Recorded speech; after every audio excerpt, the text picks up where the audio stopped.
Ruangan, hadirin dipersilakan berdiri.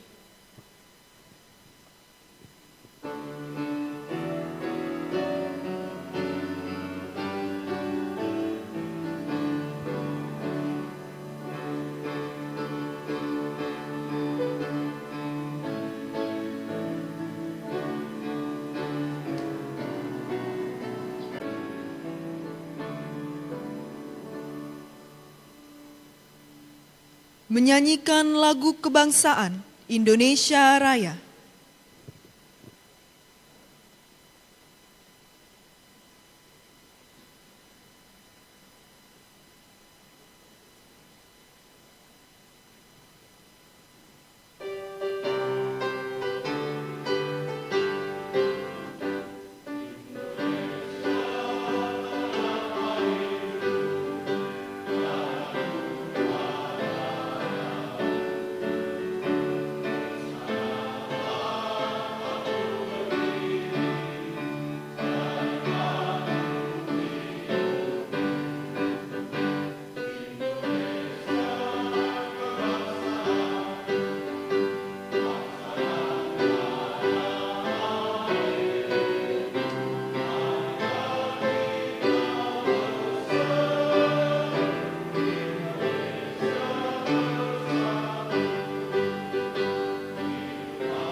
Doa pembukaan dipimpin oleh Dr. Ivan THJ Weisman MHum.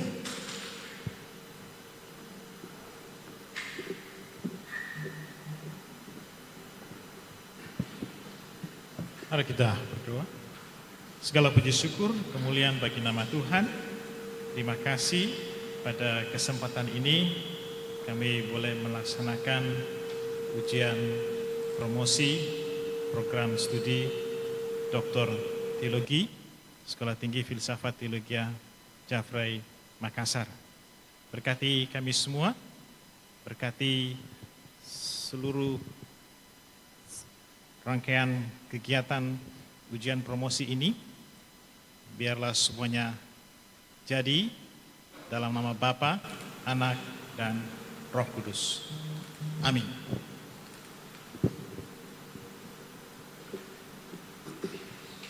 Hadirin disilakan duduk.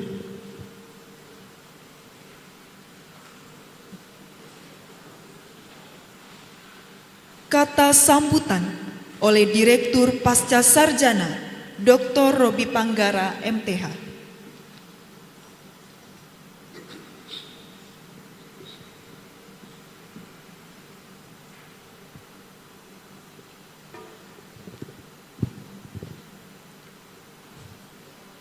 Ini ada yang tidak kelihatannya. Shalom dan selamat pagi. Ya, tentu dengan bangga kami menyambut seluruh tamu undangan dari keluarga-keluarga promovendus, para promovendus hari ini yang boleh hadir dari berbagai tempat, karena tidak kebetulan para promovendus hari ini datang dari 5 provinsi. 5 orang dan 5 provinsi. Dari Medan, dari Jakarta, dari Palembang, dari Jawa Tengah, dari Sulawesi Selatan. Jadi dari 5 promovendus hari ini hanya 1 dari Sulsel.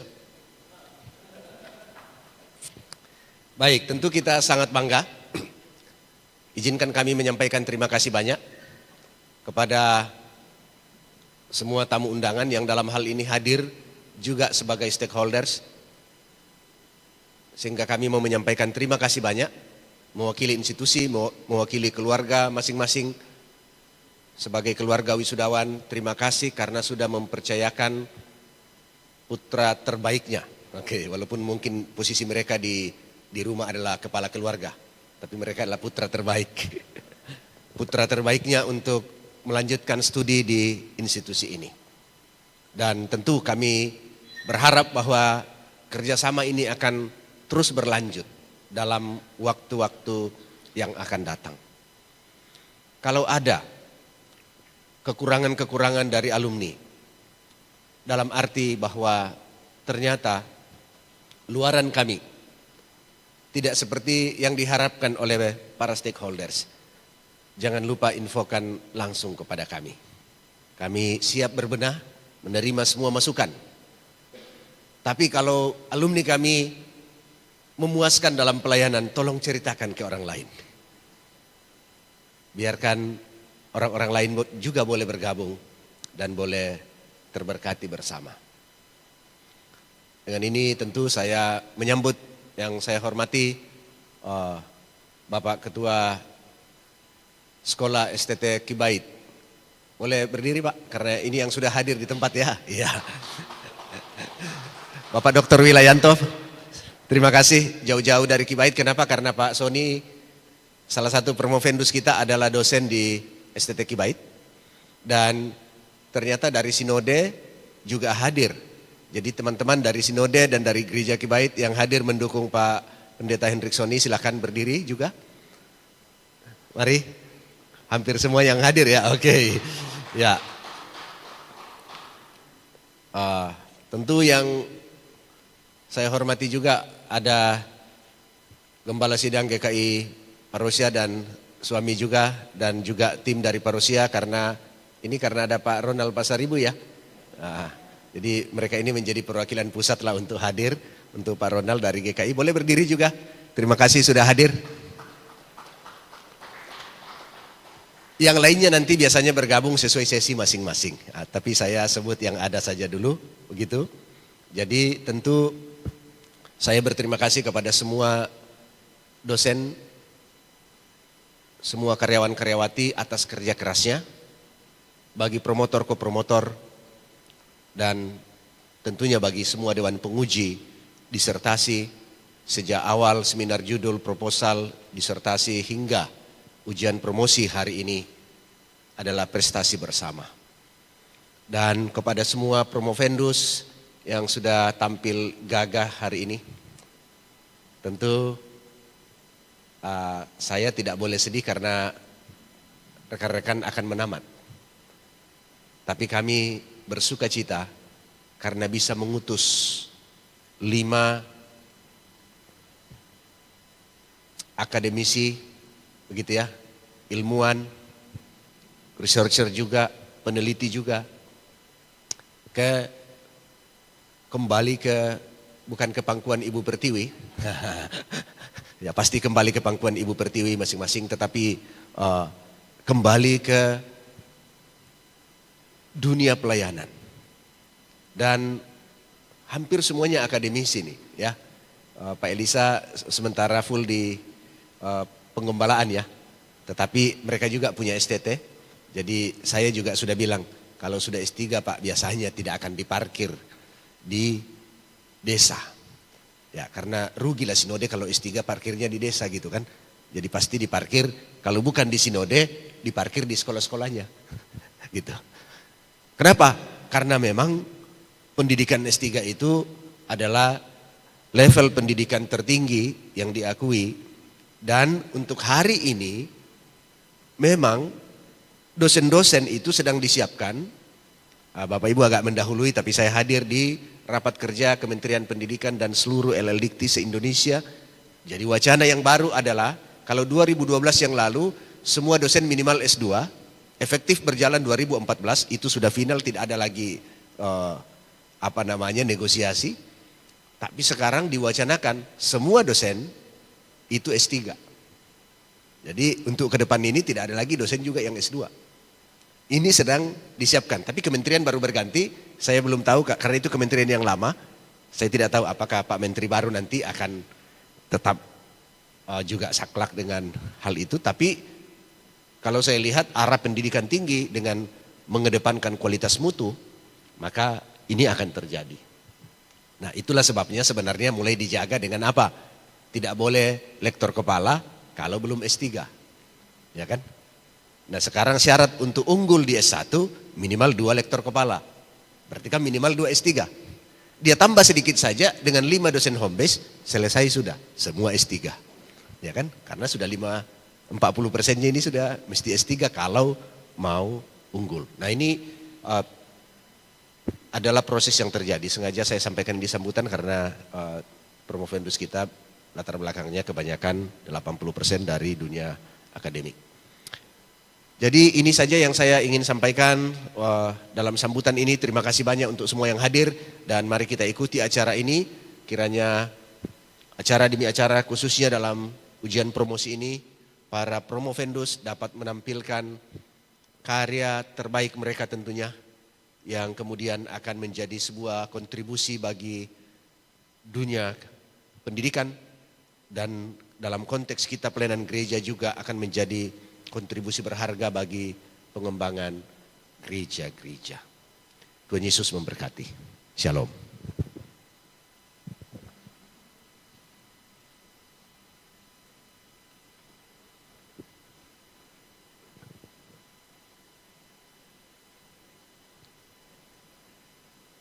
Ujian promosi. Ujian promosi doktor dipimpin oleh Ketua Sidang.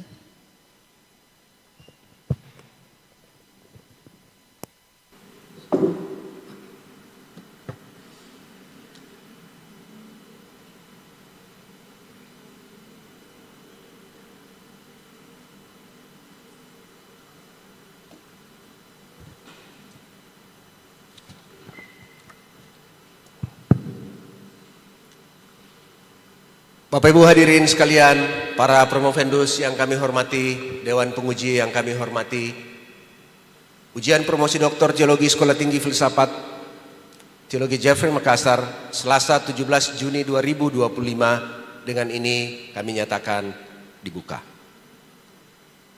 Dan seterusnya ada 5 promovendus yang akan diuji pada hari ini secara berturut-turut. Yang pertama adalah promovendus Ronald Tahioloan Pasaribu.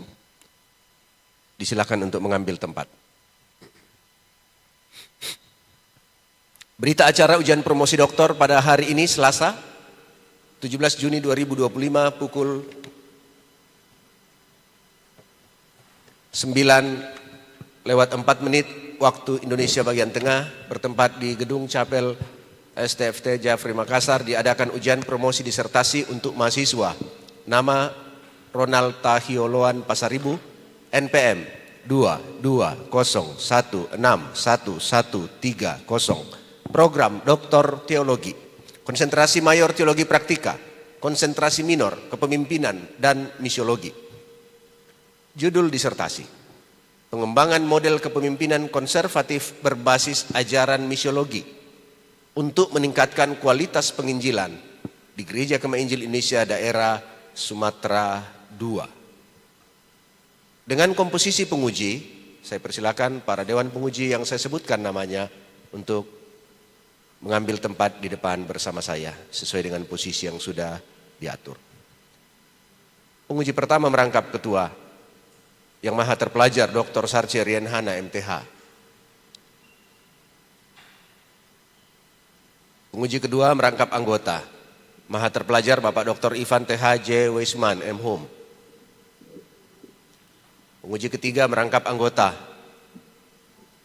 maha terpelajar Bapak Dr. Yunus D.A. Laukapitang, MTH.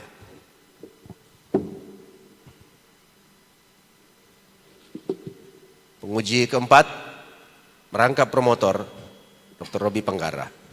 Penguji kelima, merangkap ko-promotor, Maha Terpelajar, Bapak Dr. Hengki Wijaya, MTH.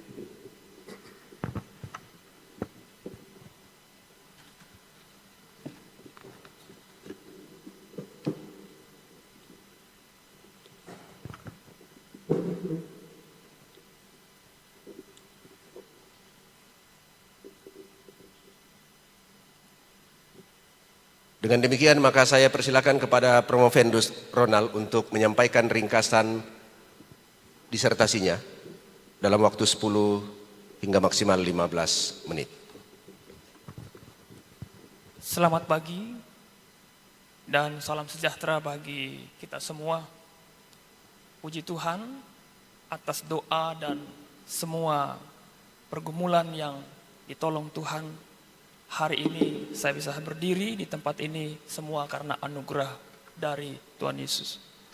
Yang saya hormati Maha Terpelajar Ibu Dr. Sarcerian Hana MTH selaku Ketua Penguji. Yang saya hormati Maha Terpelajar Bapak Dr. Ipan TH.J. Wesman MHU selaku Dewan Penguji. Yang saya hormati Maha Terpelajar Bapak Dr. Yunus D.A. Laukapitang MTH selaku Dewan Penguji. Yang saya hormati Maha Terpelajar Bapak Dr. Robi Panggara MTH selaku Penguji Promotor. Dan yang saya hormati Maha Terpelajar Bapak Dr. Hengki Wijaya MTH selaku Penguji Kopromotor. Dan yang saya hormati dan saya banggakan para tamu undangan yang sempat hadir di sidang ujian promosi Doktor Teologi hari ini. Izinkan saya untuk mempresentasikan hasil penelitian disertasi saya yang berjudul Pengembangan Model Kepemimpinan Konservatif berbasis ajaran misiologi untuk meningkatkan kualitas penginjilan di Gereja Kemah Injil Indonesia daerah Sumatera II.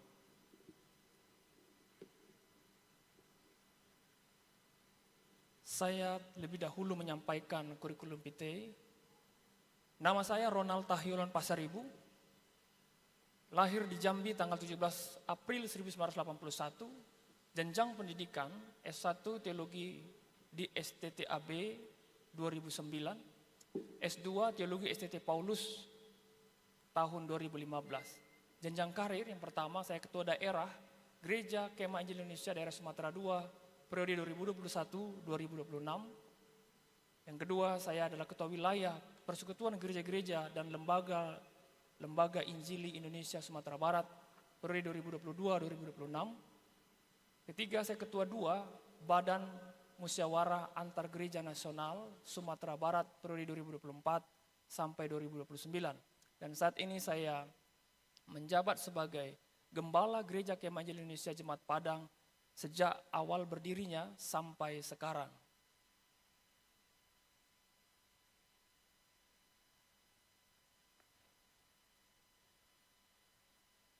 Judul dari disertasi saya adalah Pengembangan Model Kepemimpinan Konservatif berbasis ajaran misiologi untuk meningkatkan kualitas penginjilan di GKI daerah Sumatera II. Pendahuluan, pokok masalah yang saya dapatkan adalah analisisnya. Bagaimana analisis kebutuhan pengembangan model kepemimpinan konservatif berbasis ajaran misiologi yang saat ini dilakukan oleh penginjil dan pemimpin gereja di Gereja Kemah Indonesia daerah Sumatera II. Bagaimana desain model kepemimpinan konservatif berbasis ajaran misiologi yang valid untuk meningkatkan kualitas penginjilan di GKI daerah Sumatera II. Valid dan praktis, bagaimana kevalitan dan kepraktisan model kepemimpinan konservatif berbasis ajaran misiologi untuk meningkatkan kualitas penginjilan di GKI daerah Sumatera II. Bagaimana efektivitas model kepemimpinan konservatif berbasis ajaran misiologi untuk meningkatkan kualitas penginjilan di GKI daerah Sumatera II. Untuk teori, saya mengambil ada teori kepemimpinan, ada teori kepemimpinan konservatif, model kepemimpinan konservatif, teori misiologi, teori kualitas penginjilan, dan penelitian yang relevan. Metode penelitian dalam disertasi ini menggunakan metode research and development oleh Bock and Gold. Metode ini sangat representatif dalam mengembangkan development, yaitu pengujian, validitas, desain, dan penelitian riset untuk menghasilkan desain produk. Ya.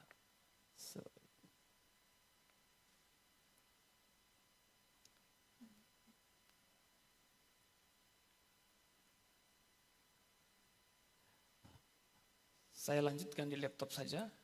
Desain penelitian riset untuk menghasilkan desain produk yang spesifik untuk meningkatkan kualitas penginjilan. Penginjilan ini mengintegrasikan beberapa langkah yang digabungkan sehingga menjadi 5 tahapan, yakni studi pendahuluan, desain awal, validasi ahli atau uji kevalidan, uji coba, ada uji kepraktisan, uji keefektifan, dan pendistribusian. Pengumpulan data dan analisis data. Data diperoleh melalui analisis kebutuhan pemimpin dan penginjil melalui fokus grup diskusi, kuesioner atau angket untuk pemimpin dan penginjil, lembar kerja pemimpin atau LKP, dan wawancara melalui fokus grup diskusi. Data dari analisis data dianalisis secara kualitatif dan data dari fase pengembangan dianalisis secara kuantitatif dengan skala Likert, validasi, reliabilitas, korelasi, dan regresi. Hasil dan pembahasan, analisis kebutuhan diperoleh, analisis wawancara pemimpin dan penginjil, luasnya ladang pelayanan di Gereja Kemah Injil Indonesia daerah Sumatera II, dan kompleksnya tantangan penginjilan membuat penginjilan tidak mengalami peningkatan. Angket analisis kebutuhan pemimpin dan penginjil, 75 pertanyaan terbuka diperoleh. Pertama, perlunya seminar pelatihan bermuatan peningkatan kualitas penginjilan. Kedua, perlunya pelayanan holistik sebagai identitas tenaga di lapangan, dibutuhkan keahlian dan keterampilan pekerja. Ketiga, membutuhkan model kepemimpinan untuk meningkatkan kualitas penginjilan. Analisis LKP diperoleh, metode kepemimpinan sesuai firman Tuhan berorientasi pada kualitas penginjilan yang menjawab tantangan di lapangan dan penginjilan secara holistik.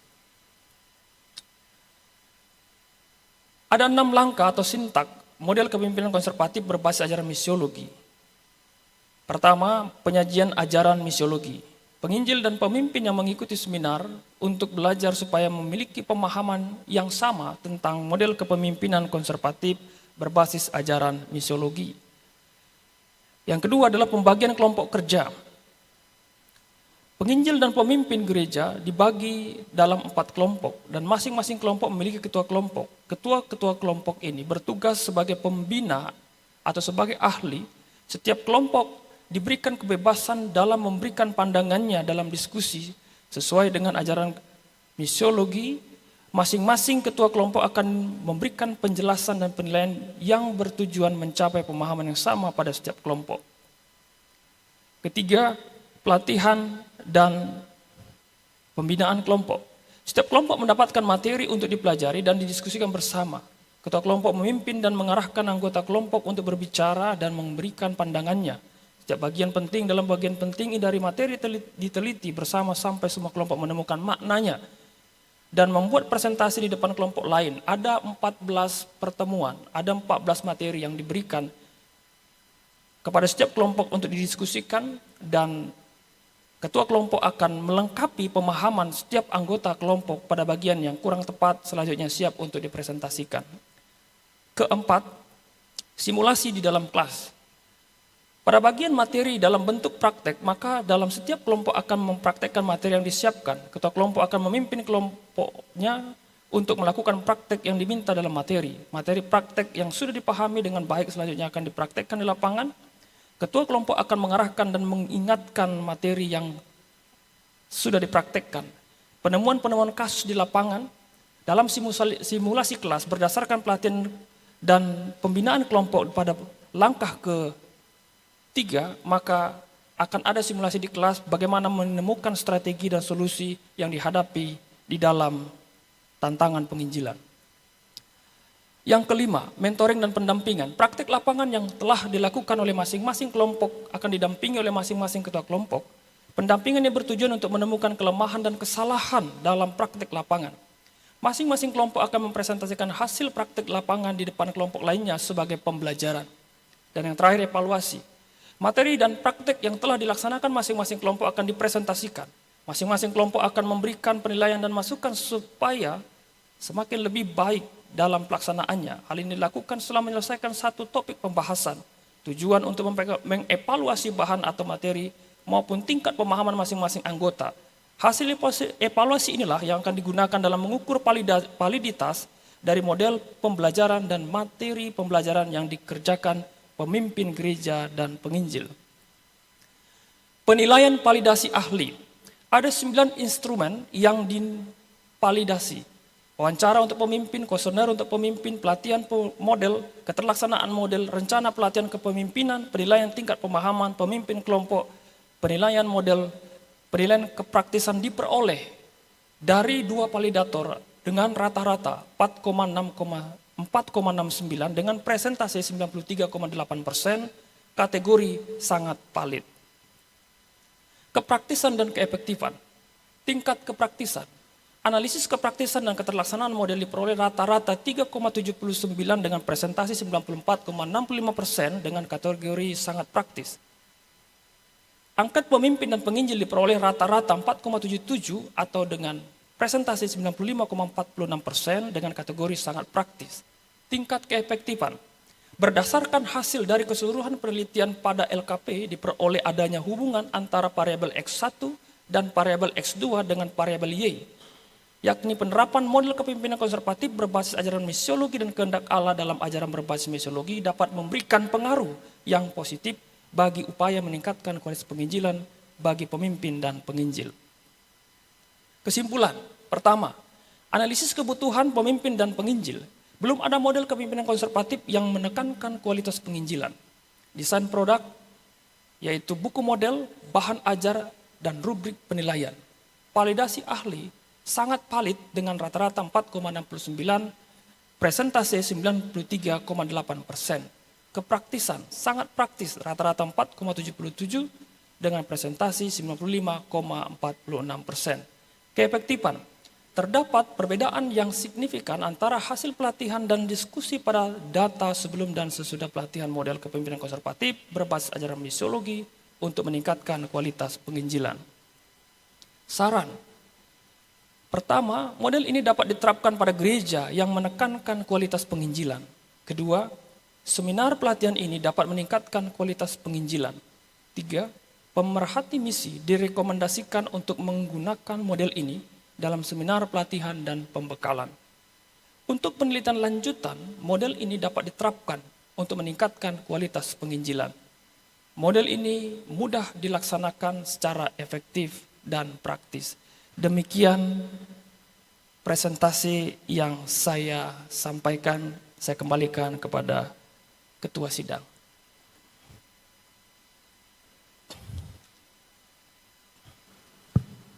Terima kasih Promovendus. Berikutnya kita akan mendengarkan pertanyaan dari para Dewan Penguji. Saya persilakan yang pertama Ketua Dewan Penguji Maha Terpelajar Ibu Dr. Sarcia Rienhana MTH untuk menyampaikan pertanyaannya.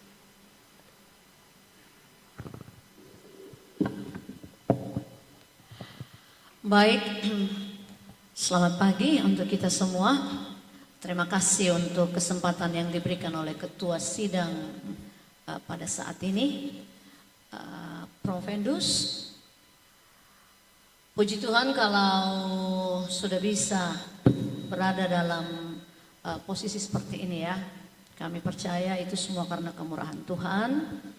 Jauh-jauh dari Padang boleh datang. Baik, pertanyaan saya adalah, menurut Promovendus, apa keunikan model kepemimpinan konservatif berbasis ajaran misiologi sehingga menurut penelitian atau hasil penelitian dapat meningkatkan kualitas penginjilan di GKII Sumatera II? Itu pertama. Terus yang kedua, setelah dijawab seperti itu, boleh dijelaskan juga indikator mana yang paling signifikan untuk bagaimana model ini terhadap penginjilan itu? Karena tadi Prof. Fendus katakan bahwa agak kurang selama ini ya untuk pelaksanaan penginjilan. Jadi yang paling signifikan mana dan yang paling low yang mana? Silahkan. Terima kasih saya ucapkan kepada yang saya hormati Maha Terpelajar Ibu Dr. Sarce Rian Hana. Izin Prof. Fendus menjawabnya. Ada 2 pertanyaan. Pertama, dari 6 sintak model kepemimpinan konservatif ini, yang menjadi keunggulan adalah pada bagian yang ketiga, pelatihan dan pembinaan kelompok. Mengapa demikian? Mengingat daerah yang tertutup, daerah yang sangat menjaga budaya dan kearifan lokal yang selama ini dipertahankan, maka harus ada cara, harus ada strategi bagaimana bisa masuk. Maka pelatihan dan pembinaan kelompok ini sangat penting. Di dalam hal ini, saya menyampaikan dalam 14 materi itu, yaitu bahwa setiap pekerja bukan hanya memahami tentang pengetahuan teologi, tetapi mereka juga sebagai seorang yang memiliki keahlian tertentu dan keterampilan tertentu yang dibutuhkan sesuai dengan daerah yang akan dituju. Maka melalui pembinaan, pelatihan, saya mengukurnya 6 bulan. Ada tentang pelatihan hukum di sana nantinya, ada juga pelatihan tentang peternakan, pertanian, kemudian bagaimana hubungan relasi dengan daerah itu. Maka semua ini diberikan materi untuk mereka mampu masuk ke daerah yang dalam tanda kutip tertutup. 6 sintak ini pertama kali haruslah mengajarkan tentang apa itu kepemimpinan konservatif yang berdasarkan pada firman Allah, otoritas tertinggi dan ineransinya, lalu berpusat kepada Kristus yang menjangkau jiwa-jiwa, melaksanakan misi Allah. Misi Allah amanat agung dalam penelitian ini bukan lagi sebagai perintah, tetapi menjadi identitas dari seorang pengikut Kristus. Maka mereka dibagi dalam bentuk kelompok dan dimentori, kemudian didampingi, lalu ada pelatihan dan mereka akan diutus ketika sudah kita anggap siap. Kemudian dari indikator-indikator yang ada, 3 variabel yang dalam judul ini, penulis melihat bahwa indikator yang terlemah itu adalah mengingat lambatnya penginjilan yang dilaksanakan di sana, pengetahuan tentang pengajaran misiologi ini hanya memahami tetapi tidak lebih berani melakukan ke daerah-daerah yang sulit. Maka pada poin kepemimpinan konservatif berbasis misiologi ini, mereka mengetahui tetapi tidak lebih jauh untuk dapat mempraktekkan itu. Lalu indikator yang tertinggi adalah masuk dalam upaya meningkatkan kualitas penginjilan, yang di dalamnya adalah apa faktor-faktornya untuk meningkatkan kualitas penginjilan, apa tantangan yang dihadapi di lapangan, apa strategi yang dilakukan, dan peran stakeholder. Dalam hal ini stakeholder berperan untuk memampukan setiap pekerja dan penginjil itu melayani secara holistik. Melayani secara holistik ini yang saya sampaikan di awal tadi adalah bagaimana suatu daerah itu dimasuki dengan memperlengkapi keahlian dan keterampilan bagi si penginjil atau si perintis tanam gereja. Daerah yang saya layani ini adalah daerah yang mulai dari Provinsi Aceh sampai Bengkulu memiliki strategi tersendiri untuk bisa masuk ke dalamnya. Maka sangat penting untuk mengikuti model kepemimpinan konservatif berbasis ajaran misiologi dengan keenam langkahnya yang saya uraikan tadi. Demikian saya sampaikan. Terima kasih.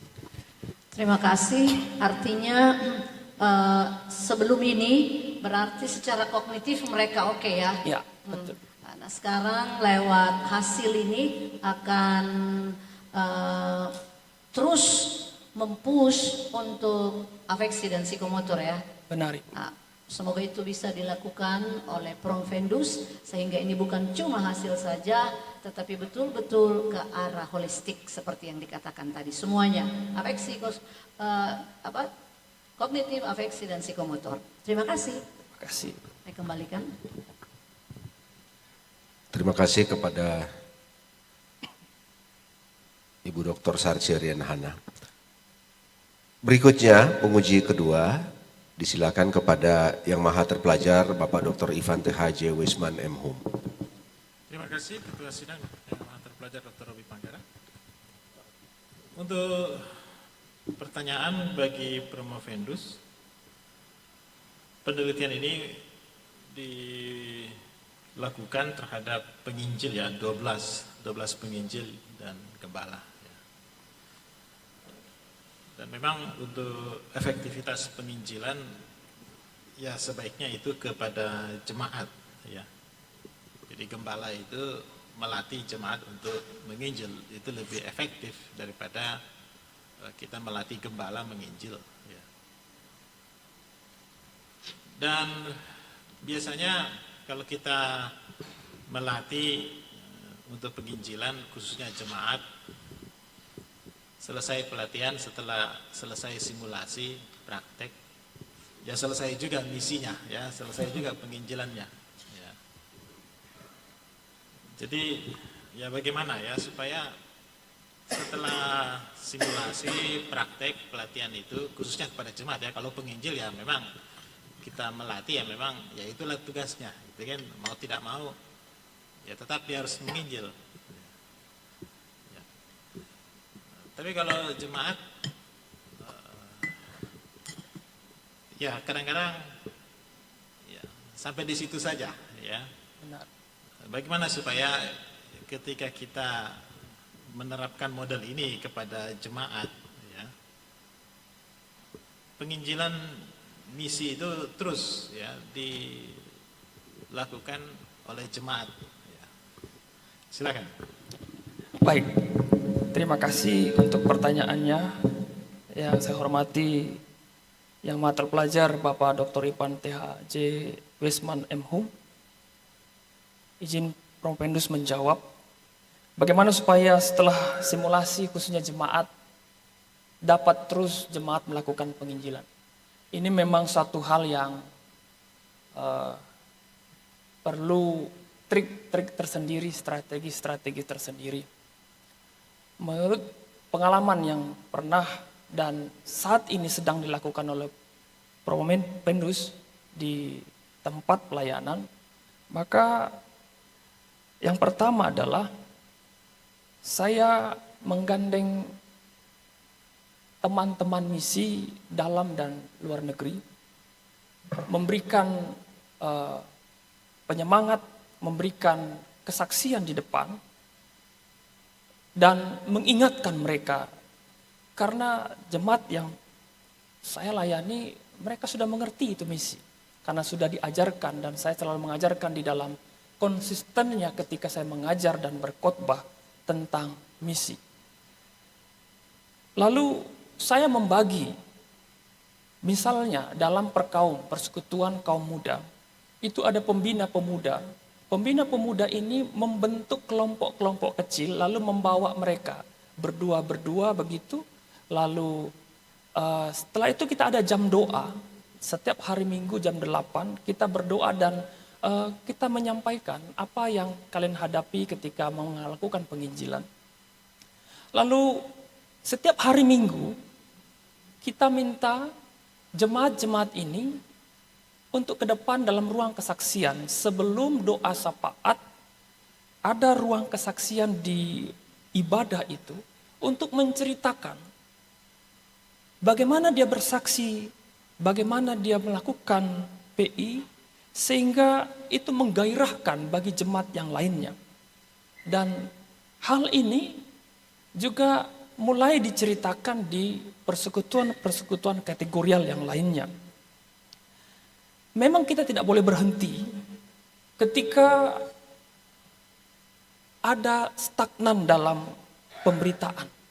Seperti kasus-kasus yang ada rumah, keluarga yang tidak dilanjutkan kontraknya dan mereka harus mencari kontrak yang lain karena dia cerita Injil sesama tetangganya. Dan kami sebagai gembala dan juga hamba-hamba Tuhan yang ada, kita datang dan mengunjungi, menguatkan mereka untuk tetap melakukan penginjilan. Memang ada teman-teman dari berbagai badan misi yang datang dan mengunjungi kami untuk tetap berjalan. Memang tantangan ada, tantangannya adalah ada juga dari jemaat itu yang mereka tidak menjadi berkat bagi lingkungannya dengan cara hidup yang tidak terpuji. Ini menjadi celah juga bagi penginjilan untuk tidak berjalan dengan efektif. Maka langkah-langkah yang dibuat adalah melakukan pelayanan pastoral, mengajak mereka untuk berhenti di dalam semua kebiasaan buruk. Nah, lalu yang berikutnya, strategi yang kita buat bagaimana supaya jemaat ini terus melakukan penginjilan secara efektif. Saya menampilkan anak-anak Pak dalam ruang doa di ibadah itu, doa syafaat. Jadi doa syafaat itu bukan hanya orang tua, diaken, penetua, pendeta, evangelis, vikaris, tetapi saya menampilkan anak-anak maju ke depan dan dia berdoa untuk orang-orang yang ada di sekitar lingkungan dia supaya mereka terima Yesus. Jadi kelas sekolah minggu juga dilakukan kelas penginjilan anak, kelas remaja dan perkaum juga selalu kita sisipkan dalam games, dalam pengajaran, dalam berbagai model-model pelayanan, kita selalu sisipkan tentang penginjilan. Jadi penginjilan itu berputar selalu menjadi suatu hal kebiasaan di dalam pelayanan itu. Sehingga kebiasaan ini juga nanti akan dibawa oleh anak-anak, sehingga anak-anak juga turut dari sejak kecil dipersiapkan untuk memberitakan Injil. Demikian yang saya bisa jawab. Terima kasih.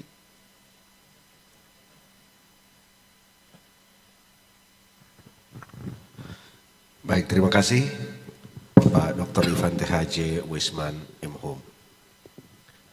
Selanjutnya saya persilakan penguji ketiga untuk mengajukan pertanyaan yang maha terpelajar Bapak Dr. Yunus Diallo Kapitang MTH.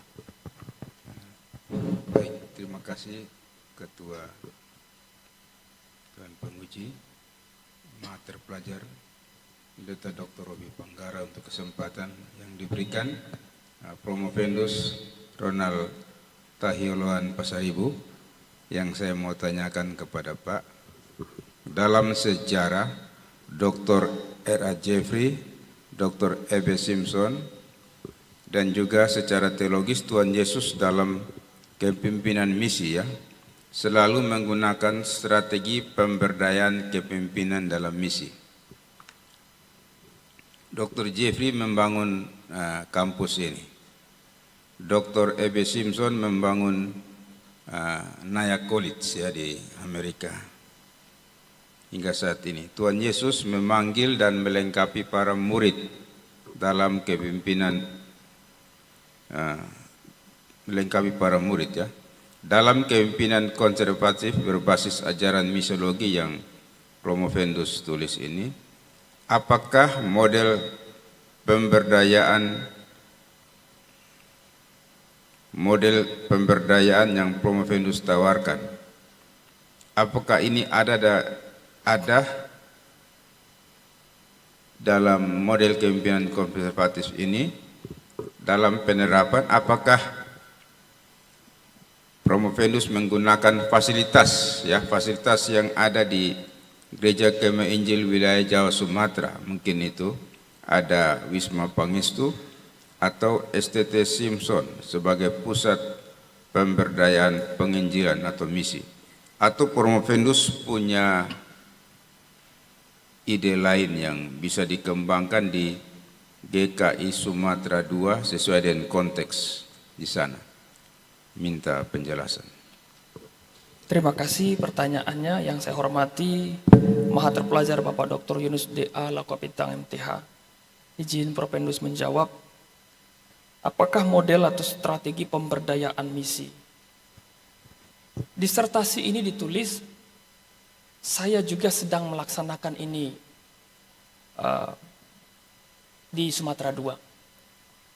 Adanya dukungan dari Badan Pengurus Pusat, kita sudah membentuk yayasan yang bernama Yayasan Insan Bersinar Bagi Bangsa. Di Rakernas yang lalu direkomendasikan untuk pembelian 1 hektar tanah untuk memajukan program Sumatera Siap yang ada di Sumatera II. Dengan adanya dukungan dari Badan Pengurus Pusat, maka yayasan yang kami akan bentuk ini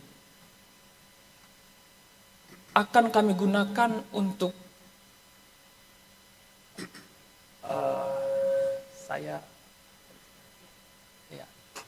Jadi ada maksudnya, tapi saya rasa tidak bisa saya ungkapkan di sini. Ya.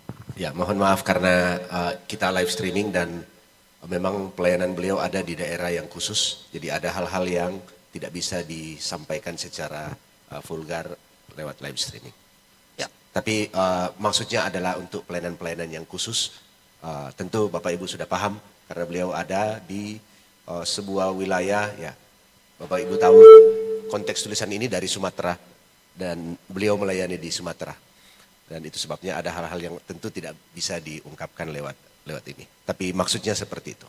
Silakan, Promovendus. Baik, terima kasih Pak Ketua. Ini satu hal yang sangat saya renungkan selama 16 tahun ini. Bagaimana cara supaya bisa dilakukan. Dan saya datang ke tempat ini bukan hanya sekedar kuliah. Saya datang ke sini Bapak Ibu, dalam hati saya ingin mengenal R.E.J. Pri lebih jauh. Saya ingin supaya jiwa misi itu benar-benar hidup di dalam pelayanan yang saya sedang lakukan. Strategi-strategi, ada beberapa hal yang tidak bisa saya ungkapkan, minta maaf. Tetapi saya sedang melakukan itu, dan ada pembicaraan juga dengan Bapak Ketua juga, bagaimana supaya meningkatkan hal-hal yang prinsip tentang ajaran misiologi yang sangat penting dikembangkan di daerah tempat saya memimpin saat ini. Saya juga berkoordinasi dengan Sumatera I, yang terhormat Mahaterpelajar Bapak Dr. Yunus D.A. Lakopitang pernah merekomendasikan saya, dan sedang kita jajaki, supaya memang banyak stakeholder yang boleh mengambil perannya masing-masing untuk pekerjaan misi di sana. Saya juga sedang melakukan hal itu, berkoordinasi dengan pihak-pihak baik dari Departemen Misi, baik juga dari BPP, baik juga dari sekolah-sekolah teologia dan badan-badan misi, lembaga-lembaga lainnya untuk hal-hal yang demikian. Sekira ini yang bisa saya jawab. Saya kembalikan kepada Yang Maha Terpelajar Bapak Dr. Yunus Lakopitang MTH.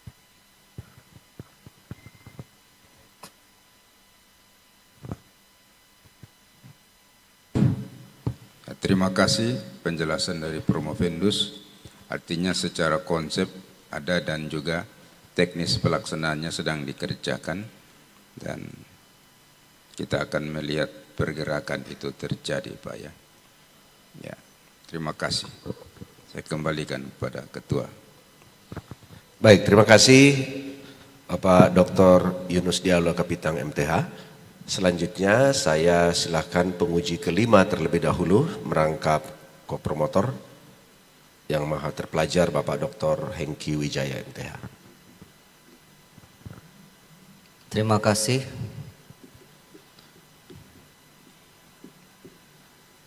Yang terhormat Maha Terpelajar Bapak Dr. Robi Banggara yang telah memberikan kesempatan terlebih dahulu untuk menanyakan atau memberikan saran kepada Promovendus.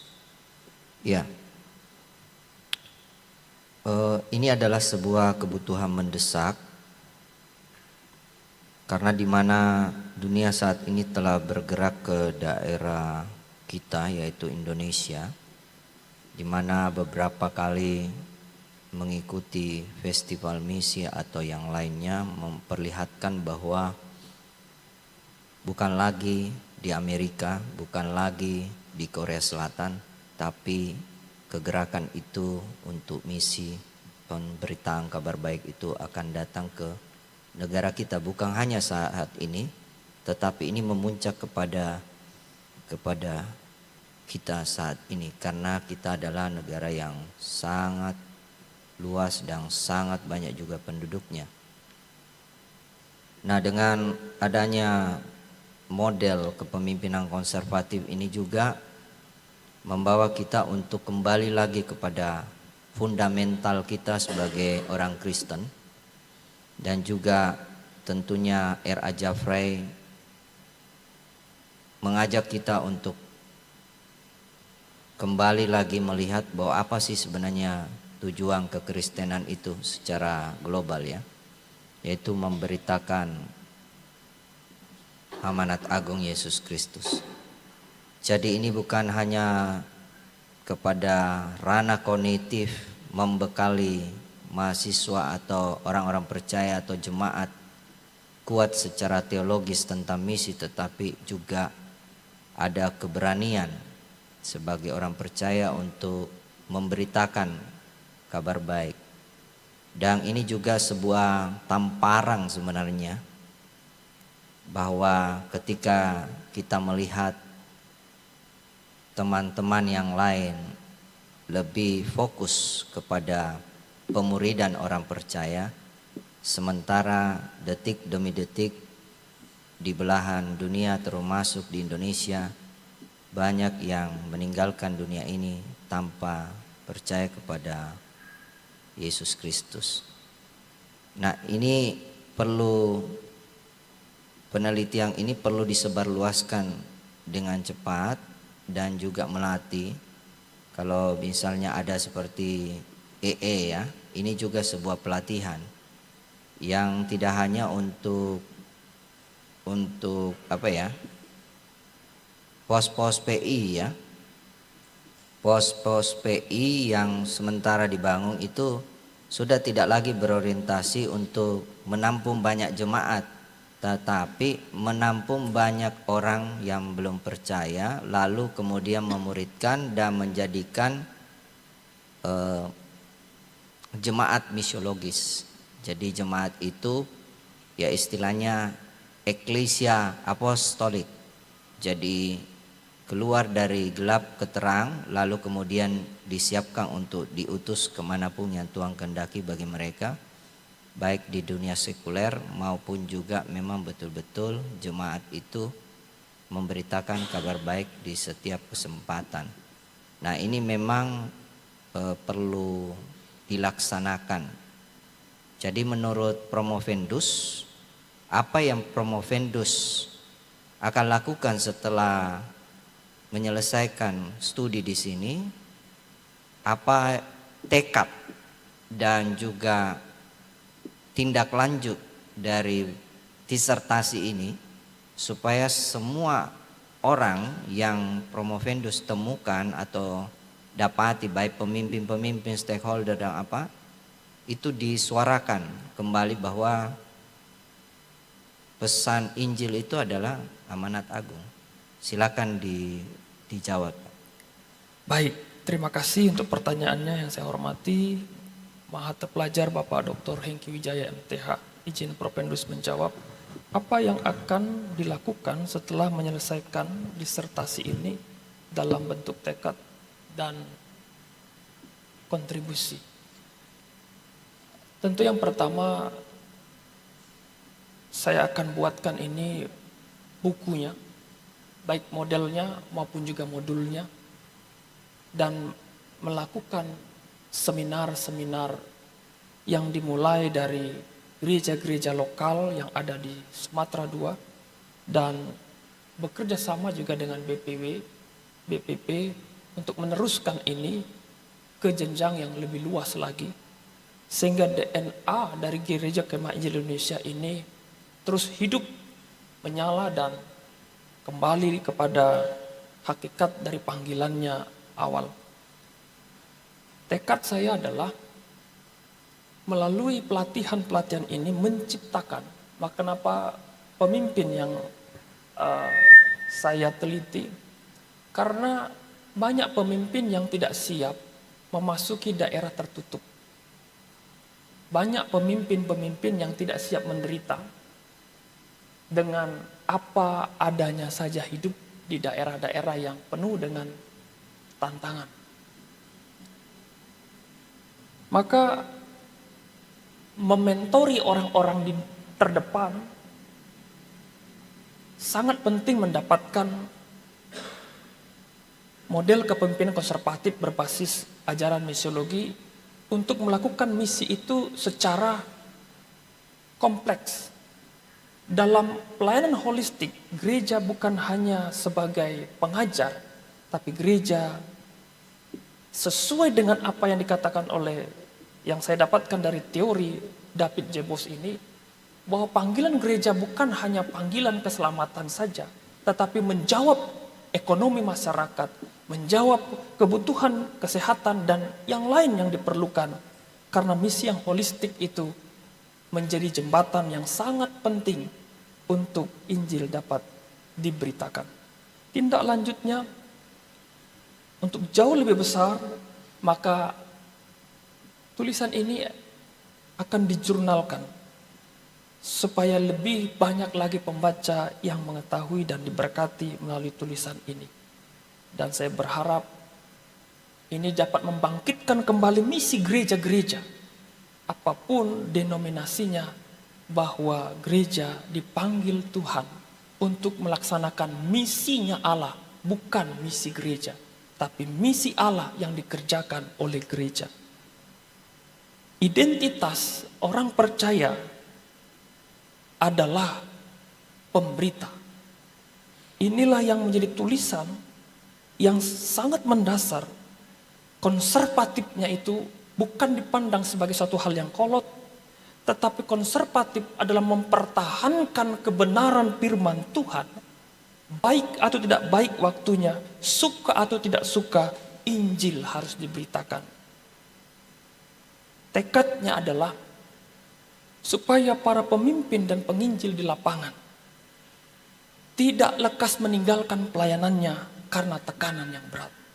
Mereka harus dipersiapkan, mereka harus dibekali, mereka harus dibentuk demikian rupa sehingga memiliki kognitif, memiliki psikomotorik, dan memiliki nilai-nilai spiritual yang tangguh, sehingga apapun risiko di lapangan, mereka tetap hadir sampai titik darah terakhir.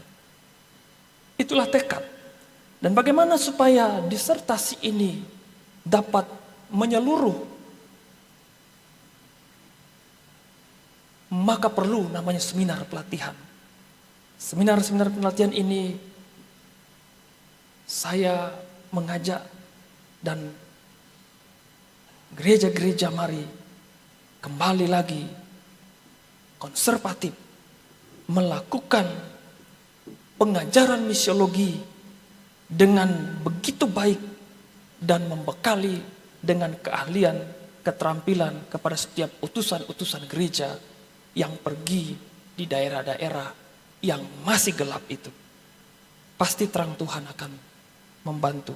Jadi buku, modul, seminar, dan jurnal itulah yang akan Promopendus lakukan setelah disertasi ini. Demikian saya sampaikan. Terima kasih untuk Promovendus. Saya kembalikan kepada Ketua Sidang Bapak Dr. Robi Panggar, MTH.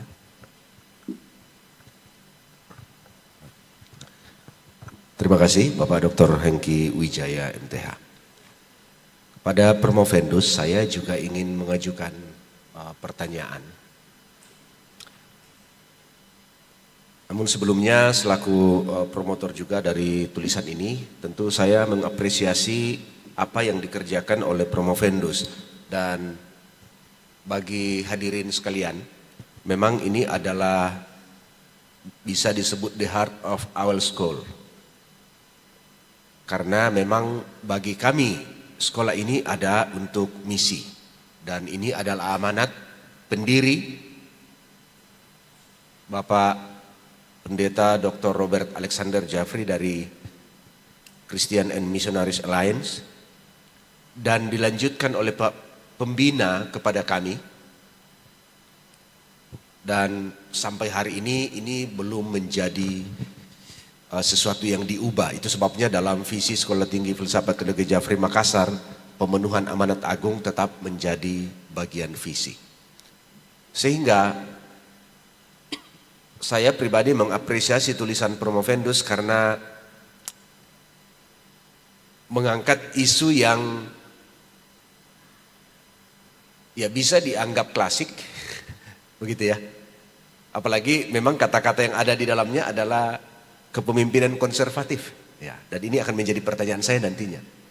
Ketika orang-orang berbicara tentang kepemimpinan yang menghindari yang konservatif, menghindari yang konvensional, gitu ya.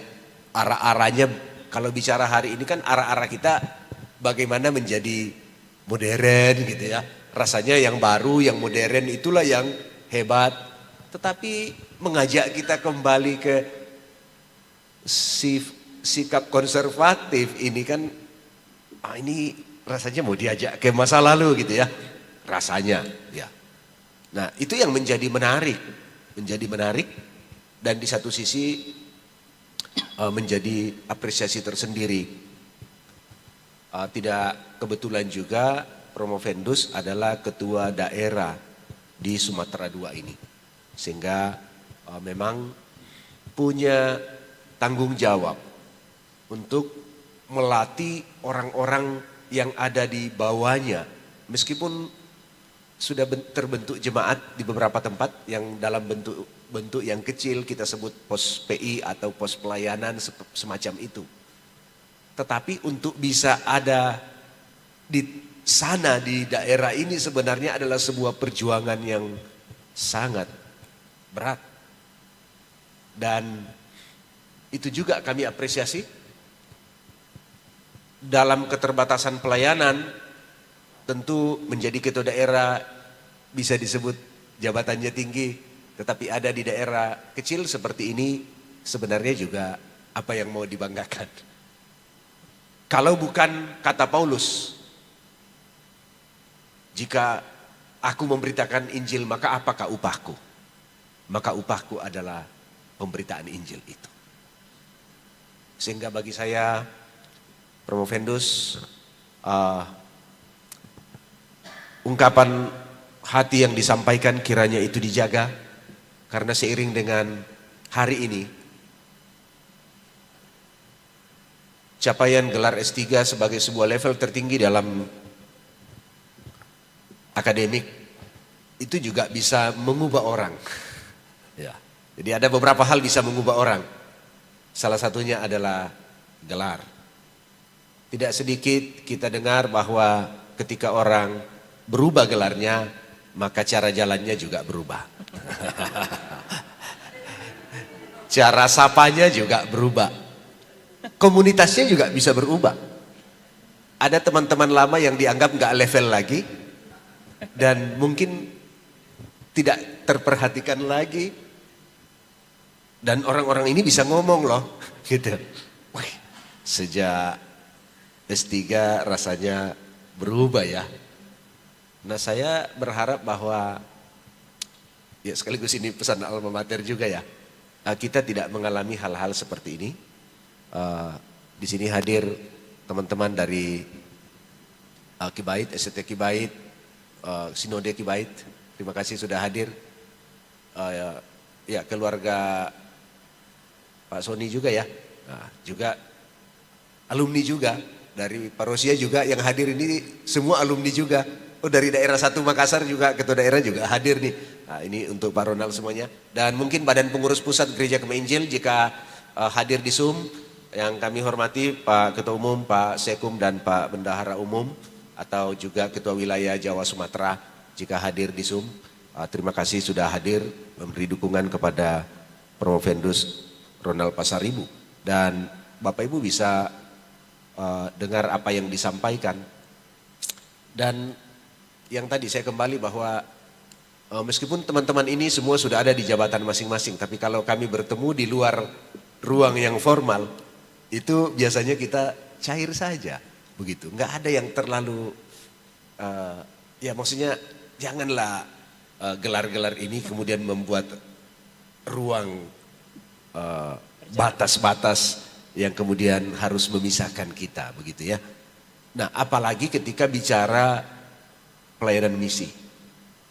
Waktu bicara pelayanan misi, maka Yesus menjadi model utama, menjadi model sempurna. Incarnational ministry.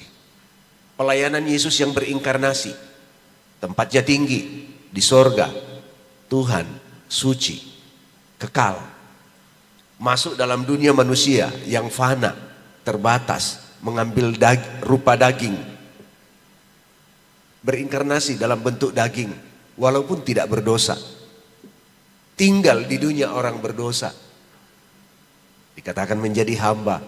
Ini adalah model yang memang kita harus ikuti. Jadi bagi orang-orang yang bermisi tidak ada tempat untuk tinggi diri atau tinggi hati. Boleh tinggi badan. Mau diapa Pak Dr. Armin Sukri memang badannya tinggi, juga ada di pelayanan ini, ya tidak apa-apa. Tapi tinggi badan kan alami. Kalau tinggi hati kan polesan. Iya. Jadi dengan ini saya ingin juga menggali sedikit dan tentu untuk ditampilkan juga kepada publik. Apa yang membedakan kepemimpinan konservatif berbasis misiologi ini? Ya kan? Karena ini kan mau dikembangkan dari model kepemimpinan gerejawi yang sudah umum kita kenal, termasuk yang pernah sangat populer ya, bukan cuma pernah ya, maksudnya memang populer adalah servant leadership, bicara tentang kepemimpinan hamba, transformational leadership dan berbagai termasuk contextual leadership, tapi memilih konservatif berbasis misiologi. Mengapa memilih pendekatan konservatif khususnya untuk Sumatera II? Nanti kalau kami dengar mungkin kita bisa berpikir lokasi lain. Tapi mengapa memilih konservatif? Gitu ya. Lalu bagaimana mengintegrasikan prinsip-prinsip misiologi, ya kan? Dalam prinsip misiologi ini kan ada kontekstual, gitu kan?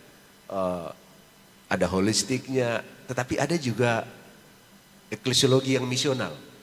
Nah itu yang sedang dipraktekkan. Eklesiologi misional. Dengan nilai konservatif GKI, minta maaf bagi Badan Pengurus Pusat, tapi ya memang kita sebutlah begitu. Nilai-nilai konservatif GKI karena memang ini diambil dari judul. Tanpa menciptakan ketegangan teologis, karena kalau tidak diprotes kita sana sini. Pak bisa diprotes dari Rakerwil sampai Rakernas gitu kan. Bisa menjadi headline news gitu. Nah, jadi ini yang saya coba gali dari apa yang dikerjakan, sekaligus supaya ini menampakkan sesuatu kepada semua hadirin juga. Kira-kira jangan, wah lihat judulnya kok Tempo Dolo ya gitu ya. Ini kayak judul-judul yang khusus untuk zaman old. Nah ini bukan. Ini sedang berupaya dimasukkan ke dalam pelayanan di dunia sekarang. Tetapi tentu di segmen yang khusus. Silakan Promovendus. Baik, terima kasih untuk masukan dan pertanyaan dari yang saya hormati Maha Terpelajar Bapak Dr. Robi Panggara MTH. Izin menjawab. Yang membedakan kepemimpinan konservatif berbasis misiologi dengan kepemimpinan gereja lainnya adalah kepemimpinan konservatif memiliki 3 dasar yang saya kaji dalam disertasi ini. Pertama adalah otoritas firman Allah itu atas seluruh kehidupan dikembalikan kepada firman Tuhan. Itulah konservatifnya, dasarnya. Karena kalau dasarnya tidak kuat, maka runtuhlah satu bangunan. Lalu dasar yang berikutnya adalah kepemimpinan konservatif adalah berfokus, bersentral pada Yesus Kristus. Yesus Kristus sendiri adalah Allah yang berkontekstual untuk melaksanakan misinya Allah, yaitu keselamatan. Dasar yang ketiga adalah misi Allah untuk keselamatan karena begitu besar kasihnya itu memanggil semua pengikut-pengikutnya untuk membawa ini menjadi darah dagingnya, seperti Allah yang menjadi manusia berkontekstual merendahkan diri. Hendaknya itu juga diterapkan dalam setiap diri orang-orang yang mengikut Yesus, bahwa pemberitaan Injil itu adalah kontekstual dari segenap kehidupannya. Jadi amanat agung bukan lagi sekedar perintah, tapi amanat agung adalah memang sudah menyatu dalam diri dia, seperti kita makan pagi, siang, dan sore. Kita butuh, bukan karena diperintah kita makan, maka kita makan. Tetapi itu adalah bagian darah dan daging kita sendiri. Bagaimana mengintegrasikannya? Secara kontekstual, ini yang dikembangkan.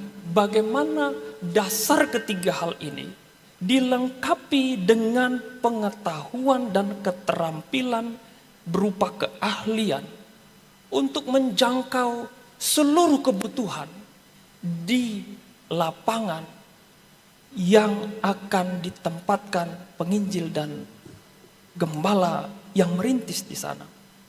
Tentu ini tidak berarti bahwa kepemimpinan gereja yang lainnya tidak berlaku.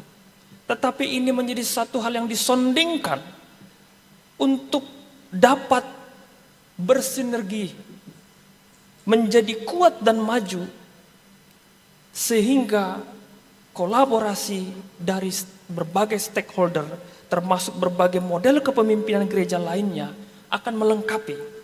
Saya mengajak melalui tulisan ini, bahwa konservatif itu adalah ciri dari pengikut-pengikut Kristus. Belajar dari gerakan gereja mula-mula pasca Pentakosta yang baru kita peringati 2 minggu yang lalu.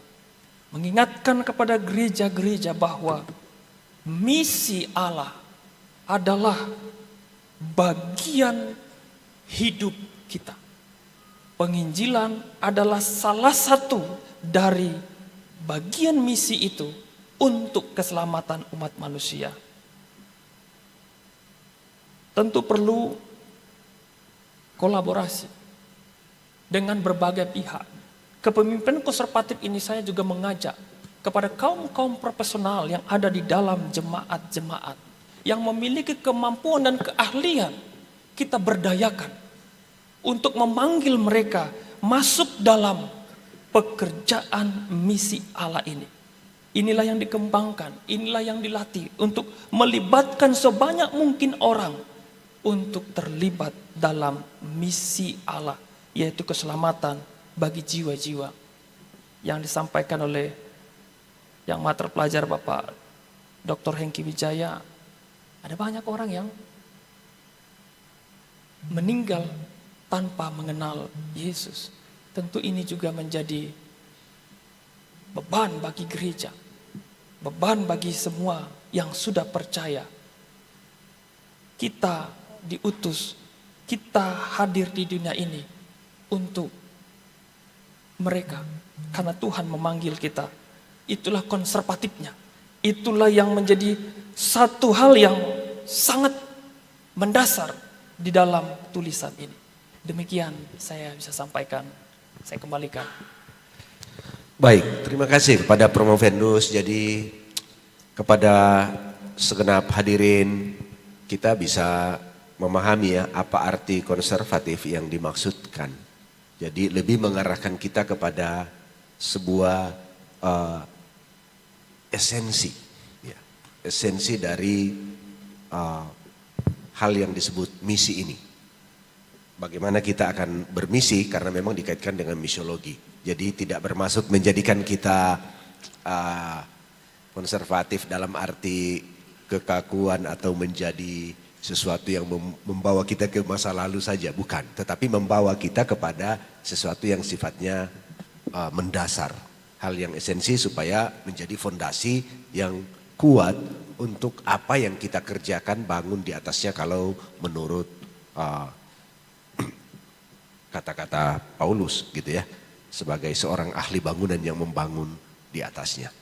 Nah, ini menarik karena kalau kita berjumpa di ruang seperti ini, beberapa yang hadir di sini itu termasuk yang maha terpelajar Pak Dr. Armin Sukri gitu ya, termasuk Pak Hengki Wijaya juga gitu ya, atau juga termasuk saya dan rekan-rekan yang lain.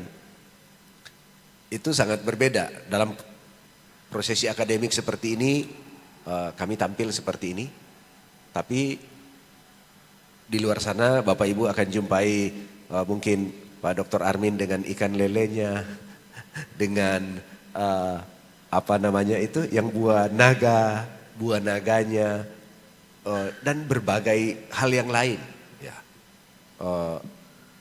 Pak Hengki dengan jagung atau apa, beliau juga adalah beliau dari punya latar belakang sarjana pertanian teknik pangan ya, dan beliau bisa membantu masyarakat dengan hal itu ya.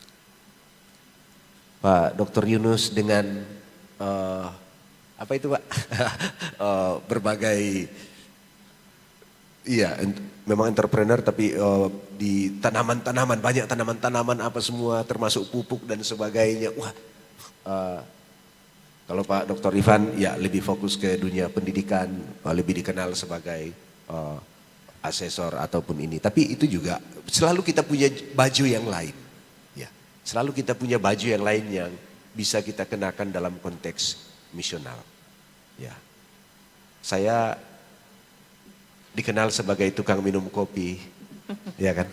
Atau tukang makan RW, ya kan? Kenapa? Karena saya mudah dijumpai di tempat-tempat itu.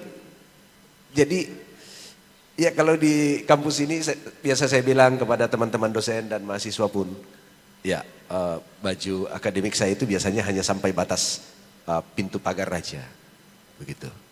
Di luar sana kita semua membawa misi amanat agung. Sehingga apapun baju kita di luar sana nggak usah dipersoal-soalkan, begitu. Sepanjang misinya tetap terbawa. Ya, karena ini adalah menjadi hal utama. Hal utama. Kita tidak hanya sekedar menciptakan atau menjadi sarjana. Kita adalah pelayan Tuhan. Ya. Dan kalau harus mengutip kata-kata untuk Spider-Man, ya kan, seiring dengan datangnya kekuatan besar datang pula tanggung jawab besar, maka makin tinggi jabatan Bapak Ibu, makin tinggi gelar kita, makin besar pula tanggung jawab misi kita, kan begitu. Tetapi ini adalah realitas. Dan kepada Promovendus tentu harapan kita adalah, ini ada produknya ya? Ada bukunya? Ada. Oke, Bapak Ibu mau pesan bukunya? Nanti hubungi nomor WA yang ada di bawah ini. Tentu bagi Bapak Ibu yang nanti ini masih banyak. Dari sejak kemarin ada 4 Promovendus dan Promovenda kemarin juga punya buku model ya. Tentu itu semua bisa dimiliki. Yang kemarin bahkan sudah cetak ya, sudah cetak. Ada yang belum cetak, ada yang masih akan cetak. Pak Ronald sudah cetak atau belum? Akan dicetak. Akan dicetak. Biasanya masih lebih murah kalau belum dicetak dipesan.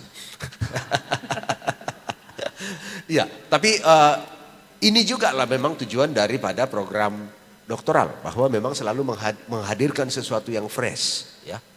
Jadi bukan sekedar gelarnya fresh, tetapi memang pemikiran-pemikiran yang fresh karena ini berbasis research dan jadi ini bisa menjadi rujukan-rujukan baru. daripada rapat-rapat sinode kita hanya diwarnai dengan persoalan klasik, gitu kan? Saya juga biasa hadir di rapat-rapat gitu ya. Jadi hal-hal klasik yang kita selalu perbincangkan, mengapa tidak memperbincangkan hal-hal baru yang akan memberi sumbangsi terhadap pengembangan pelayanan, ya kan? Masa warna stola kita perdebatkan gitu kan? Perdebatan kita masih perpuluhan, gereja sudah lebih dari 50 tahun usianya. Wah, gimana gitu ya? Ya tentu yang kita perlu perdebatkan dalam hal ini didiskusikan adalah strategi-strategi baru apa yang bisa kita pakai untuk mengembangkan pelayanan, meningkatkan penjangkauan, sehingga waktu bicara 100 tahun Injil di Indonesia gitu ya, kebanyakan gereja sudah mencapai usia itu. Ya ini tidak hanya terfokus kepada perayaan, tetapi lebih kepada manfaat kehadiran kita. Baik, demikian dari saya karena memang ini promosi Bapak Ibu, jadi saya menambah-nambahi komentar. Kita di Makassar tambah-tambahi sambalu gitu ya. Saya persilakan Promovendus untuk kembali ke tempat, boleh diberi aplaus. Terima kasih.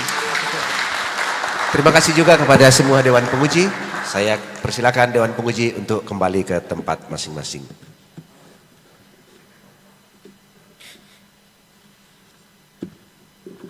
Bapak Ibu, kita akan lanjutkan ke sesi yang kedua. Namun kalau Bapak Ibu ada yang membutuhkan toilet, toilet ada di belakang ini, depan lorong ini untuk yang perempuan. Kalau yang laki-laki ada uriner juga di keluar ke sayap kanan, di teras ujung ada juga toilet untuk laki-laki di sana. Jadi tidak usah turun lagi ya. Kalau yang ini kan kebetulan banyak senior saya yang hadir. Dulu kita hanya ke lantai 1, nah, terlalu jauh gitu ya. Tidak usah ke lantai 1, sudah ada di lantai ini. Ya, sebelum kita lanjut ke sesi berikutnya. Kepada panitia dan juga Promovendus berikutnya disilakan untuk mengatur persiapan selanjutnya.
Ya, semua hadirin dipersilakan untuk mengambil tempat duduk masing-masing.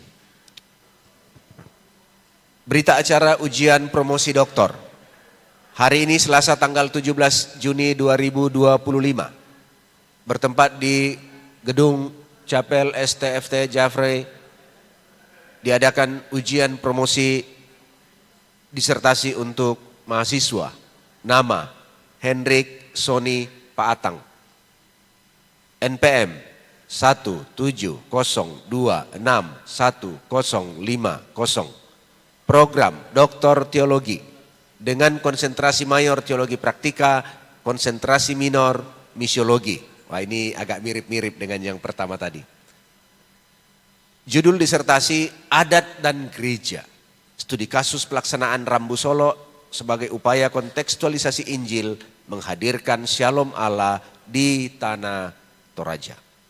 Dengan komposisi penguji sebagai berikut, dan saya persilakan para dewan penguji mengambil tempat sesuai posisi masing-masing di depan ketika saya menyebut namanya.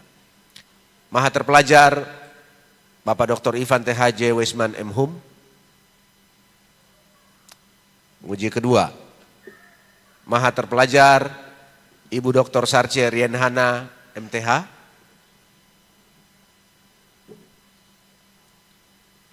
Penguji ketiga, Maha terpelajar Ibu Dr. Tri Supartini MTH.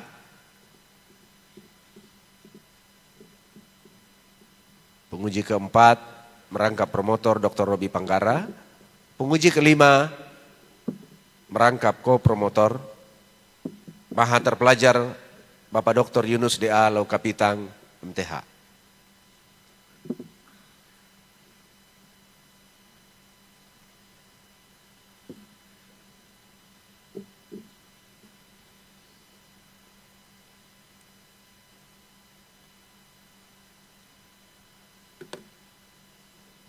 Dengan ini saya silakan kepada Promovendus untuk menyampaikan ringkasan disertasinya dalam waktu 10 hingga 15 menit ke depan.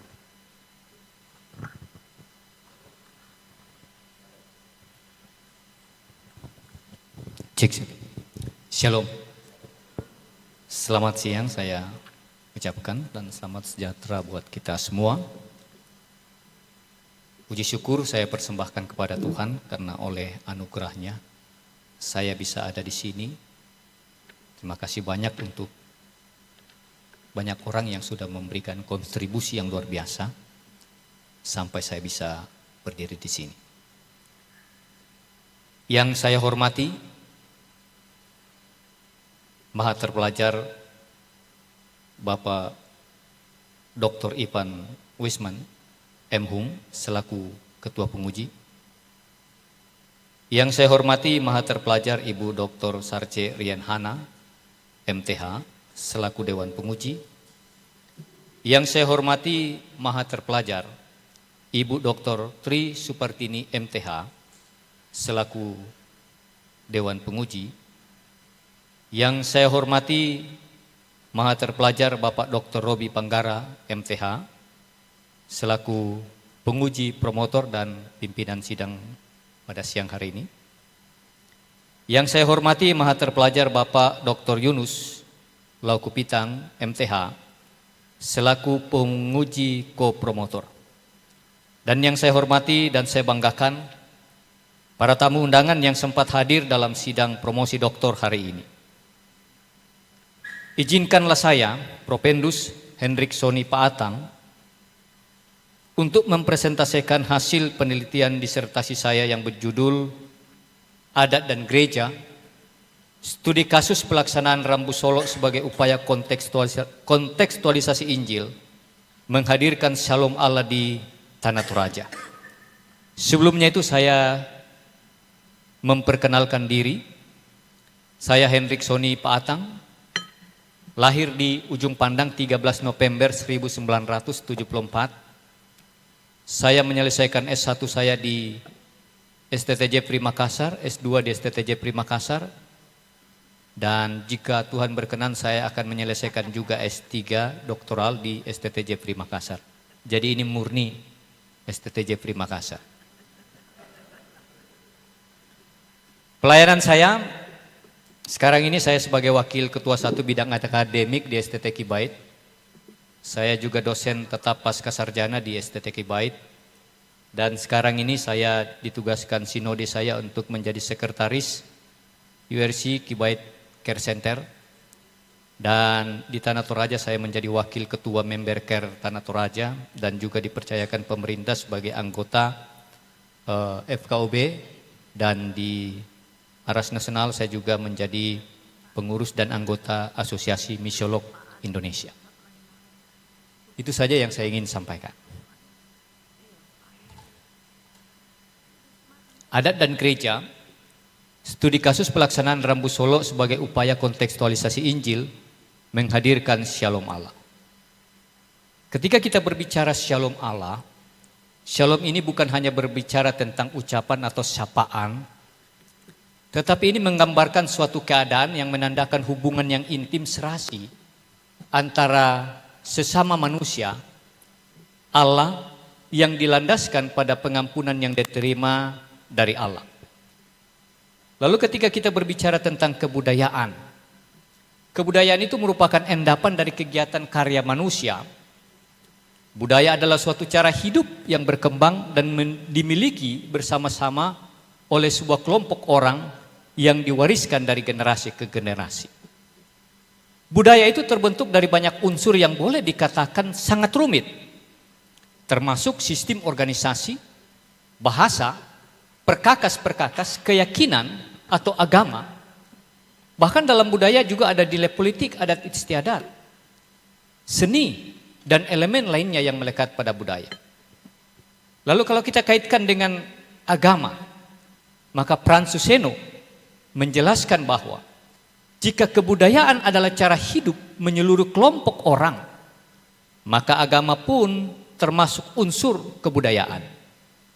Agama mempunyai sebuah keistimewaan, yakni memuat norma-norma yang disadari sebagai nilai kemutlakan. Manusia Toraja tidak bisa dipisahkan dari adat dan budayanya.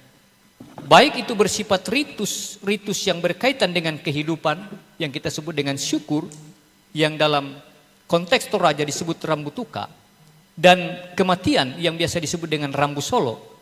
Ini memerlukan biaya yang sangat besar sekali. Sekalipun biayanya begitu besar, tetapi pelaksanaan kegiatan ini semakin banyak kita jumpai di Tanah Toraja. Tetapi sayang sekali, ada beberapa kegiatan-kegiatan Rambu Solo yang tidak lagi mendatangkan sukacita damai sejahtera, tetapi justru mendatangkan pertengkaran dan perselisihan, adu gengsi. Dan sekarang ini yang berkembang adalah melalui kegiatan-kegiatan tersebut memunculkan aktualisasi diri. Bahkan ada kalanya gereja harus berbenturan dengan pelayanan yang seharusnya diberikan gereja kepada keluarga yang berduka cita. Benturan ini disebabkan karena sulitnya membedakan pergumulan adat dan pergumulan aluk, baik dalam agama leluhur atau aluk todolo sebagai agama warisan, maupun agama Kristen sebagai agama dalam tatanan sosial yang baru. Gereja harus menghadirkan Shalom Allah dalam perjumpaan Injil dalam budaya Tanah Toraja. Berdasarkan keadaan-keadaan seperti inilah, maka saya coba merumuskan masalah. Bagaimana konsep Alkitab tentang Shalom? Apa makna elemen-elemen dalam budaya Rambu Solo dalam kehidupan masyarakat Toraja di Tanah Toraja? Dan yang ketiga, bagaimana upaya pelayanan kontekstual memperjumpakan Injil dan adat budaya Rambu Solo untuk menghadirkan Shalom Allah di Tanah Toraja.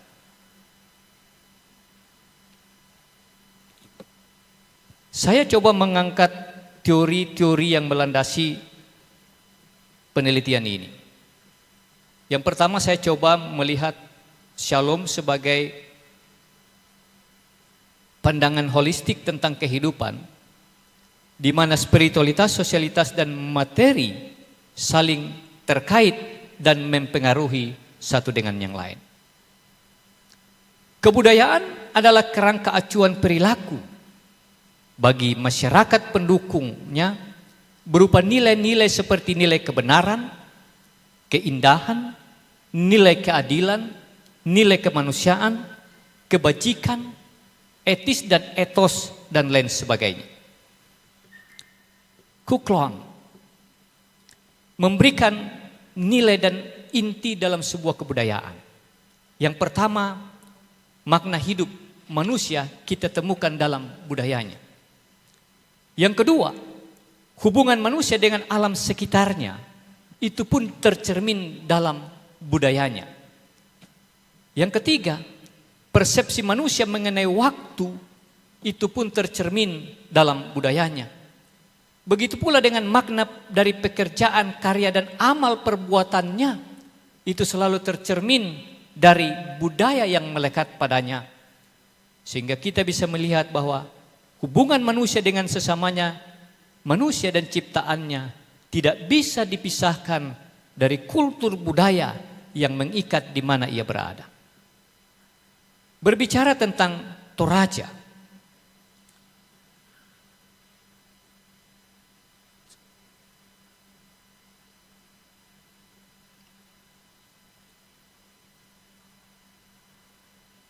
J. Tandilintin menjelaskan, sejarah Toraja adalah sejarah yang tidak tertulis, tetapi hanyalah sejarah yang dituturkan dari mulut ke mulut bagi setiap turunan bangsawan, seperti pujangga Toraja.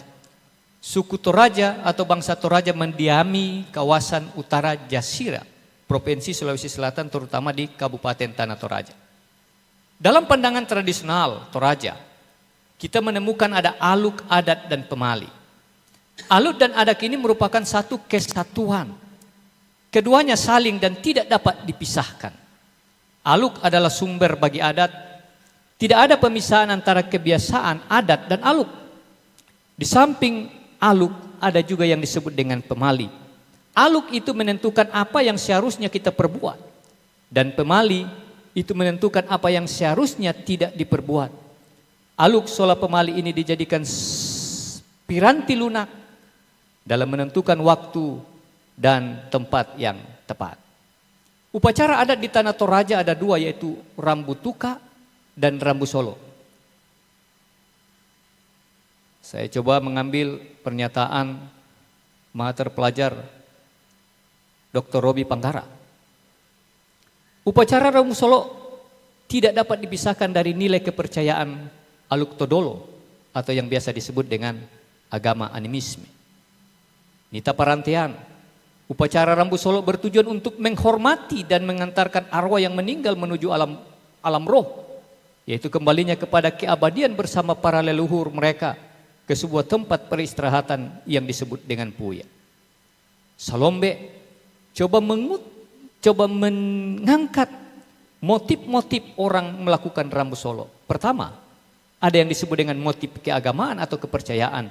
Adanya keyakinan bahwa arwah yang telah meninggal akan masuk ke alam baru dan hidup di sama. Yang kedua, motif sosiologis di mana acara kematian tersebut merupakan upacara kekeluargaan. Nilai-nilai yang ada dalam budaya Rambu Solo ada yang kita sebut dengan nilai katongkonan atau kekeluargaan. Itu sebabnya ketika ada orang Toraja yang meninggal, keluarganya biasa hadir tongkon duduk bersama-sama di tempat berduka. Karena itu adalah nilai yang melekat pada orang Toraja. Yang berikutnya ada disebut dengan ambakan datu atau gotong royong. Karena besarnya setiap upacara Rambu Solo itu, maka untuk mengerjakannya melibatkan masyarakat-masyarakat sekitar yang itu kita sebut mereka bekerja tanpa diupah, tanpa digaji, mereka mengorbankan waktunya sebagai bentuk gotong royong atau ambakan datu. Yang berikutnya di sana kita menemukan ada tradisi makan bersama.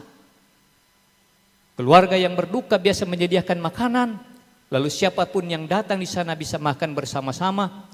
Dan yang berikutnya ada yang kita sebut dengan persekutuan, nilai kebersamaan dan kesamaan.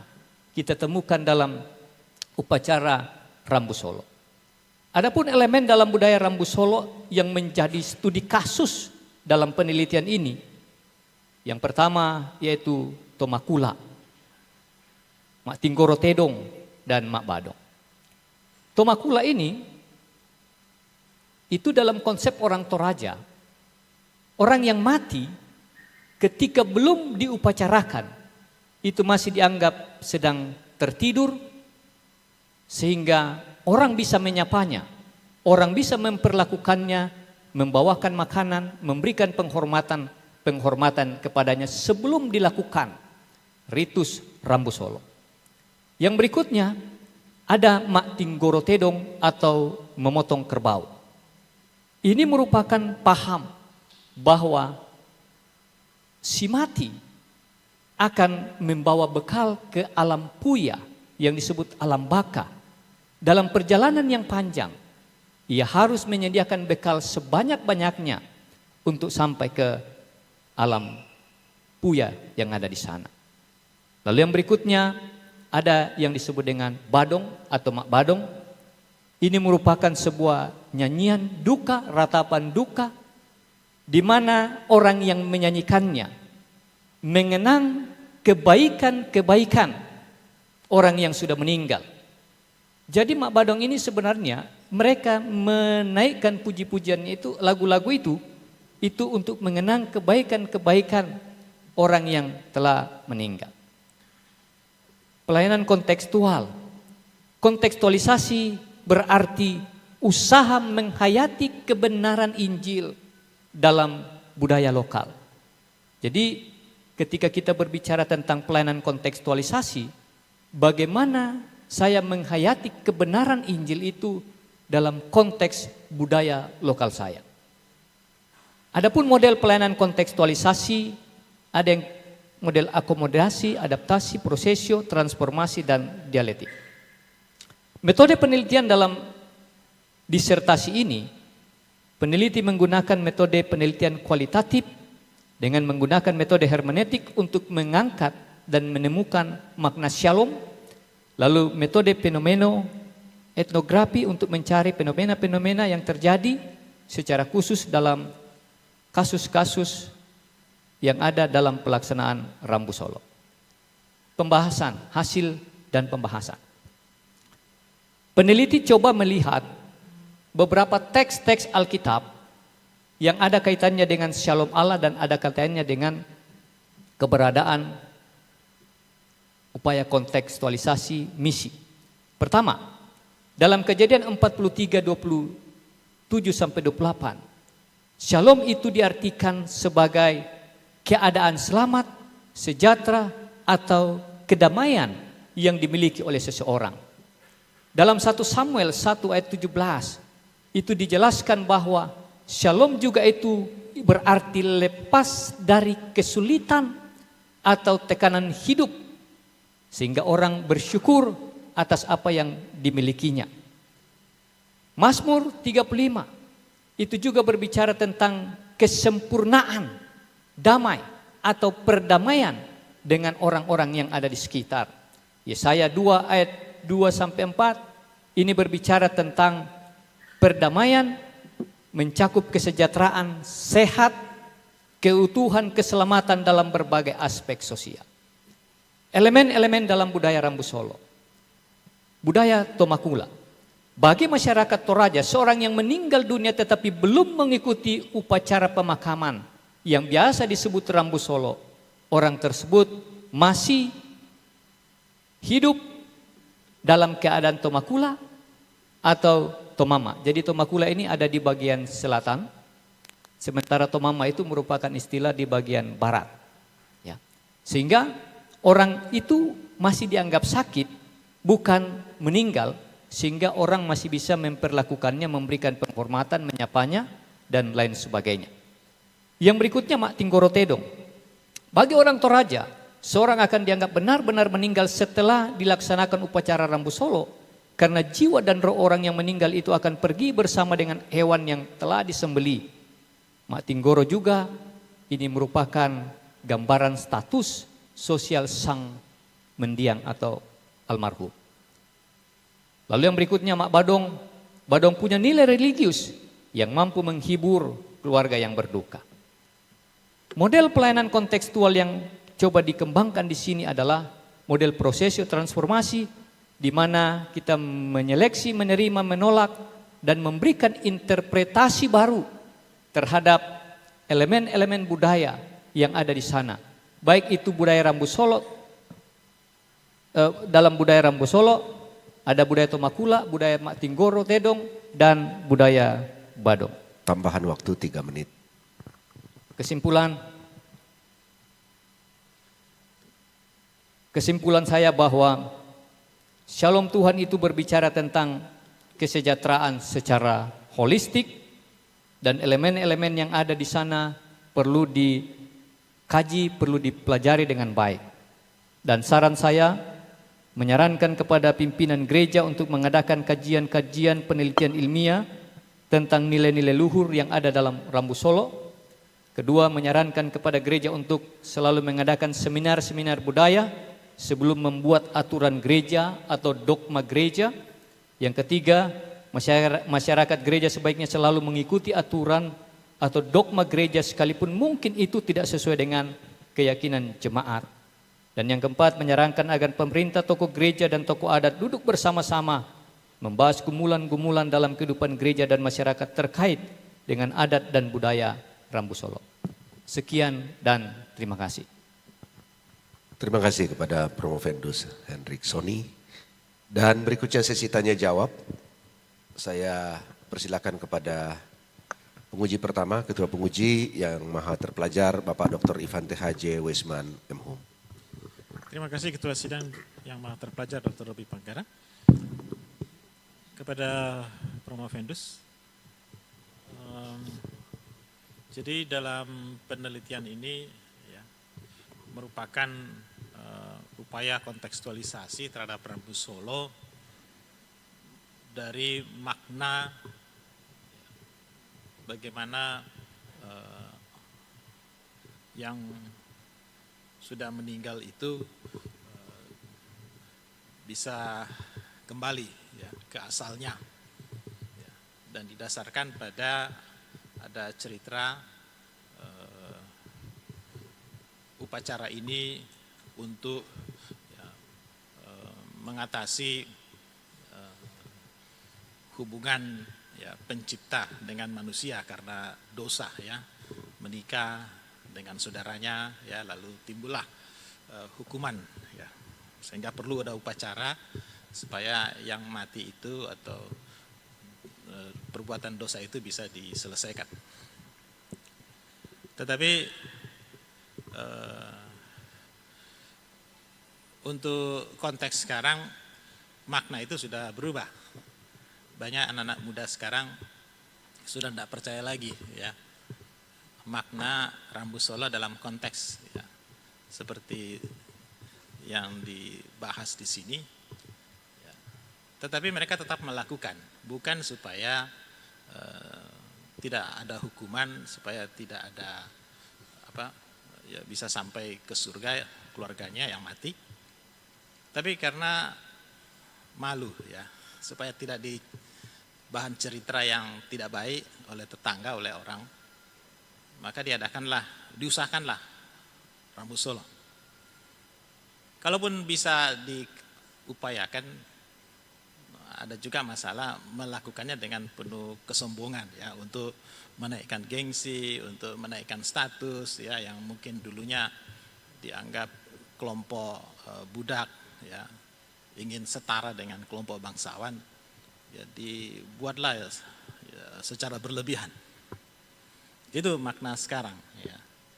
Mereka melakukan itu untuk itu saja, bukan untuk makna sebelumnya yang awal itu. Ya, sehingga perlu ada kontekstualisasi terhadap makna sekarang.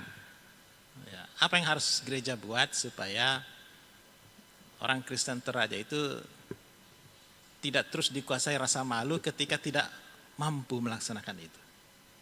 Ataupun apa yang harus gereja buat supaya orang Kristen Toraja itu melakukannya itu tidak terlalu berkelebihan, semata-mata hanya untuk meningkatkan gengsinya atau statusnya gitu ya.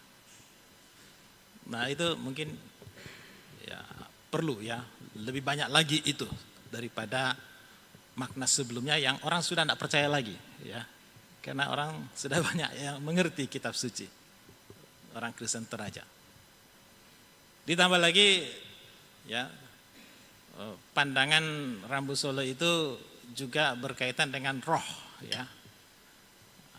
Masih ada yang yakin bahwa yang mati itu masih ada rohnya gitu ya, sebelum diupacarakan, sehingga mereka kasih makan ya, bahkan mengalami berjumpa dengan roh itu ya. Walaupun ada yang menganggap itu setan ya, tapi ada yang percaya bahwa bahkan ahli teologi pun percaya bahwa Raja Saul yang bertemu roh Samuel di Endor itu ya memang itu roh Samuel yang sudah mati gitu ya. Walaupun ada juga teolog yang menganggap itu juga setan gitu ya. Jadi upaya-upaya karya kontekstualisasi ini macam-macam ya, berbeda-beda. Kalau apa yang dibuat ini ya hasilnya seperti ini ya karena dari gereja Kibait. Tapi kalau dari gereja Toraja yang buat ini tentu lain lagi juga kan hasilnya ya, tidak seperti ini kesimpulannya ya. GPDI juga kalau buat ini tentu lain lagi ya. Jadi begitu banyak karya kontekstualisasi yang secara teologis itu berbeda-beda. Bahkan bukan hanya secara teologis, penafsiran, makna juga ya, makna dulu dan makna sekarang sudah berbeda lagi maknanya gitu kan. Bahkan secara pengalaman pun ya, ada yang merasa yakin sungguh-sungguh mengalami berjumpa dengan roh orang yang mati itu, ada yang masih menganggap itu setan ya.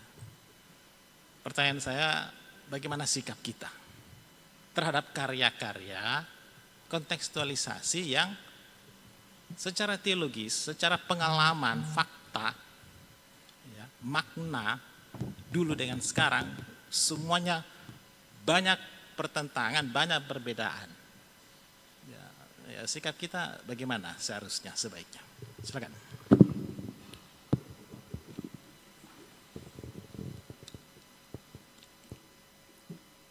Terima kasih untuk pertanyaan yang saya hormati Mahathir Pelajar Bapak Dr. Ipan Wisman and Home. Izinkan saya Propendus untuk menjawab apa yang dipertanyakan. Apa yang gereja harus buat supaya aktualisasi diri atau upacara yang sekarang ini terjadi tidak lagi berlebihan.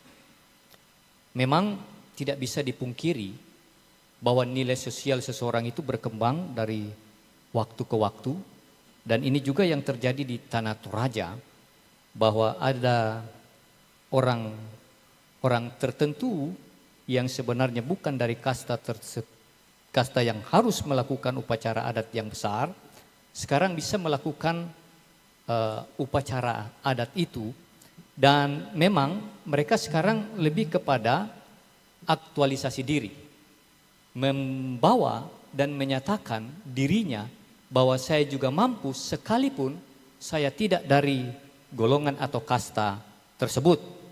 Nah, gereja harus memberikan pendampingan yang baik jika ada jemaat yang ingin melakukan hal itu. Yang pertama yang gereja harus lakukan adalah pelayanan pastoral, melakukan visitasi, penggembalaan kepada jemaat yang bersangkutan dengan memberikan pemahaman bahwa menonjolkan diri dalam kegiatan-kegiatan Rambu Solo itu adalah sebuah dosa atau kesalahan.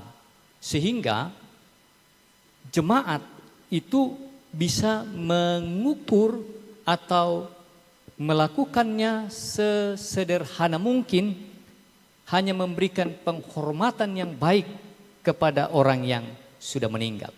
Yang berikutnya, untuk menghadapi perbedaan-perbedaan kontekstualisasi yang ada sekarang ini, maka kita selalu harus membangun konsep menghargai perbedaan dalam kebersamaan.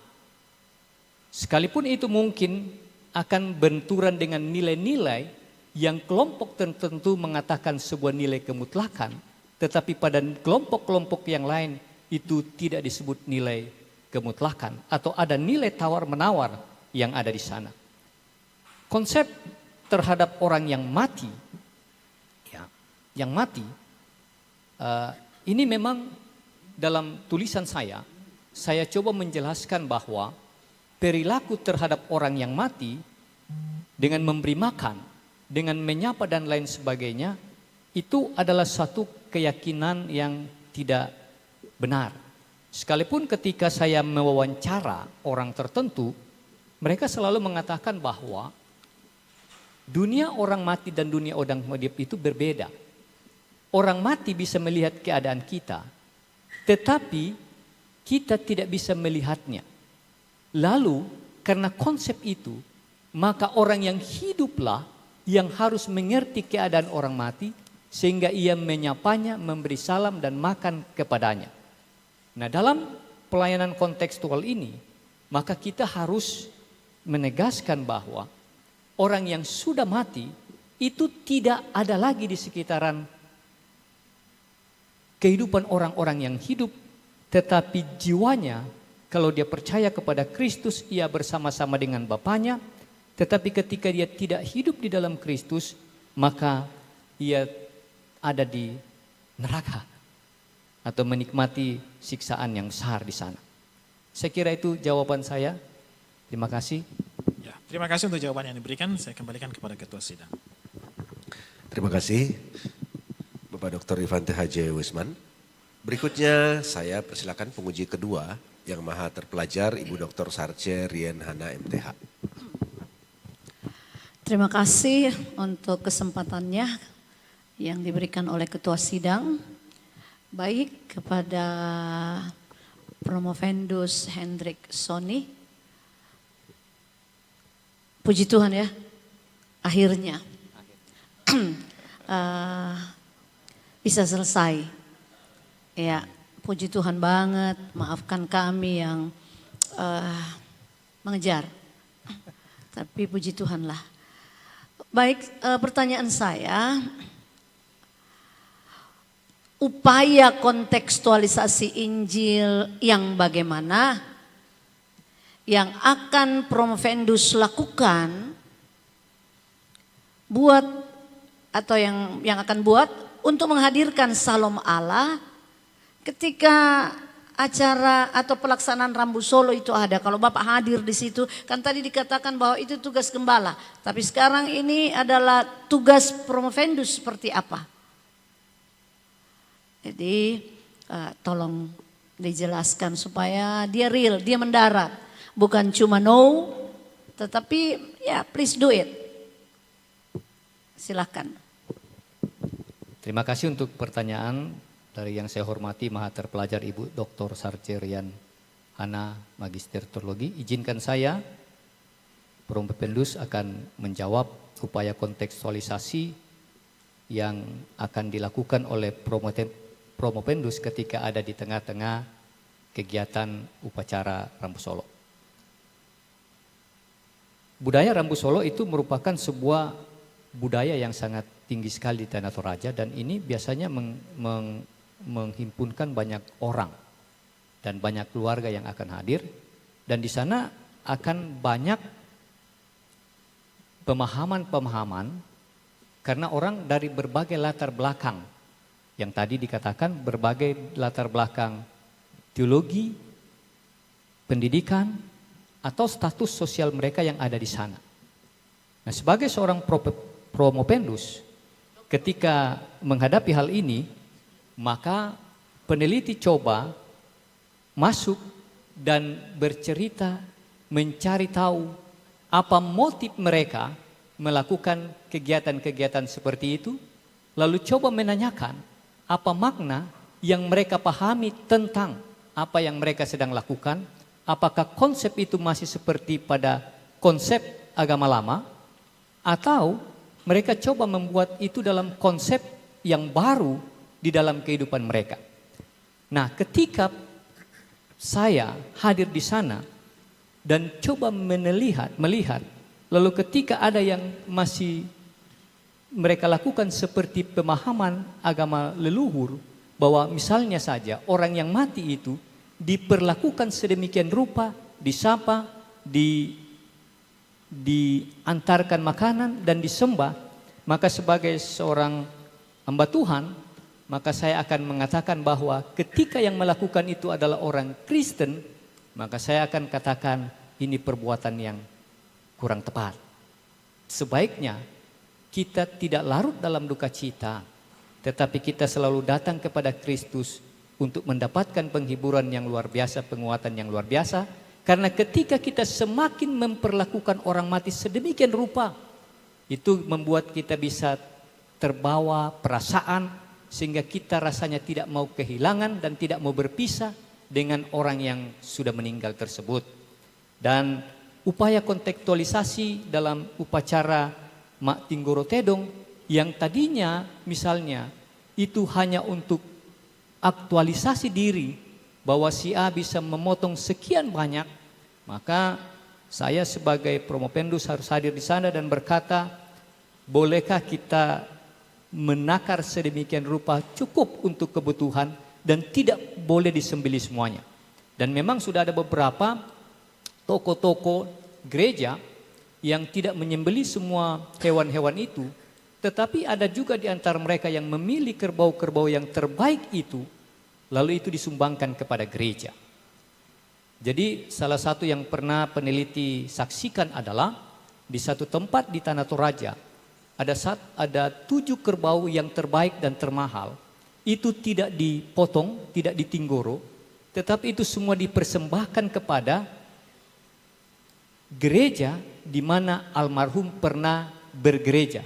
Dan nilainya itu fantastis, itu sekitar 700-800 juta disumbangkan ke gereja. Kalau tidak ada kegiatan ritus Rambu Solo, sulit sekali orang menyumbang, Bu.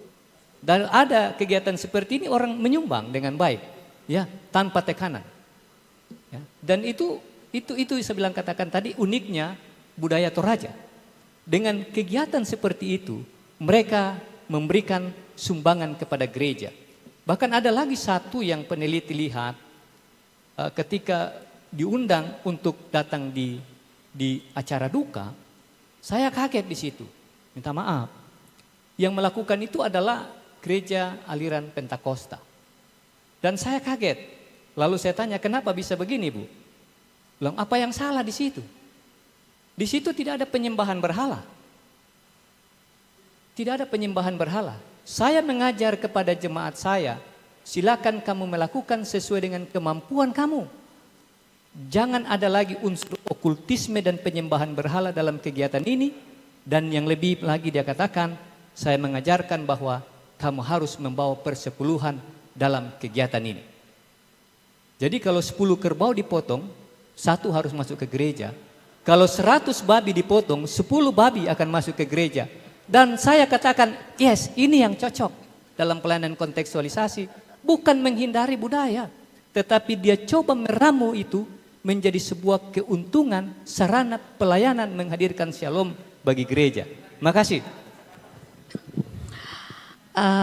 Baik, karena Bapak lanjut sedikit ya, karena Bapak di Kibait, ini waktu Bapak ada di tengah-tengah situ, dan ada maksudnya jemaat Kibait yang melaksanakan ini, adakah? Ya, ada. Ada ya? Tapi pengertian yang sudah baru ya? Ya, cuman memang di kami sekarang itu masih aturan kami tidak membolehkan untuk membuat upacara Rambu Solo dalam skala besar. Karena yang kami hindari sekarang itu adalah penyembahan berhala, okultisme, dan aktualisasi diri. Itu sebabnya ketika ada jemaat yang melakukan itu biasa pelayanannya ditinggalkan. Dan ini juga yang menarik buat saya karena seharusnya gereja memanfaatkan budaya itu, tidak menolaknya. Makanya saran saya adalah bagaimana gereja sebelum memutuskan sesuatu duduk bersama-sama, mengkaji secara ilmiah, lalu melahirkan aturan-aturan gereja yang sebisa mungkin memaksimalkan budaya-budaya lokal. Makasih.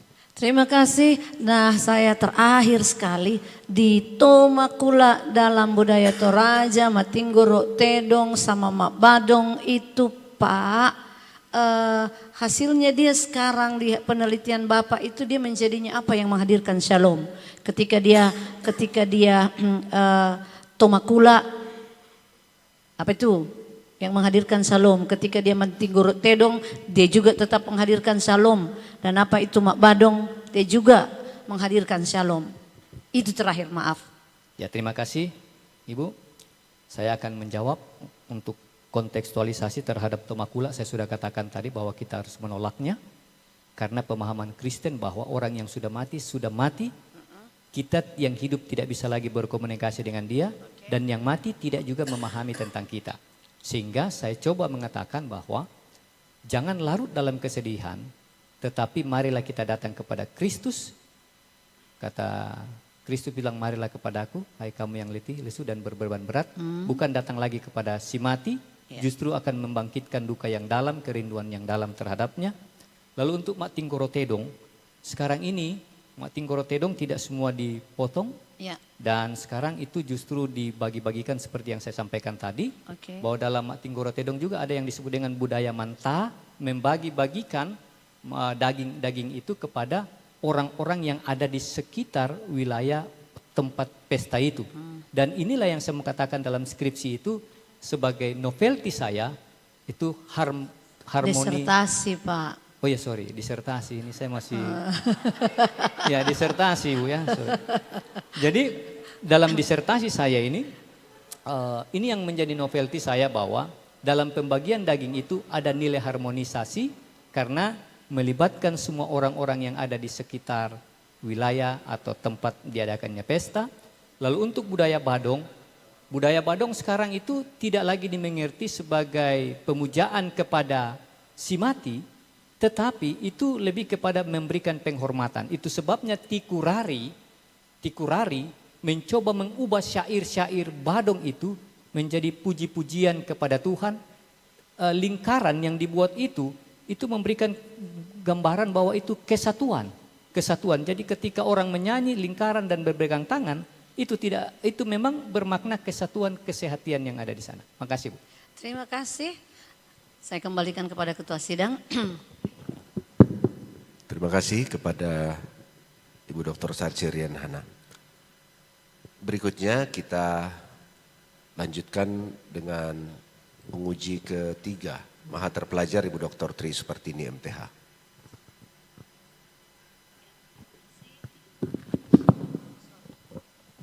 Terima kasih untuk kesempatan yang diberikan Ketua Penguji. Saya melanjutkan beberapa tanggapan Promovendus dengan pertanyaan tadi bahwa memang di beberapa gereja dalam hal ini agak berbeda upaya mengkontekskan seperti tadi penguji satu katakan kan berbeda dengan gereja Toraja, berbeda dengan gereja Pantekosta dan Promovendus sendiri menjelaskan bahwa ada contoh-contoh seperti itu. Nah pertanyaan saya adalah kalau di dalam kesimpulan di buku ini mengatakan, saudara menuliskan bahwa terhadap budaya Rambu Solo di Tanah Toraja haruslah memperhatikan nilai kebenaran Alkitab dan tadi sudah dijelaskan dengan pertanyaan penguji 2 bagaimana upaya-upaya yang dilakukan. Nah pertanyaan saya berikutnya adalah kalau tadi dalam contoh-contoh gereja Pantekosta seperti itu, nah bagaimana dengan mohon maaf spesifikasi Bapak sebagai pengurus di gereja Kibait? Apakah gereja Kibait juga sudah mengupayakan dalam upaya kontekstualisasi untuk menghadirkan shalom ini? Seperti apa upaya yang telah dilakukan? Karena dalam saran Bapak juga mengatakan hanya umum dengan gereja ya. Menyarankan kepada gereja untuk mengadakan seminar budaya sebelum membuat aturan gereja dan dogma. Nah, bagaimana implikasinya dalam upaya ini yang telah dilakukan oleh Gereja Kibait? Sudah ada atau belum? Dan seperti apa jika sudah ada upaya-upaya yang dilakukan untuk menghadirkan Shalom itu? Silakan Pak. Terima kasih. Yang saya hormati Mahaterpelajar Ibu Dr. Tri Supartini, MTH, untuk pertanyaan tentang bagaimana menyikapi tentang perbedaan-perbedaan kontekstual yang dilakukan oleh gereja-gereja. Yang pertama yang kita harus menyikapi adalah menghormati setiap pemahaman-pemahaman dari gereja-gereja tersebut. Sekalipun mungkin itu bertentangan atau tidak sesuai dengan dogma gereja saya. Karena dalam kebudayaan itu kita hidup bersama-sama, apalagi dalam konteks orang Toraja, ada namanya budaya tongkonan. Dalam satu tongkonan itu kita hidup berbeda-beda agama. Bukan hanya berbeda aliran gereja, tetapi juga kita hidup berbeda-beda agama. Dan orang Toraja itu adalah orang yang punya nilai toleransi yang paling tinggi sekali. Sangat menghormati orang-orang yang lain sekalipun itu terjadi perbedaan-perbedaan yang sangat signifikan terhadap pemahaman atau nilai-nilai yang kita anggap sebagai nilai kemutlakan atau nilai teologi yang ada. Jadi kita menghargai perbedaan-perbedaan yang ada tersebut, Bu. Yang berikutnya bahwa apakah Gereja Kibait sudah melakukan upaya kontekstualisasi? Ya, dulu sejarah Gereja Kibait kalau baru dengar babi dipotong, itu sudah ditinggalkan pelayanannya. Tapi sekarang sudah bertobat, Bu. Justru kalau ada pemotongan-pemotongan seperti itu diterima. Bahkan sekarang bukan hanya babi, kerbau pun ketika itu dipotong, itu sudah diterima. Itu sudah diterima. Dan itu tidak lagi dianggap sebagai nilai atau value yang akan dibawa oleh orang mati, tetapi lebih kepada bagaimana memberi makan kepada yang hidup. Bukan lagi memberi makan kepada yang mati, tetapi bagaimana memberi makan kepada orang-orang yang hidup, yang datang tongkon duduk bersama-sama dengan keluarga yang ada di sana. Yang berikutnya, Gereja Kibait juga tidak melarang jemaatnya untuk pergi tongkon ke sana. Sekali lagi, itu demi kekeluargaan, demi kebersamaan. Karena orang Toraja itu sangat kental sekali dengan nilai kekeluargaannya. Sekalipun dia berbeda agama atau berbeda teologi gereja, ia tetap menjunjung tinggi nilai kekeluargaan yang ada di sana. Saya kira itu, Bu. Makasih. Baik, terima kasih Pak. Apakah itu sudah dalam bentuk tertulis, ada izin, ataukah masih dalam lisan yang dipahami oleh semua?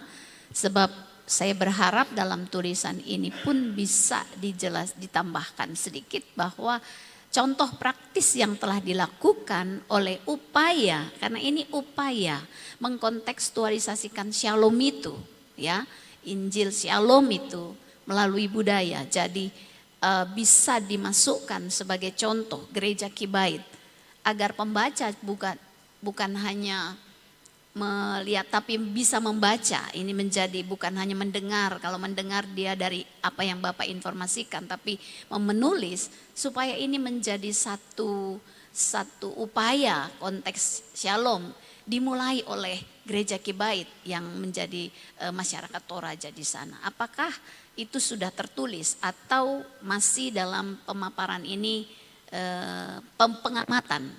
Seperti apa itu Pak? Silakan. Ya, terima kasih Ibu Dr. Tri Supartini, MTH. Ada memang beberapa yang sudah diatur dalam aturan gereja. Ada yang boleh, ada yang tidak boleh. Dan itu sudah ada tertulis dalam aturan atau peraturan Gereja Kibait. Dan peraturan di Gereja Kibait itu biasanya ditinjau sesuai dengan kebutuhan dan perkembangan budaya yang berlaku sampai hari ini. Makasih, Bu. Baik, berarti ada tapi tersirat. Tertulis bukan tersirat. Ada tertulis bukan tersirat. Oke, baik. Terima kasih. Saya kembalikan Ketua Penguji. Terima kasih Penguji Ibu Ibu Dr. Tri Supartini. Berikutnya saya persilakan penguji kelima sekaligus merangkap kopromotor Maha Terpelajar Bapak Dr. Yunus D.A. Lokapitang MTH untuk mengajukan pertanyaan atau memberikan rekomendasi. Terima kasih Pak Ketua Sidang, Pak yang Maha Terpelajar Dr. Robi Panggara MTH, Pak Sony ya, Pak Indik Sony, Promovendus. Saya membaca penjelasan Bapak menyebutkan bahwa aluk itu diciptakan oleh para dewa dengan nama aluk sanda pituna ya, serba 7, dan aluk sanda seratu atau aluk pitungga upi turatu pitung puluh pilu. Minta maaf. Ya, 77 ya. Ya, dengan baca ini saya ingat ada pengalaman sedikit. Saya di Sibanawa tahun 98 melayani di pos Gereja Kemah Injil di Sibanawa di Mamasa. Pada waktu itu ada tetangga yang meninggal. Dia masih kepercayaan Aluk Tudolo. Jadi mereka datangkan panggil Imam Aluk Tudolo itu dari Simbuang. Ya. Jadi bertetangga, saya diajak oleh jemaat turut pergi melayat begitu. Jadi disuguhi makan nasi jagung ya. Ya, itu makanan duka sepertinya begitu. Tapi dalam acara itu Imam Aluk Tudolo ini dia bertanya begini, kenapa ada 7 lubang di kepala saudara Anda ya? Jadi saya juga mau tanya saudara, kenapa ada 7 lubang di kepala saudara? Ya, ini sebagai dialog kontekstualisasi Injil ya, menghadirkan salom berhubungan dengan tulisan saudara. Silakan. Ya. Terima kasih yang saya hormati Maha Terpelajar Bapak Dr. Yunus Lokapitang MTH. Ini pertanyaan yang saya tidak pikirkan ini Pak. Saya coba waktu Bapak menanyakan seperti itu, saya langsung coba berpikir 7 lubang di kepala saya itu 2 lubang telinga, 2 lubang mata, 2 lubang hidung, dan 1 mulut. Dalam konteks Toraja memang angka 7 itu merupakan angka yang sangat sempurna. Itu sebabnya di sini disebutkan Aluk Sanda Pituna atau 7777. Bahkan kalau kita pergi ke patung Kristus memberkati di Makale, itu anak tangga itu berjumlah 777 anak tangga untuk sampai ke sana. Dan itu berarti bahwa Aluk Tudolo itu memahami nilai angka 7 itu angka yang sangat baik, angka yang sangat sempurna. Kalau nilai disertasi 10 Pak. Kalau angka 77 itu nilai sempurna. Dan kalau saya coba memahami teks Alkitab, maka angka 7 juga itu di dalam Alkitab itu angka yang sempurna. Angka sempurna itu berarti bahwa ketika Tuhan mencipta kita dengan muka ini, dengan 7 lubang yang ada di kepala, itu berarti bahwa Tuhan mencipta kita itu sempurna. Sungguh amat baik. Dan itu memang berbeda dengan ciptaan-ciptaan yang lain. Ciptaan yang pertama 1-6 itu hanya dikatakan baik, lalu masuk kepada ciptaan yang ke-6 manusia, Allah mengatakan sungguh amat baik. Jadi nilai angka 7 itu memberikan gambaran kesempurnaan dan tubuh kita juga ini adalah sempurna. Makasih Pak. Ya, sedikit tambah. Tapi bagaimana itu saudara berdialog kontekstual dikaitkan dengan pertanyaan tadi Pak Ivan, eran di langit ya, dan juga dikaitkan dengan aluk yang diberikan sampai ada rambu solo sampai dia menjadi menjadi dewa kembali. Ya. Silakan. Ya. Makasih Pak. Dalam kaitan dengan tulisan saya, maka untuk mencapai kesempurnaan itu maka orang Toraja melakukan apa yang disebut dengan ritus atau upacara Rambu Solo, dan binatang yang dikorbankan itu menjadi bagian dari kesempurnaan arwah menuju kepada alam kebadian. Nah, dalam upaya kontekstualisasi saya akan membawa bahwa pengorbanan-pengorbanan yang dilakukan itu sudah ditanggung oleh Yesus Kristus. Ia sudah mengorbankan dirinya untuk saya dan kita semua. Bisa dibayangkan Pak, kalau Yesus tidak mengorbankan dirinya, maka usaha peternakan itu adalah usaha yang paling lancar. Karena untuk menghapus dosa, maka kita harus mengorbankan binatang, dan untuk orang Toraja harus mengorbankan kerbau yang harganya bisa 1 Fortuner Pak. Jadi dalam upaya kontekstualisasi kesempurnaan untuk menuju kesempurnaan, tidak lagi dengan mengorbankan binatang, tetapi Kristus sudah berkorban bagi saya dan kita semua. Makasih Pak. Terima kasih penjelasan. Saya kembalikan.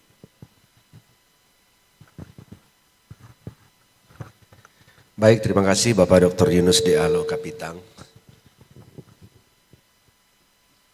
Terakhir dari saya juga ingin tentu mengajukan pertanyaan dan juga sekaligus mencoba menggali hal ini, karena memang di situasi ini menarik karena tentu kita ada di wilayah yang berdekatan.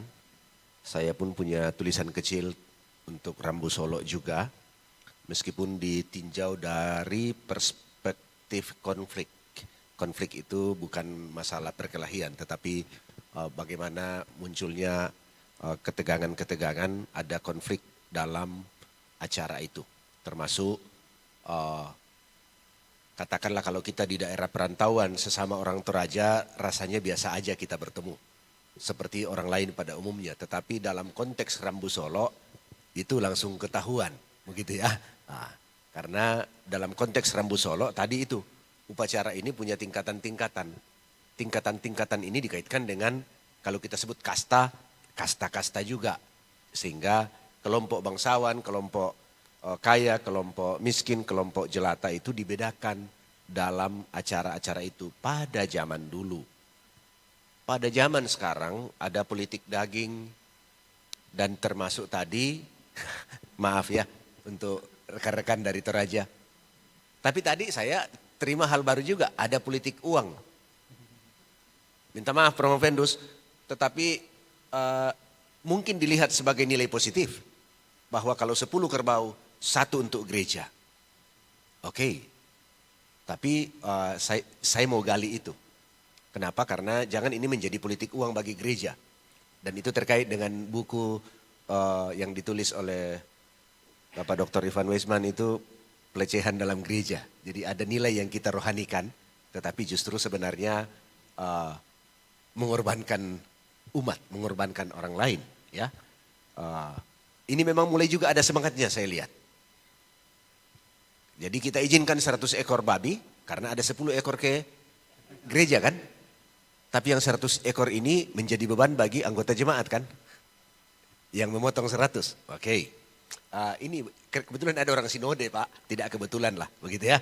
Jadi selalu kita harus memberikan ruang, karena di tingkat akademisi seperti ini memang harus tercipta ruang diskusi.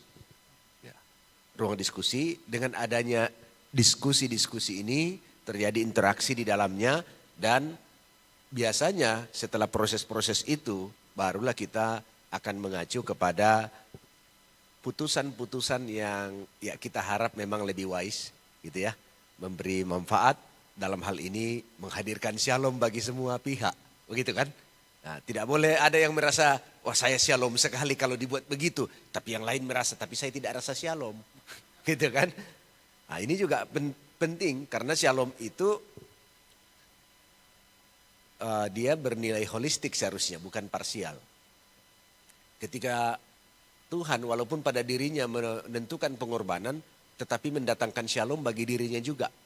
Dengan memulihkan, terjadi restorasi hubungan. Memang dia berkorban untuk umat, tetapi bukan hanya umat yang mendapatkan makna shalom itu, bagi Tuhan sendiri shalom itu juga terkait di dalamnya adalah terjadinya restorasi. Restorasi hubungan yang rusak sebelumnya. Sehingga shalom itu mestinya juga mutualisme. Begitu ya. Nah, kalau shalom itu saya hanya menerima manfaat orang lain, selalu memberi, lama-lama yang memberi itu tidak rasa shalom lagi. Iya kan? Itu yang biasa saya sebut. Bahwa ya katakanlah daging babi atau daging kerbau, karena ini bicara Rambu Solo. Jadi ketika usia mulai bertambah itu kadang-kadang orang mulai menghindari karena takut hipertensi katanya. Saya bilang hati-hati. Bukan cuma karena makan daging kerbau dan makan daging babi itu buat hipertensi. Aqua ini pun juga bisa bikin hipertensi. Lalu orang tanya, kok bisa? So, iyalah. Kalau kalian semua dapat papillon, dapat daging kerbau, terus saya cuma dikasih aqua, apa saya nggak hipertensi juga? Ya kan? Bisa darah tinggi juga saya gitu kan. Masa yang lain pulang bawa kepala babi, bawa papillon, terus saya dibekali dengan 1 botol aqua. Ya kan gimana lah gitu ya. Nah, Pak Ketua Sinode, Sekretaris Sinode, Ketua Sekolah, semua deret ini, semuanya bawa 1 bambu gitu kan. Nah, yang satu pegang 1 botol aqua. Gitu. Bisa darah tinggi juga gitu. Nah, baik Promovendus. Kritik terhadap aspek komersialisasi. Dalam hal ini, beban ekonomi Rambu Solo. Ini kita bicara realitas. Tidak kebetulan saya juga orang Toraja. Beban ekonomi Rambu Solo sering dianggap bertentangan dengan prinsip shalom. Zaman dulu ya. Kenapa? Karena ada unsur keadilan dan unsur kesetaraan. Tapi menarik tadi bahwa sudah dibawa-bawa masuk, dilihat nilainya bahwa kalau ada perpuluhannya maka itu tidak jadi beban kan, kira-kira begitu. Nah ini terserah, ini bisa dilihat nanti, tapi ini ruang diskusi yang saya ciptakan. Proposisi transformatif apa yang Promovendus tawarkan untuk mempertahankan esensi ritual. Oke, jadi esensi ritual tadi itu karena memang di Toraja tidak boleh potong ayam kalau orang mati.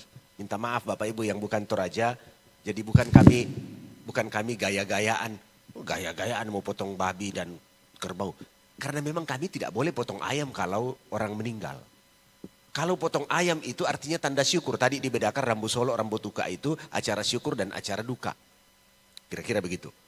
Nah kalau sampai kita potong ayam itu tanda syukur. Masakan orang mati dan kita memotong tanda syukur. Itu berarti dendam kesumat. Sampai bersyukur karena orang itu mati kan begitu.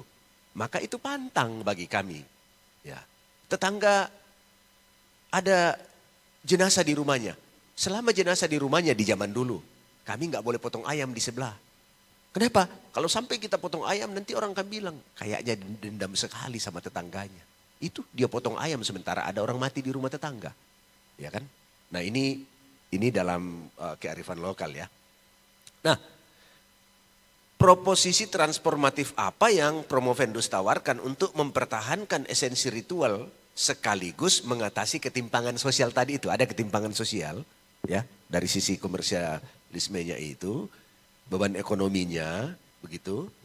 Tetapi sekarang juga dengan dalam nilai kontekstual itu kan ini bukan mau dihapus sama sekali kan. Nah dalam hal itu proposisi transformatif apa yang ditawarkan. Nah memang tadi sudah sempat disebut, ya bolehlah tapi kasihlah persepuluhan ke gereja gitu kan. Nah masalah adalah begini. Ketika barang itu ditaruh di tengah, yang punya hanya punya ketika belum masuk di tengah. Begitu dia masuk di kita sebut halaman, maka itu sudah punya adat. Ya kan? Nanti yang tertinggal itu kotorannya. Iya kan? Nah sekarang dengan menambahkan tadi perpuluhan, berarti adat dan gereja sama-sama punya. Yang selama ini memang sempat saya ganggu beberapa tua-tua adat karena begini. saya beberapa kali turun, saya lihat kalau acara pagi sampai sore itu adat. Tapi itulah acara di mana kerbau babi dipotong sampai sore kan, dibagi-bagi. Setelah jam 4 barulah gereja datang. Semua daging sudah hilang, tinggal kotorannya. Nah, yang saya bilang, wah ini kan keterlaluan kalian ini. Kristen kah Bapak ini? Oh Kristen Pak. Bapak tega buat begitu sama pendetanya. Kenapa Pak? Saya lihat dari pagi banyak daging di sini. Bapak sudah bagi-bagi semua orang. Nanti sudah habis daging baru pendeta dikasih kesempatan. Ya kan? Hanya tinggal cium kotorannya saja. Nah ini bisa juga dievaluasi lah. Nah tapi tadi ada ruang kasih persepuluhan. Oke. Tapi bagi saya ini pun juga masih menyisakan ruang diskusi. Nah jadi karena Promovendus menulis ini, maka bagi saya silakan tampilkan pemikirannya seperti apa. Mungkin memang sudah disinggung banyak dalam tulisan ini. Seperti itu. Dan yang kedua dari nilai agama ini saya tanyakan sekaligus. Yang kedua, begini, ini dari sudut kontekstualisasi juga. Bagaimana, karena dalam, tadi sudah disebut-sebut bahwa konteks itu kan dikait-kaitkan dengan arwah dan prosesi perjalanan ke Puya. Oke. Nah ini kan seperti kita juga ada roh orang mati dan ada perjalanan ke sorga. Gitu. Nah, bagaimana konsep kebangkitan, nah ini terkait kita. Bagaimana konsep kebangkitan dan juga parousia kedatangan Yesus yang kedua kali dalam kekristenan mentransformasi pemaknaan Puya. Ya kan? Mentransformasi pemaknaan Puya tanpa, karena bicara kontekstualisasi, mendiskreditkan narasi lokal. Ya, karena kalau disinggung narasi lokalnya kan juga bisa persoalan dalam hal kontekstual. Dari saya hanya mencoba menggali dua hal ini, mungkin menjadi sebuah tendangan pamungkas juga dari Promovendus untuk disajikan kepada kita semua pada kesempatan ini di ruang terhormat ini. Silakan. Ya. Terima kasih banyak yang saya hormati Pak terpelajar Bapak Dr. Robi Penggara, MTH. Untuk mentransformasi nilai-nilai atau kearifan-kearifan lokal yang ada, maka pertama yang harus kita pahami adalah nilai asli atau makna asli dari budaya Rambu Solo tersebut. Selama itu berbicara tentang penyembahan berhala, okultisme, maka gereja harus menolak dengan keras dan mengatakan suara kenabiannya itu bertentangan dengan nilai-nilai spiritual yang kita miliki. Dalam penolakan-penolakan tersebut, kita bisa memberikan makna yang baru kepada apa yang sementara sedang dilakukan. Contoh misalnya, ketika Abraham menjadi pengikut Tuhan, maka konsep mezbah tidak dihilangkan. Ia tetap menggunakan mezbah, tetapi mezbah di mana dia mempersembahkan korban bakarannya, tetap mezbah pada waktu ia menganut agama Mesopotamia. Tetapi ketika Tuhan memanggilnya, mezbah yang sama menyembah kepada dewa Mesopotamia dipakai untuk menyembah Tuhan. Jadi ada transformasi atau pemaknaan baru terhadap apa yang dilakukan. Dan untuk sekarang ini,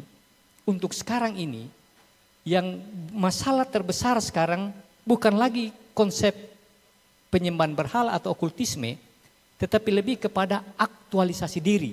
Yang tadi dikatakan bahwa bukan golongannya, bukan kastanya, sampai dia harus berani karena ingin menonjolkan dirinya bahwa saya sudah mampu, saya sudah bisa melakukan hal-hal seperti yang orang lain dulu lakukan, yang saya dulu tidak bisa lakukan. Yang berikutnya, bagaimana memahami tentang kebangkitan dalam transformasi pemaknaan Puya bagi arwah. Dalam penelitian saya, ternyata Puya itu bukan surga. Tetapi Puya itu adalah tempat peristirahatan. Jadi arwah orang yang mati dalam konsep Aluk Todolo itu sedang beristirahat dan akan mempersiapkan diri kepada keabadian. Itu sebabnya mereka harus memotong sebanyak-banyaknya sebagai bekal dalam masa persinggahan melanjutkan perjalanan ke alam keabadian. Dalam konteks ini maka orang Kristen mempercayai tentang kebangkitan tubuh, kebangkitan orang mati yang akan datang ketika Kristus datang yang kedua kali atau yang kita sebut dengan parousia. Orang yang sudah mati akan dibangkitkan dan orang yang hidup itu akan diubahkan dalam sekejap. Makasih, Pak. Baik, terima kasih kepada Promovendus atas apa yang disampaikan. Memang ini tidak bisa memang dijawab singkat, harus hadir di ruang terbuka dan juga saya harap tidak hanya dikhotbahkan karena dikhotbahkan itu tidak memberi ruang bertanya. Jadi hadirkanlah dalam ruang-ruang dialog. Kita duduk bersama, itu yang saya sukai adalah ketika hadir di Toraja misalnya, ketika kita bisa duduk bersama dengan tua-tua adat, disitulah ruang. Ya. Jadi contoh di kampung kami, jadi memang dalam waktu yang panjang tuh saya lihat pembagian daging itu kan tidak bisa terhindari. Tetapi yang dikasih daging ini semua tua-tua adat, atau parenge, atau makaka, apapun lah namanya. Kalau daerah Makale ke sana ada puang dan seterusnya. Tapi di situ ada pendeta, ada guru. Jadi saya bilang begini, di masa lalu memang begitu ya. Tapi sekarang kan kita juga, pendeta-pendeta ini kan orang-orang yang berjaga-jaga atas nyawa kata Alkitab. Ya, kan mereka Kristen gitu ya. Terus kalian punya penghargaan apa kepada pendeta-pendeta? Guru-guru di sini semua yang membuat kita pintar, membuat anak cucu kalian pintar, terus kalian punya penghargaan apa terhadap mereka? Dan belakangan saya hadir, saya senang karena di setiap acara, kalau di situ di sekitar acara ada 10 gereja, biasanya juga ada 10 pembagian untuk gereja. Kalau di situ ada sekolah, biasanya sudah ada yang sampai ke sekolah itu. Bahkan kalau bisa menyebutkan semua gurunya, sudah bisa juga. Saya, ini bagus lah. Ya kan? Nah, supaya kalian tidak darah tinggi sendiri, kolesterol sendiri, sakit sendiri, mati sendiri. Nah, tapi minimal ada orang lain yang juga butuh hidup. Gitu kan? Nah, tapi ya ini tidak mudah. Ya, dari satu tempat, kenapa bisa? Karena saya bagian dari warga di situ. Bagian dari keluarga. Tentu bisa ngomong, tapi kalau mau ngomong ke daerah lain yang saya tidak dikenalkan, saya bisa diusir kan.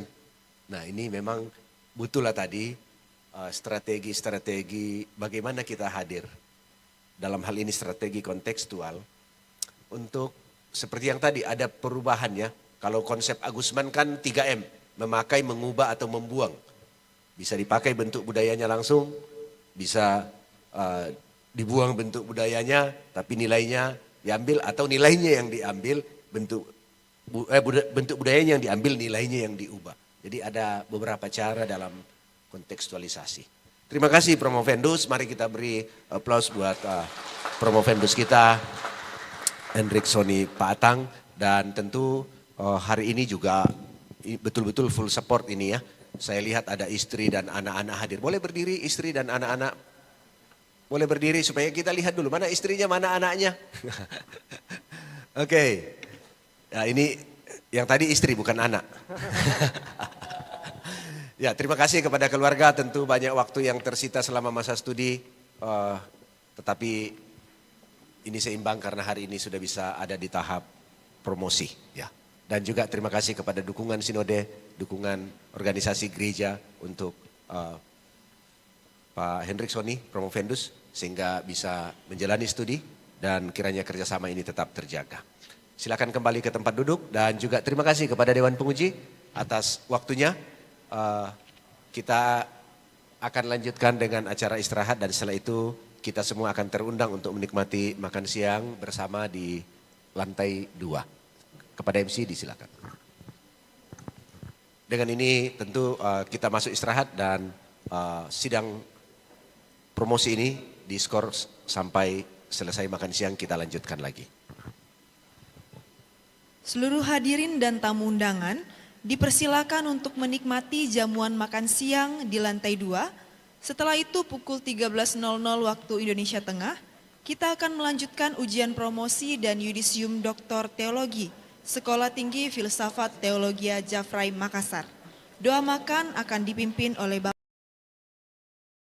MTH. Kita berdoa sebelum menikmati berkat Tuhan. Kita berdoa, kami memuliakan nama Tuhan di siang ini.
hormati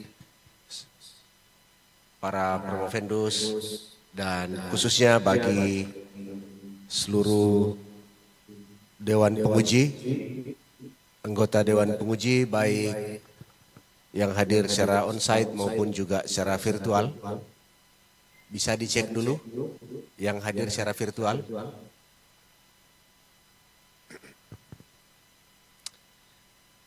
Oh, baik.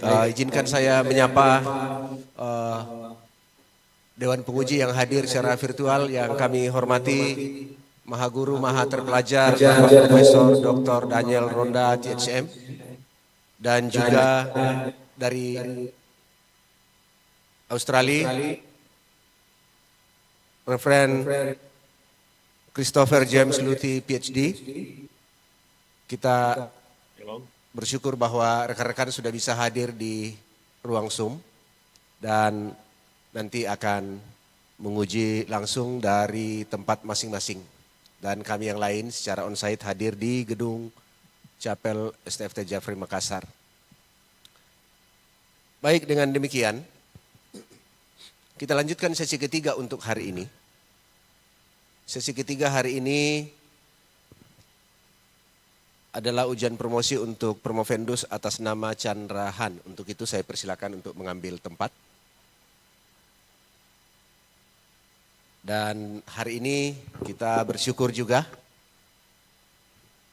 karena ada rekan-rekan dari Pak Chandra ya, rekan-rekan Promovendus boleh hadir di ruang Zoom. Tadi saya belum lihat ya, ada beberapa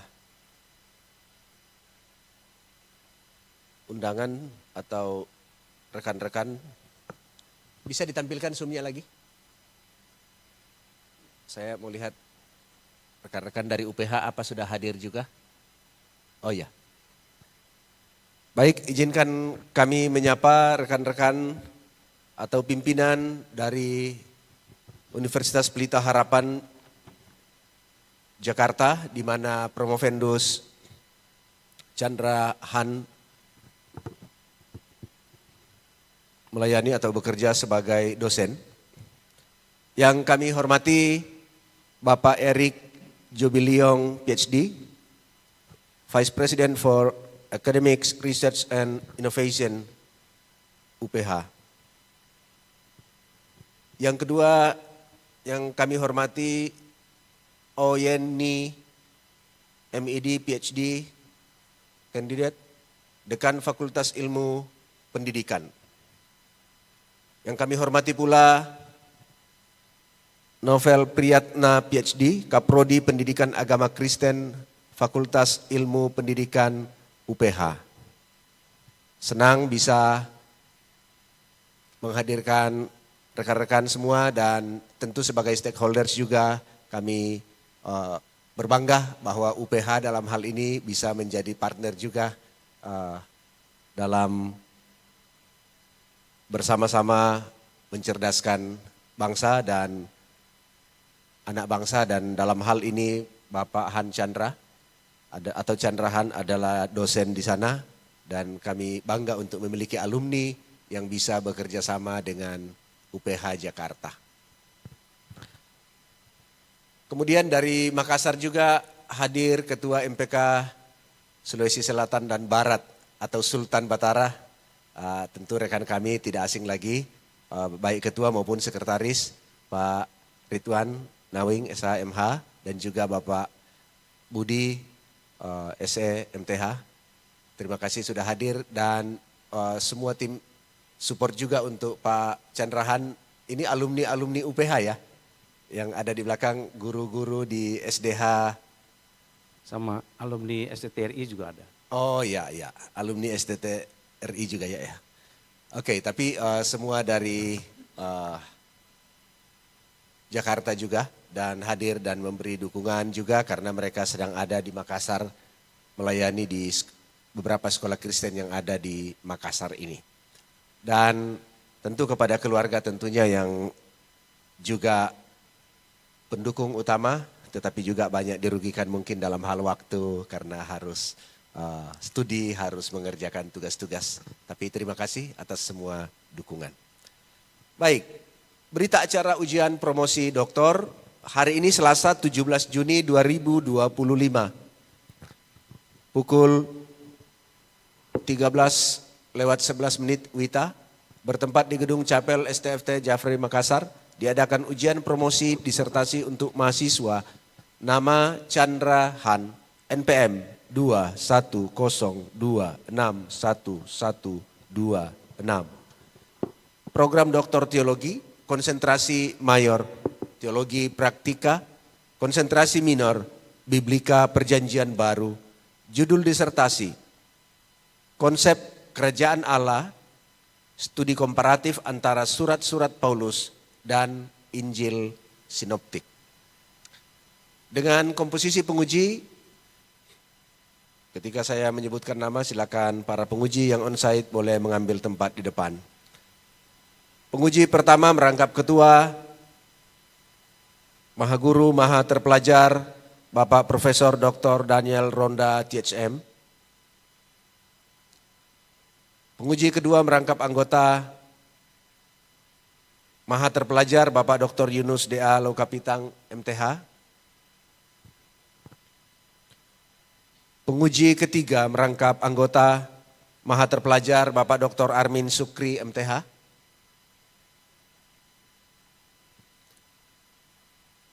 Penguji keempat merangkap promotor, Bapak Christopher James Luthi, PhD, bergabung secara virtual. Dan penguji kelima merangkap co-promotor, Dr. Robi Panggara. Baik, dengan demikian saya persilakan kepada Promovendus Chandra Han untuk menyampaikan ringkasan disertasinya dalam waktu 10 hingga 15 menit. Baik, selamat siang dan salam sejahtera bagi kita semua. Yang saya hormati Maha Guru, Maha Terpelajar, Bapak Profesor Dr. Daniel Ronda, TSM, selaku Ketua Penguji. Yang saya hormati Maha Terpelajar, Bapak Dr. Yunus D.A. Laukapitang, MTH, selaku Dewan Penguji. Yang saya hormati Maha Terpelajar Bapak Dr. Armin Sukri, MTH, selaku Dewan Penguji. Yang saya hormati Maha Terpelajar Bapak Christopher James Luthi, PhD, selaku penguji promotor. Yang saya hormati Maha Terpelajar Bapak Dr. Robi Panggara, MTH, selaku penguji co-promotor. Dan yang saya hormati dan saya banggakan para tamu undangan yang hadir di sidang ujian promosi doktor teologi hari ini. Ini bukan pembacaan format, tetapi memang saya sangat bersyukur dan yang saya undang memang orang saya sangat hormati. Terima kasih ya sudah bersedia datang. Jadi izinkan saya untuk mempresentasikan hasil penelitian disertasi saya yang berjudul Konsep Kerajaan Allah, studi komparatif antara surat-surat Paulus dan Injil Sinoptik. Pertama-tama izinkan saya dulu memperkenalkan diri saya. Nama saya Chandra, Han itu ditambahkan tahun 2011 waktu saya mau ke Amerika. Dari lahir sampai dengan umur 41 belum ada nama Han, tapi ditambahkan oleh orang imigrasi menjadi Chandra Han. Sehingga waktu saya dapat ijazah dari Calvin Seminary ditanya, Chandra kamu mau taruh Chandra Han atau Chandra? Karena di paspor Chandra Han, tetapi di semua ijazah sampai dengan S1 itu adalah Chandra saja, tidak ada Han-nya. Saya bilang ikut paspor saja karena bagaimanapun itu dokumen resmi.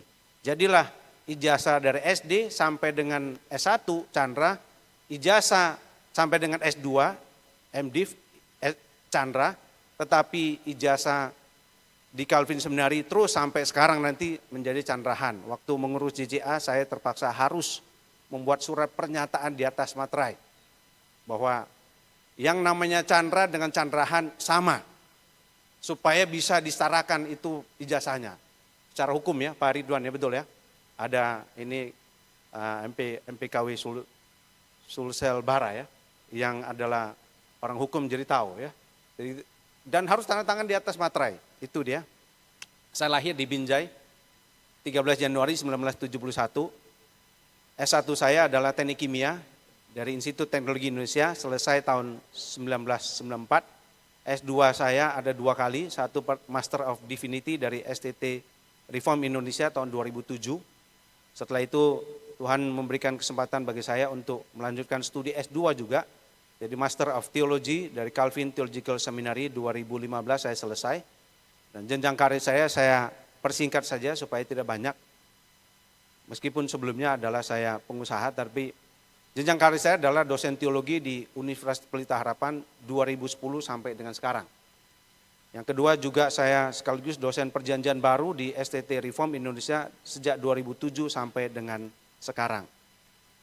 Ini adalah CV saya sejauh ini. Baik. Adapun ini adalah judul saya, Konsep Kerajaan Allah, studi komparatif antara surat-surat Paulus dan Injil Sinoptik. Ini adalah gambar covernya ya. Nah, pendahuluan ya, sejarah penelitian kerajaan Allah itu berfokus pada Injil. Sedangkan penelitian mengenai kerajaan Allah dalam surat-surat Paulus cenderung sangat terabaikan. Secara spesifik kerajaan Allah dalam surat Paulus sangat perlu diteliti secara serius dan komprehensif. Meskipun itu tidak munculnya banyak, tetapi itu sangat penting untuk diteliti. Setidaknya dengan 5 alasan yang krusial. Pertama, statistik kemunculan terminologi kerajaan Allah yang berbeda jauh antara Injil Sinoptik dengan surat Paulus. 3 Injil Sinoptik mencatat bahwa statistik frasa terminologi kerajaan Allah itu lebih dari 100 kali. Sementara 13 surat Paulus hanya muncul 16 kali. Yang kedua, penggunaan frasa kerajaan Allah sangat berbeda antara Injil Sinoptik dan surat Paulus. Injil Sinoptik bicara mengenai biografi Yesus, sementara surat Paulus ditulis setelah Yesus naik ke sorga. Yang ketiga, teologi Paulus dengan Injil sering dipertentangkan, setidaknya oleh salah satu ahli yaitu Bart Ehrman, yang cenderung menyatakan bahwa teologi pemahaman keselamatan dalam Injil Matius dengan Paulus sangat berbeda. Yang keempat, relevansi konsep kerajaan Allah dengan gereja pada masa kini dan bahkan pada masa yang akan datang. Izinkan saya mengutip apa yang ditulis oleh Dr. Robi Panggara yang mengatakan bahwa kerajaan Allah akan selalu relevan karena itu berlangsung bahkan tidak hanya sampai Yesus kedua kali, bahkan selama-lamanya. Jadi selalu akan relevan dengan gereja dan juga orang percaya pada masa kini. Yang kelima, belum ada studi komparatif konsep kerajaan Allah antara Injil dan surat Paulus. Ini dari pernyataan Vickers 2008, bahkan 16 tahun kemudian waktu saya meneliti ini, belum ada satu studi komparatif yang betul-betul komprehensif bandingkan antara Injil dengan Paulus. Banyak mungkin mengatakan sama, tapi wujud buktinya tidak ada. Hasil penelitian bahwa mana samanya di mana, bedanya di mana tidak ada. Jadi ini yang menjadi alasan bahwa saya mengambil tema konsep kerajaan Allah dan saya bandingkan antara Injil dengan surat Paulus. Sedangkan studi komparatif dalam bidang studi teologi masih sangat baru. Jadi studi komparatif itu sebetulnya juga cukup baru untuk psikologi. Membandingkan sesuatu yang di Amerika dengan Indonesia itu sangat baru. Tidak mudah karena konteks budaya semua berbeda, jadi langsung dibandingkan saja itu tidak mudah. Misalnya membandingkan ciri-ciri Gen Z di Amerika dengan di Indonesia itu berbeda. BPS punya sendiri ciri-ciri Gen Z di Indonesia, Amerika punya sendiri. Jadi langsung di-compare begitu saja juga tidak mudah. Jadi psikologi mungkin di negara yang kita sebut negara barat itu mungkin mereka penelitian sangat banyak, tetapi di Indonesia sedikit. Tapi langsung di-compare tidak semudah itu. Dan psikologi juga baru dan demikian juga studi teologi. Kita tahu bahwa banyak sekali pemahaman teologi itu dari dunia, dari negara-negara kita sebut barat, dan kita banyak pengaruhnya, tetapi mengcompare itu tidak mudah. Demikian juga misalnya membandingkan antara konsep kerajaan Allah, antara Injil sinoptik dengan surat Paulus juga masih sangat baru. Yaitu langkah-langkahnya mengkonseptualisasikan data primer, yaitu konsep kerajaan Allah di Injil sinoptik maupun surat-surat Paulus. Yang kedua, baru mengorganisasikan bukti dengan mencatat hal-hal yang bersifat generalisasi, yang bisa dibuat menjadi umum, atau tema-tema yang mewakilinya. Yang ketiga, melakukan sintesis konsep untuk mendapat penjelasan umum mengenai konsep kerajaan Allah yang lebih luas dan menyeluruh. Yang keempat, menyatukan bukti dan argumen untuk mengkomunikasikan gambaran yang koheren dan meyakinkan dari hasil penelitian. Ada 3 kategori komparatif yang saya lakukan, yaitu sesuai dengan teori ya, yaitu perbandingan paralel atau komparatif paralel, komparatif kontras atau komparatif perbedaan, dan juga komparatif kausal, sebab akibat.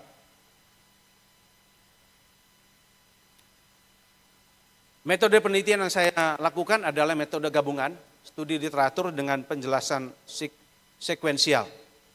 Yang pertama, langkahnya adalah menganalisis literatur tentang kerajaan Allah yang relevan. Yang kedua, menganalisis secara spesifik pada sumber data primer, yaitu Injil sinoptik dan surat Paulus pada semua perikop yang mencantumkan frasa kerajaan Allah. Yang saya maksudkan sumber data primer itu adalah teks bahasa Yunani langsung, bukan terjemahan. Yang ketiga adalah melakukan penafsiran atau hermeneutika frasa kerajaan Allah pada tiap perikop di tiap Injil sinoptik dan 13 surat Paulus. Dan ini saya memakai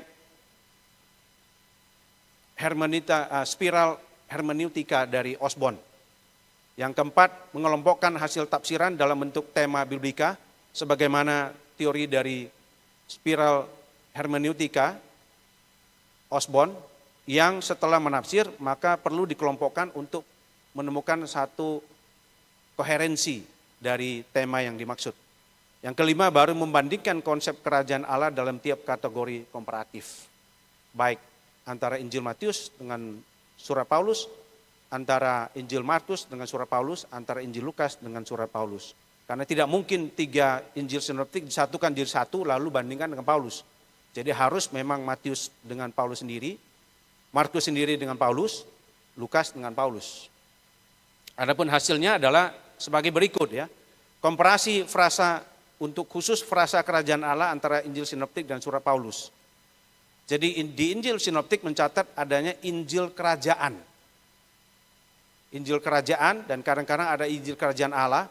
Tapi di surat Paulus dengan jelas sekali sama persis Injil Allah. Tidak ada Injil kerajaan tapi Injil Allah. Jadi ini bagi saya adalah hal yang sangat paralel. Jelas sekali.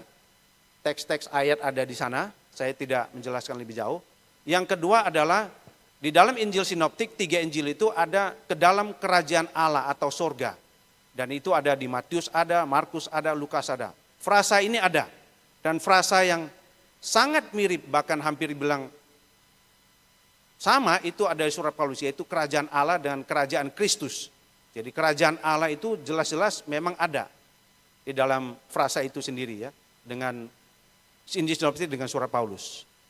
Nah, satu lagi adalah mewarisi kerajaan. Di dalam Injil sinoptik juga mencatat tentang mewarisi kerajaan atau menerima kerajaan Allah. Itu di Matius ada, Markus ada, Lukas ada.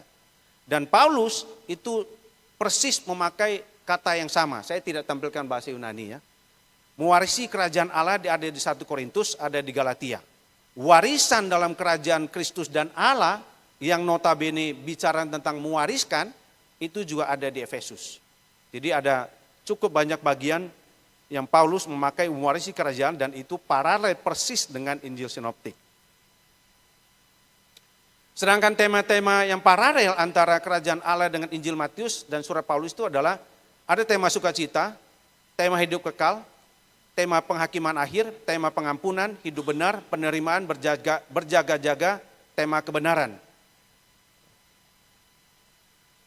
Kalau kita lihat di Markus ada 3, penerimaan, pribadi Yesus, dan kebenaran. Itu ada. Sedangkan di Injil Lukas ada sukacita, hidup kekal, ketekunan, penerimaan, kebenaran, penerimaan, ini 2 kali harusnya sekali ya, dan pribadi Yesus Kristus. Sementara kalau kita lihat semua yang paralel, kita mungkin akan terheran-heran ya, mengapa ada begitu banyak tema dalam kerajaan Allah. Dan hal ini tidak terlepas dari cakupan kerajaan Allah yang sangat luas.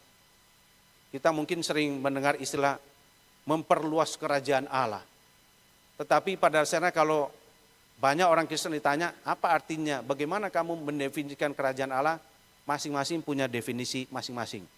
Yang belum tentu sama dengan apa yang dikatakan oleh Injil Sinoptik maupun surat Paulus. Jadi itu sangat penting. Itu sebabnya kenapa kerajaan Allah tidak bisa hanya sebuah definisi tunggal tanpa ada unsur-unsur di dalamnya. Kerajaan Allah itu bersifat sangat besar sekali dan banyak sekali tema atau unsur yang ada di sana yang menjadi penyatu antara tema itu dengan kerajaan Allah. Kalau saya buat analogi, maka banyak, beberapa ahli ada pakai analogi pohon, ada yang pakai 5 pertanyaan, who, what, why, when, and where. Tetapi bagi saya kalau kita lihat dengan baik ya, maka analogi yang paling cocok, paling tepat menurut saya adalah cahaya matahari. Cahaya matahari itu satu. Kerajaan Allah itu satu, tapi di dalamnya banyak sekali spektrum yang selama ini kita tidak pernah melihat itu sebagai sebuah kesatuan. Tidak mengherankan kalau akhirnya kerajaan Allah dipahami hanya sebagai memberitakan sesuatu, memberitakan kabar baik. Kabar baik isinya apa juga tidak jelas. Tadi Promovendus pertama, Pak Ronald, dengan Promovendus kedua Pak Sony juga sudah sedikit banyak sudah mengaitkan dengan ini. Misionari, misi, terus memberitakan Injil segala macam itu bagian dari kerajaan Allah. Kerajaan Allah sangat besar untuk hanya sekedar 1 atau 2 unsur saja. Sedangkan yang kontras, tema ketaatan itu tidak ada di dalam surat Paulus. Tema pertobatan bahkan tidak ada di dalam surat Paulus. Bukan berarti Paulus tidak membahas tentang pertobatan, tetapi pada waktu dia menyinggung kerajaan Allah, dia tidak mengaitkan dengan pertobatan. Tema pemulihan fisik juga sama sekali tidak ada di Paulus waktu dia bicara tentang kerajaan Allah. Tema pengutusan pun itu tidak ada. Meskipun Paulus adalah seorang misionaris, tapi tema itu tidak ada di dalam surat Paulus pada waktu Paulus mencatat tentang kerajaan Allah. Tema pertobatan itu adalah tema yang sangat penting dalam kerajaan Allah. Karena itu yang diberitakan oleh Yohanes Pembaptis. Bertobatlah karena kerajaan Allah sudah dekat. Dan itu sangat dekat, artinya pertobatan mendahului kerajaan Allah. Tetapi di dalam surat Paulus kita tidak menemukan bahwa pertobatan dulu baru mewarisi kerajaan Allah.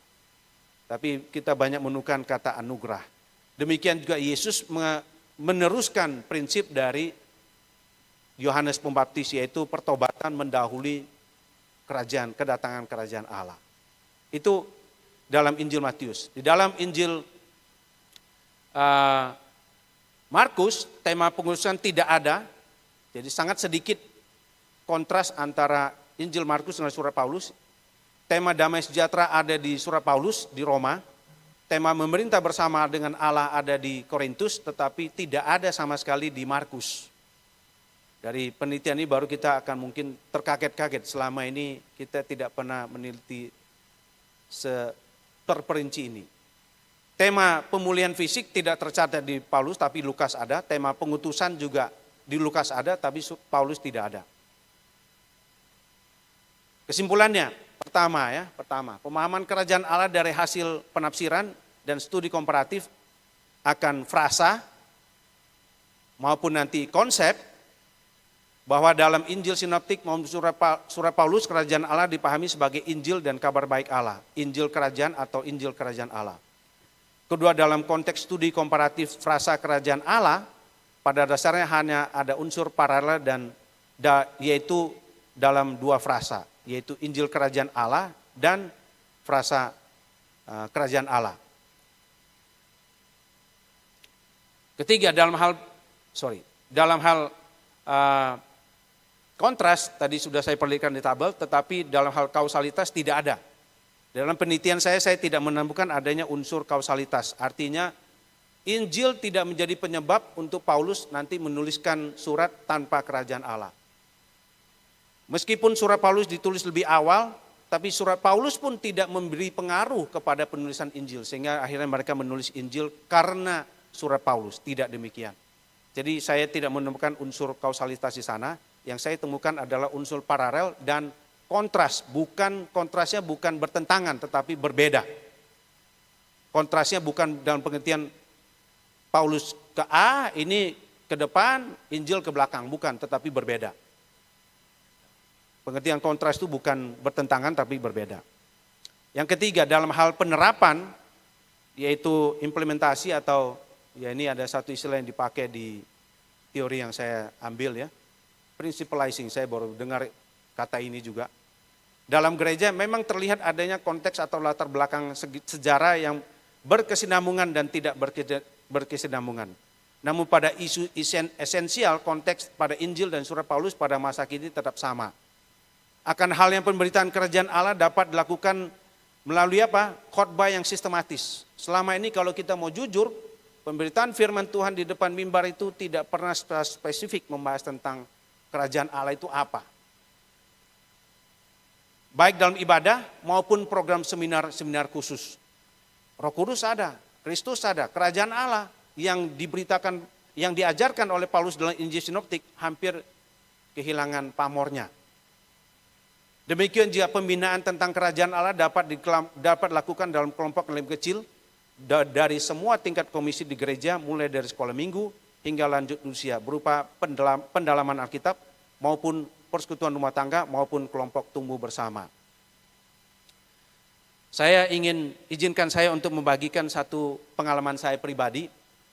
Waktu anak saya katekisasi untuk dibaptis, saya tanya, apa saya dipelajari? Tentang Allah ada, tentang pertobatan ada, tentang dosa ada, tentang pengampunan, kristologi ada.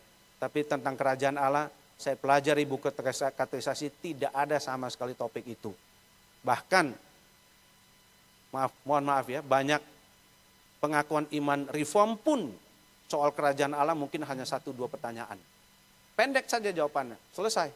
Sehingga orang pada waktu mewarisi kerajaan Allah, lalu dia membawa kabar baik kerajaan Allah, dia juga bingung apa yang harus beritakan.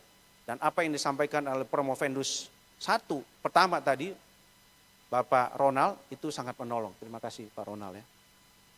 Jadi misi itu, kita bermisi memberitakan Injil, kita tahu Injil itu tentang apa. Kalau kamu terima Injil, apa artinya? Bukankah kamu adalah mewarisi kerajaan Allah? Apa itu kerajaan Allah? Ada apa di dalamnya? Dan tema-tema sudah jelas, tema sukacita, tema berjaga-jaga, orang heran. Memang ada ya tema berjaga dalam kerajaan Allah. Kenyataannya ada. Dan Injil Sinoptik menunjukkan itu. Jadi dalam katekisasi tidak ada. Terus di dalam khotbah-khotbah tidak pernah ada bulan misi itu membahas satu tema khusus tentang kerajaan Allah, tidak ada. Misi-misi nanti Pak Ronald mungkin saya bisa berkolaborasi untuk mari kita wujudkan satu ramuan apa sih Injil yang mau diberitakan itu seperti apa, itu perlu. Dan di dalam, mohon maaf ya, kelompok kecil PA, ya pemuritan tidak ada dibahas sama sekali tentang kerajaan Allah. Dan saya sangat bersyukur penelitian ini menolong saya untuk memahami. Di sekolah minggu dari kecil, tokoh-tokoh semua kita kenal, tapi kerajaan Allah tidak pernah dikenalkan dalam sekolah minggu. Kalaupun diperkenalkan, maka diperkenalkan begitu saja sehingga orang punya penafsiran sendiri. Seperti sebagaimana dikatakan salah satu ahli dalam penelitian saya, dia mengatakan kerajaan Allah itu sudah diteliti sangat lama. Oleh karena itu tidak mengherankan, karena tidak ada penjelasan yang komprehensif, tidak mengherankan orang punya penafsiran sendiri. Menurut saya kerajaan Allah adalah A, si A bilang A, si B bilang B, si C bilang C. Mirip seperti tadi Promovendus kedua, ya kalau bicara rambu solok masing-masing punya penafsiran sendiri. Si A sendiri, semua sendiri. Lalu apa? Lalu yang terjadi ya kesimpang siuran dalam kerajaan Allah. Bagaimana mengembalikan kesimpang siuran?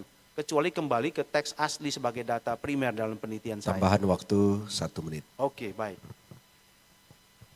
Ada beberapa saran akademis untuk topik ini, yaitu kerajaan Allah dalam tulisan Yohanes, belum tercakup dalamnya, Injil, surat, dan Wahyu Yohanes. Yang kedua, kerajaan Allah dalam surat Petrus juga ada, belum saya teliti. Kerajaan Allah dalam surat Ibrani dan surat lain juga. Korelasi kerajaan Allah dengan gereja, kerajaan Allah dengan peran Roh Kudus, kerajaan Allah dan kristologi dan soteriologi Paulus. Demikian juga kerajaan Allah dalam konteks pendidikan Kristen sekolah juga belum sama sekali saya teliti. Semoga ke depan ada. Itu adalah kesimpulan dan saran-saran dari saya. Terima kasih. Baik, terima kasih kepada Promovendus atas ringkasan disertasi yang sudah dipresentasikan. Berikut kita akan masuk dalam sesi tanya jawab dengan Dewan Penguji. Untuk itu saya mengundang dan mempersilakan yang pertama, Maha Guru dan Maha Terpelajar Bapak Profesor Dr. Daniel Ronda, THM, untuk mengajukan atau menyampaikan pertanyaannya. Prof, sudah bisa bergabung? Ya, apakah suara saya terdengar? Ya, terdengar baik, Prof. Oh ya. Silakan, Prof. Baik, selamat siang bagi kita semua, terutama juga bagi Bapak Chandrahan. Banyak selamat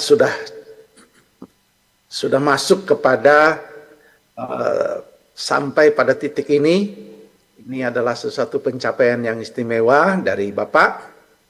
Dan tentunya saya juga sudah mengikuti akan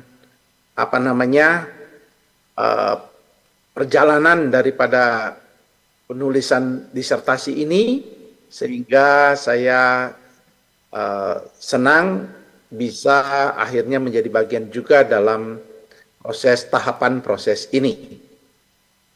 Tentunya pertanyaannya bersifat global karena sudah bersifat promosional, yaitu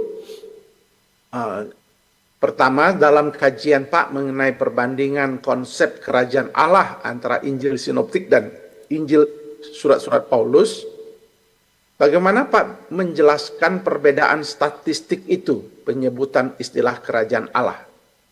Karena Bapak berkali-kali menyebut statistik dalam penjelasan Pak secara orasi tadi, maupun juga dalam abstrak. Nah, karena berarti ini sangat signifikan perbedaan statistik ini. Karena sejauh mana hal ini mempengaruhi teologi dan hermeneutika dalam masing-masing korpus tulisan itu, baik tulisan di sinoptik maupun di surat-surat Paulus. Apakah dalam temuan Pak, perbedaan ini mencerminkan pergeseran teologis atau hanya perbedaan fungsi retoris dan pastoral saja? Silakan Pak. Baik, terima kasih untuk Bapak Profesor Dr. Daniel Ronda, THM, atas pertanyaannya. Izinkan saya untuk menjawab dan memberikan penjelasan bahwa statistik di Injil yang tentang frasa kerajaan Allah lebih dari 100 kali, sementara di surat Paulus yang jumlah 13 surat cuma 16 kali, itu memang terlihat secara sekilas sangat berbeda. Seolah-olah pasti ada perbedaan besar, bahkan pergeseran yang sifatnya itu jauh. Namun jikalau kita dari apa yang saya coba teliti, saya menemukan bahwa pertama, ketiga Injil sinoptik itu memang namanya juga sesuai dengan istilah sinoptik, melihat dari sudut pandang masing-masing siapa pribadi Yesus Kristus. Sehingga pada waktu mereka melihat siapa guru mereka, siapa Mesias itu, masing-masing memberikan pemahaman teologinya masing-masing. Tidak mengherankan, misalnya di dalam Matius kita mendapati bahwa pada waktu Matius bicara tentang Yesus, dia juga banyak berbicara mengenai demikianlah hal ini digenapi. Nabi Yesaya, penggenapan perjanjian sangat banyak. Jadi kita bisa memahami bahwa apa yang Injil Matius sedang katakan adalah bahwa satu pribadi ini penggenapan perjanjian lama. apa yang Allah janjikan. Dan tidak hanya sampai sana, bahwa ada unsur-unsur dalam satu pribadi ini, pada waktu pribadi ini hadir di dalam sejarah dan melayani orang-orang pada masanya. Misalnya perbuatan keajaiban yang Yesus lakukan, dan dia catat dengan banyak. Demikian juga hal-hal yang lain yang Injil Matius catat. Dan itu sangat banyak sekali. Baik Pak, saya potong sedikit, kita fokus saja karena di disertasi Bapak dan presentasi Bapak memang statistik ini selalu disebut-sebut. Saya hanya fokus kepada perbedaan statistik ini, apakah memiliki pengaruh teologis atau hanya fungsi retoris. Ya. Kalau hanya itu aja, fokus ke itu aja. Baik, dari hasil penelitian saya, itu tidak ada perbedaan teologis. Yang ada adalah perbedaan fungsional atau perbedaan retoris. Satu, Injil sinoptik berfungsi menghadirkan siapa pribadi Yesus, sementara Paulus mengaplikasikan dalam konteks jemaat-jemaat yang sudah dia mulai. Baik, ya itu saya hanya membutuhkan penegasan dan itu menunjukkan Bapak Chandra menguasai disertasi Bapak. Itu harus diuji dulu.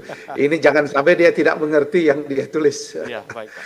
Tapi Pak sudah mengerti maksud daripada penjelasan jumlah atau perbedaan statistik itu tidak dalam kerangka pergeseran teologis tapi fungsi retoris dan pastoral.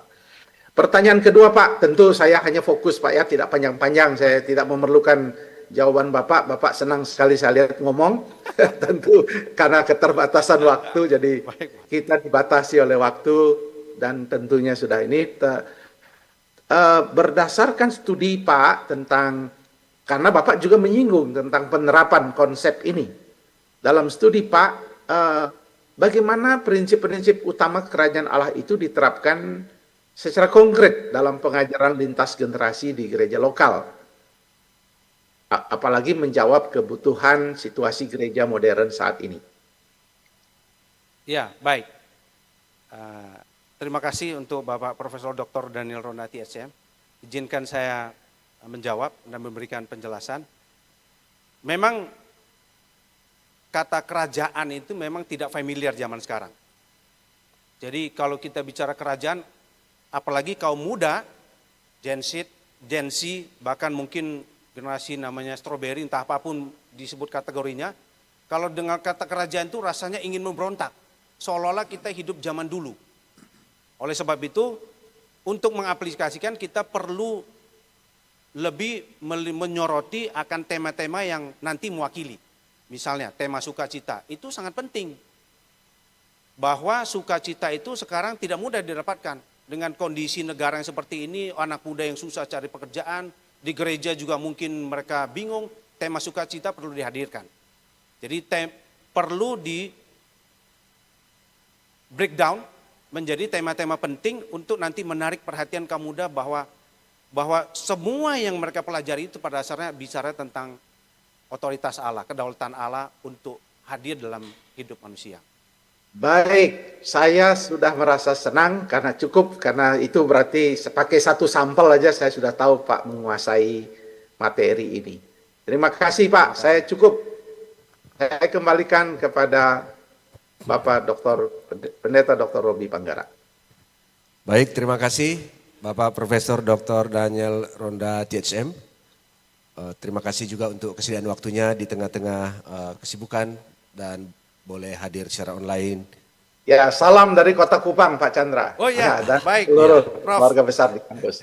Iya. Ini dengan kesibukan, ada banyak perjalanan dan hari ini ada di Kupang, baru bisa bergabung. Saya masih ingat waktu itu dia, Pak, saya belum bisa jawab, saya di pedalaman Kalimantan. Benar. Waduh, ini pedalaman mana ini? Wah, ini begitulah memang luar biasa. Pak Ketua Sinode gitu ya. Iya, betul. Baik, terima kasih Prof. Dan berikut kita lanjut ke penguji kedua. Maha terpelajar Bapak Dr. Yunus D. Alau Kapitang MTH, disilakan.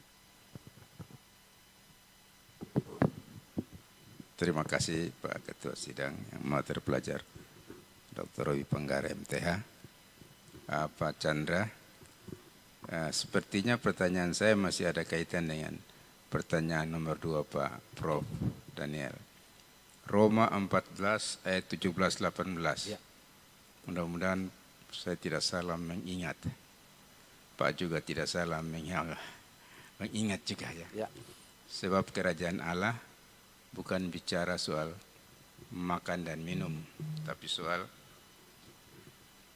keadilan, kebenaran, dan damai sejahtera dan sukacita oleh Roh Kudus. Barang siapa melayani Kristus dengan cara demikian, ia berkenan kepada Allah dan dihormati oleh manusia. Jadi kebenaran yang di Rasul Paulus tunjukkan ini menunjukkan bahwa pola pelayanan gereja itu pola pelayanan kerajaan Allah, identik dengan pelayanan Yesus yang adalah pelayanan kerajaan Allah. Yang menjadi masalah sekarang ini, memang Pak tadi memberikan penjelasan bahwa Pak belum sempat membahas ya korelasi kerajaan Allah dan gereja ya.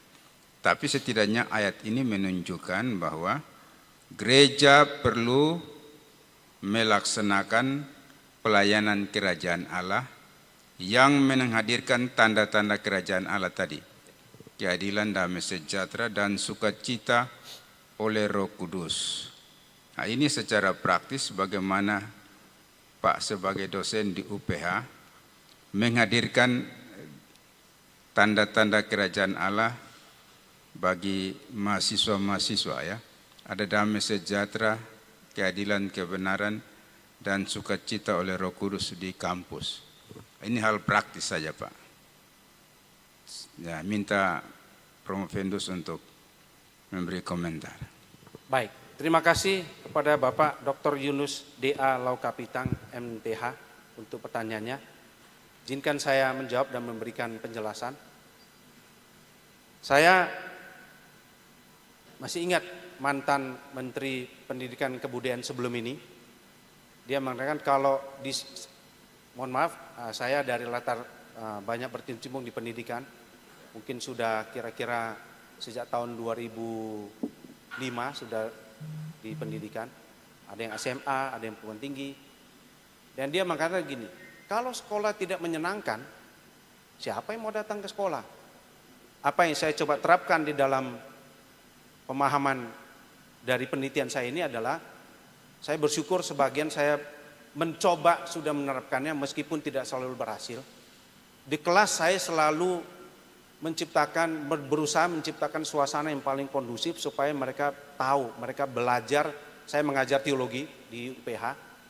Jadi mereka bisa tahu bahwa belajar teologi itu bukan tentang belajar hal-hal yang tentang surga yang tidak mereka pahami. Belajar teologi adalah belajar tentang apa yang mereka imani. Sehingga mereka bisa belajar dengan, iya ya ini kan saya imani. Harusnya saya menyenangkan. Jujur, di dalam pengalaman saya mencoba menerapkan sebuah fleksibilitas. Jadi saya selalu membuka dengan apa saja boleh ditanyakan di kelas. Nanti baru dari sana saya mencoba mengarahkan apa kaitannya dengan yang Alkitab katakan. Terutama dalam hal pembelajaran teologi, dalam hal pembelajaran misalnya kristologi, terus soteriologi. Bagaimana yang namanya belajar keselamatan itu tidak menjadi sebuah pendidikan akademik yang statis, kaku, sehingga hanya bentuknya hafalan-hafalan. Tetapi bagaimana, iya ya apakah kamu akhirnya menyadari bahwa apa yang selama kamu imani ini sekarang kamu dapat lebih jelas. Sehingga membuat kamu bahwa keselamatan itu sangat menyukakan. Bukan mengekang kebebasan kita, tapi justru membuat kita sadar bahwa kita itu hidupnya harus selalu menjadi terang. Nah itu adalah sebuah damai sejahtera yang saya coba hadirkan di kelas, sehingga mereka lihat bahwa setiap kali pembelajaran selesai, mereka menjadi tenang bahwa iman mereka bukan iman yang khayalan, bukan iman yang tidak punya dasar, tapi iman yang betul-betul mempengaruhi kepribadian mereka. Dan sukacita adalah, saya secara pribadi berharap setelah mahasiswa saya mengambil kelas saya, mereka masih mengingat dengan baik hal menyenangkan apa yang dipelajari di kelas saya. Itu pengalaman saya pribadi dalam mengerjakannya. Dan saya harus katakan setelah penelitian saya ini, saya akan memulai mohon maaf saya izinkan saya pakai UPH Ibu Yeni ya, selaku dekan, dan Pak Erik. Kita di Fakultas Ilmu Pendidikan ada namanya pembimbing akademik. Tapi pembimbing akademik itu konsepnya bukan membimbing supaya akademik tinggi. Termasuk itu adalah pembimbing rohani. Ya, kita akan cek kerohaniannya. Jadi saya dengan penelitian ini, saya mulai akan memasukkan topik-topik yang penting, relevan dengan mereka, supaya pada akhirnya mereka bisa memahami bahwa apa yang mereka jalani selama ini adalah bagian dari warga kerajaan Allah. Demikian Pak Yunus. Terima kasih. Jadi kerajaan Allah bukan hal yang maya ya, tapi sesuatu yang real, yang harus dihidupi dalam kehidupan sehari-hari, termasuk kehidupan di kampus ya, dalam belajar. Mengamini doa Tuhan Yesus, datanglah kerajaanmu, jadilah kehendakmu di bumi seperti di surga. Ya, terima kasih Pak. Saya kembalikan. Baik, terima kasih kepada penguji Bapak Dr. Yunus D. Alo Kapitang. Berikut penguji ketiga. Kami persilakan Maha Terpelajar Bapak Dr. Armin Sukri MTH untuk menyampaikan pertanyaannya. Ya, terima kasih Pak Ketua Sidang, Promovendus Chandrahan. Pertama saya ingin mengomentari sedikit dengan mengucapkan selamat ya atas upaya yang sudah dibuat sampai hari ini bisa tampil dalam ujian promosi ini. Nah tentu sudah banyak hal yang dikerjakan untuk tiba pada saat ini. Nah memang tadi dikatakan bahwa ada kekurangan dari gereja dalam hal pengajaran-pengajaran terkait dengan kerajaan Allah. Nah saya kira ini tugas Pak Chandra, tugas kita semua bagaimana memoles kembali ya. Dan ini upaya yang sudah dilakukan memoles kerajaan Allah ini dengan melakukan penelitian yang sangat penting saya kira, menemukan atau mengkomparasi antara kerajaan Allah menurut Injil Sinoptik dan juga dalam surat-surat Paulus. Nah ada dua pertanyaan yang mungkin saya ingin ajukan. Yang pertama itu terkait dengan penelitian. Tadi dikatakan bahwa secara terminologi frasa kerajaan Allah ini yang ditemukan dalam surat-surat Paulus itu lebih sedikit Pak ya dibandingkan dengan dalam Injil-Injil Sinoptik. Nah dalam penelitian Pak Chandra apakah juga menemukan alasan-alasan mengapa kemudian Paulus tidak begitu banyak membicarakan tentang atau memunculkan frasa kerajaan Allah ini dalam surat-suratnya. Nah apakah ini ada indikasi bahwa kerajaan Allah itu atau kedatangan, kalau dihubungkan dengan kedatangan Kristus itu tidak lagi menjadi sesuatu yang terlalu ditekankan oleh Paulus sendiri atau oleh gereja pada masa itu. Itu yang pertama, mungkin Pak mau komentar dulu sebelum ke pertanyaan yang lebih implikatif. Ya, silakan baik. Pak. Izin Pak Bapak Dr. Armin Sukri MTH, izin untuk menjawab dulu supaya tidak lupa nanti. Ya, silakan. Ya, memang kalau kita lihat ya, kenapa Paulus sedikit sekali? Apakah itu berarti bahwa kerajaan Allah menjadi tidak penting setelah kedatangan Kristus? Saya justru menemukan bahwa satu kata kunci pada waktu Paulus mengaitkan kerajaan Allah dengan kerajaan Kristus menjadi sama. Di situ saya justru menemukan sebuah semacam orang bilang melihat jendela, rupanya di lubang kecil di sana ada taman, semua kayak dunia yang lain. Karena saya menemukan bahwa Paulus bukan secara acak dia memakai kata kerajaan Kristus dan hanya ada di Paulus. Yang saya temukan adalah bahwa pada waktu dia bertemu dengan Kristus sendiri dan dia mulai mewartakan siapa Kristus itu, disitulah dia menemukan itu adalah kunci untuk masuk kerajaan Allah. Sehingga pada waktu dia bicara tentang iman kepada Kristus, itu entah dia sadar atau tidak, tetapi itu justru menjadi kunci yang paling penting untuk masuk kerajaan Allah. Dan itu Paulus eksplorasi dengan sangat banyak. Setiap kali dia menemukan kata Kristus, pasti ada kata yang. Kristus yang adalah, Kristus yang Kristus. Jadi ada banyak kekayaan yang dia eksplor dalam Kristus. Bagi saya itu membuat dia tidak mungkin menulis surat sangat panjang lebar pada waktu menghadapi persoalan jemaat tersendiri. Sehingga dia fokus kepada yang paling inti, yaitu iman pada Kristus. Tapi dia munculkan kata kerajaan Allah dan Kristus, Allah dibahkan kerajaan Kristus juga, itu menunjukkan bahwa dia sangat sadar memang dia fokus kepada intinya. Bukan berarti kerajaan itu tidak ada, karena kalau kita lihat nanti di surat Korintus misalnya, dia sangat tahu bahwa pada akhirnya kita akan memerintah bersama dengan Kristus. Jadi dia tahu sekali bahwa kerajaan Allah itu pada akhirnya bicara at the end, akhirnya itu bicara pemerintahan dan Kristus ada di sana. Jadi saya melihat bahwa memang dia tidak munculkan istilah kerajaan Allah, tetapi dia fokus pada yang paling inti, yaitu Kristusnya. Dan kita bisa, kalau semoga nanti ke depan ada penelitian lanjutan bagaimana kristologi Paulus dengan kerajaan Allah itu sebetulnya kaitannya bagaimana. Salah satu adalah pencerahan yang saya dapat dari Bapak Christopher James Luthi PhD. Demikian Pak Armin. Pak Chandra, berikutnya tadi Dr. Yunus sudah mencoba menghubungkan dengan konteks bagaimana Bapak mengajar ya mahasiswa. Nah, saya ingin menariknya ke mungkin konteks yang lebih luas tentang, walaupun istilah ini tadi dikatakan kurang dipakai, tetapi dalam tanda petik kerajaan ya, kekuasaan, empire misalnya. Kita berhadapan dengan kekuasaan hari-hari ini yang cenderung lebih kelihatannya ya. Saya tidak secara spesifik berbicara dalam konteks Indonesia, tetapi lebih luas, kekuasaan yang cenderung lebih otoriter dan oligarki.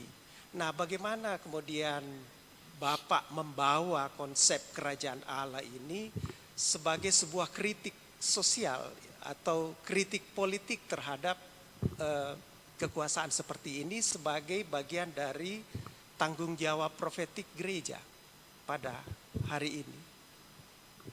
Ya, baik. Terima kasih Bapak Dr. Amrin Sukri MTH. Izinkan saya menjawab, memberi klarifikasi. Sebetulnya saya baru menyelesaikan abstrak kira-kira 2-3 minggu lalu untuk disampaikan di Simposium Ikatan Sarjana Biblika Indonesia tanggal 23 Juli nanti. Temanya adalah gereja dan perdamaian. Dan saya memakai salam Paulus, anugerah dan damai sejahtera dari Allah itu sebagai sebuah landasan bagi gereja mempromosikan perdamaian. Terima kasih juga untuk Dr. Yunus D. Alokabitang mengingatkan saya kembali bahwa Roma itu sangat penting. Kalau dunia, apa yang terjadi di dunia ini mengajarkan kekuasaan itu akan memakai sesuatu yang sifatnya menaklukkan manusia untuk menciptakan sebuah kedamaian yang kemungkinan besar kalau kita lihat itu sangat sifatnya bukan kedamaian sejati. Tapi pada waktu Paulus bicara tentang kerajaan Allah, tentang hal keadilan, damai sejahtera dan sukacita, dia bicara tentang keadilan bagaimana Allah justru memberikan dirinya supaya dosa manusia itu dibereskan. Nah, saya rasa menurut hemat saya belum meneliti, gereja sudah mulai harus mengaitkan antara kerajaan Allah yang bersifat menghadirkan, bukan menguasai orang, menghadirkan sebuah konsep menang atas dosa untuk kemudian menjadi sukacita, daripada menghadirkan sebuah kekuasaan yang memaksa orang untuk tunduk kepada sesuatu yang sifatnya tidak menghadirkan damai sejahtera. Bagi saya, gereja sudah mulai harus mensosialisasikan bahwa konsep kerajaan Allah itu bukan memaksakan, tapi menghadirkan sukacita dengan pelayanan-pelayanan yang sifatnya holistis. Itu dari saya. Baik, terima kasih, dan ini kan hal yang penting ya, Pak, untuk kita sampaikan. Mungkin Pak ada langkah-langkah strategis yang sudah disiapkan bagaimana hasil penelitian ini nanti bisa disebarluaskan. Iya. Yang pertama, Tuhan izinkan saya untuk menjadi, ya mereka sebut dengan regular preacher, pengkhotbah reguler untuk salah satu gereja di Palembang, dan kemungkinan juga nanti akan di Cikarang atau bahkan di Jakarta. Nah, mungkin saya akan, bukan mungkin ya, hampir dapat dipastikan saya akan memasukkan satu tema itu untuk dibicarakan, tidak dalam bentuk 6 bulan selesai, tetapi mungkin setiap 2 bulan sekali akan mereview kembali supaya menjadi sesuatu yang sifatnya internalisasi bagi gereja. Sehingga setiap jemaat tak aware bahwa apa yang mereka harus kerjakan itu adalah menghadirkan sukacita dan damai sejahtera. Itu yang akan saya lakukan, termasuk di kelas-kelas biasanya kita ada diskusi setelah selesai gereja, diskusi dengan kaum dewasa, itu bukan sekolah minggu, jadi diskusi.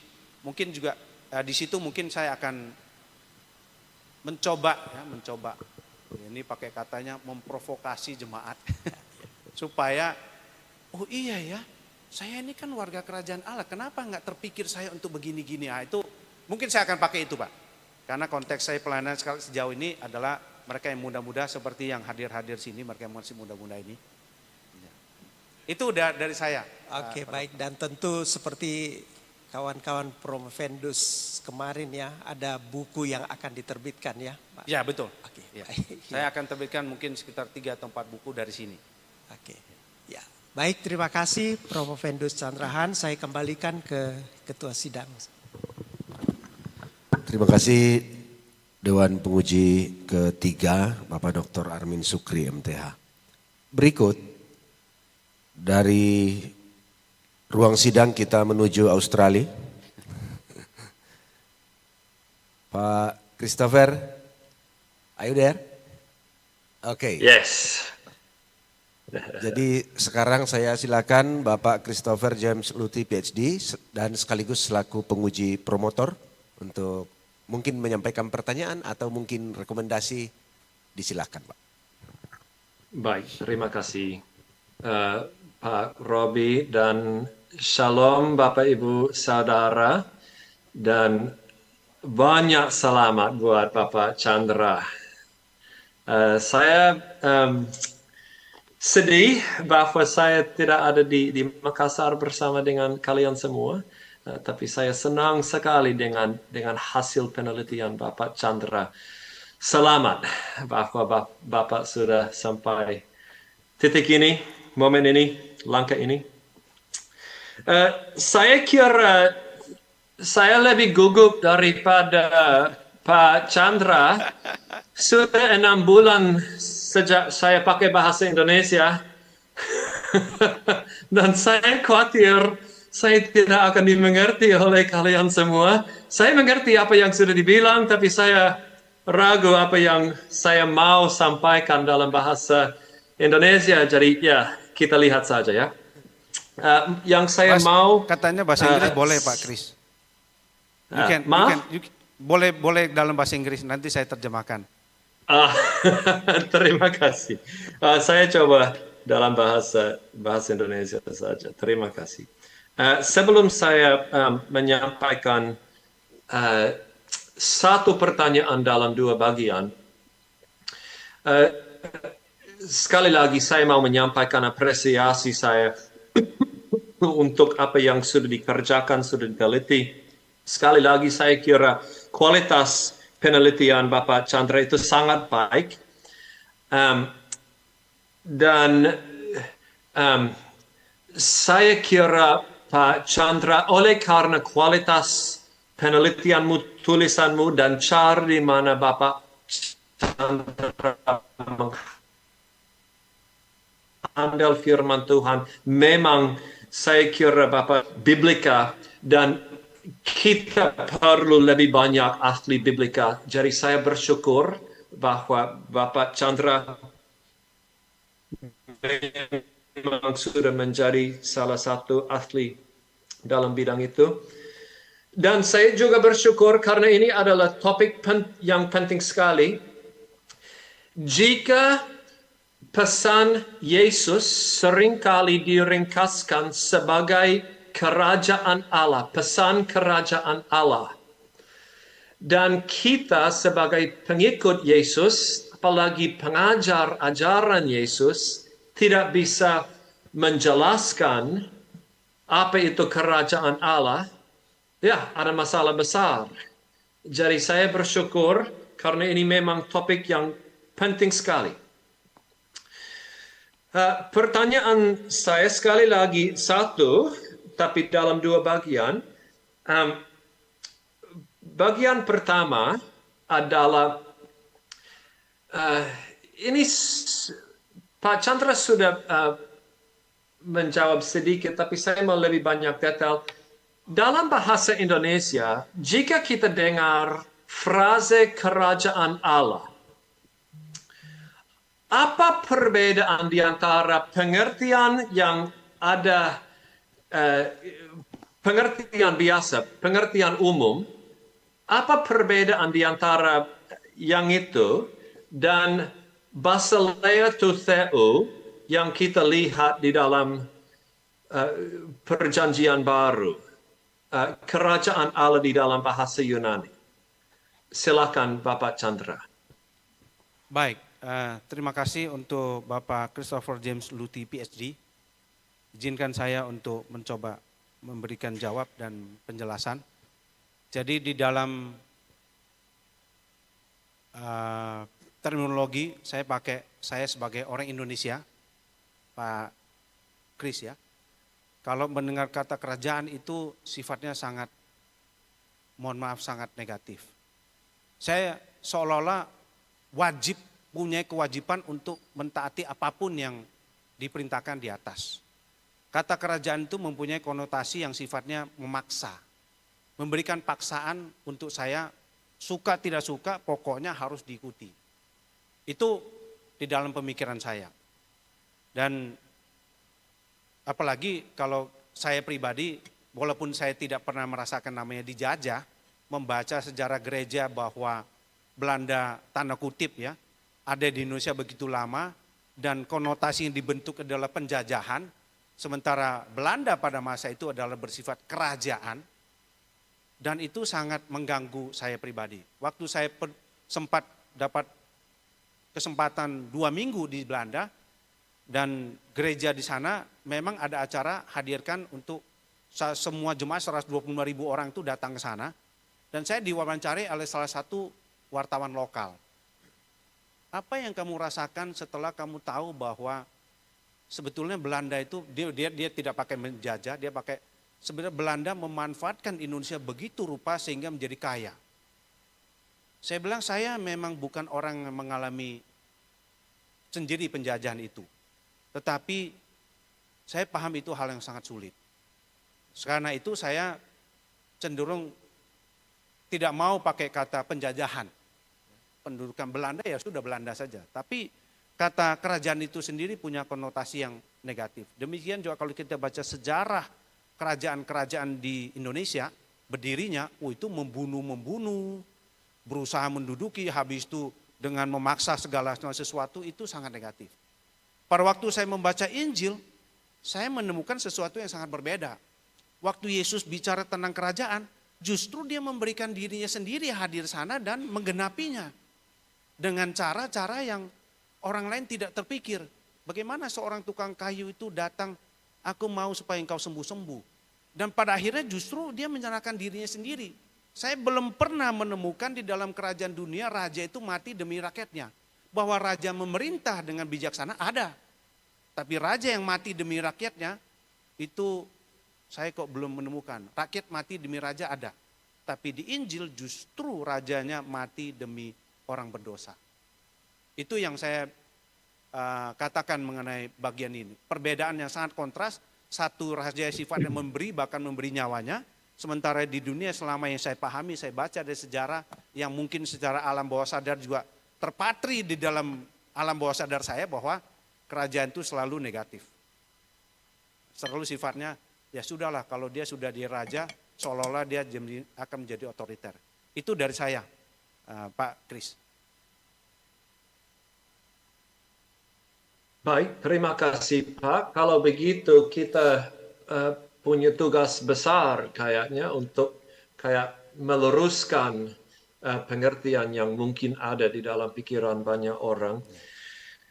Berikutnya, ketika saya mengajar mengenai kerajaan Allah di dalam beberapa kelas saya, seringkali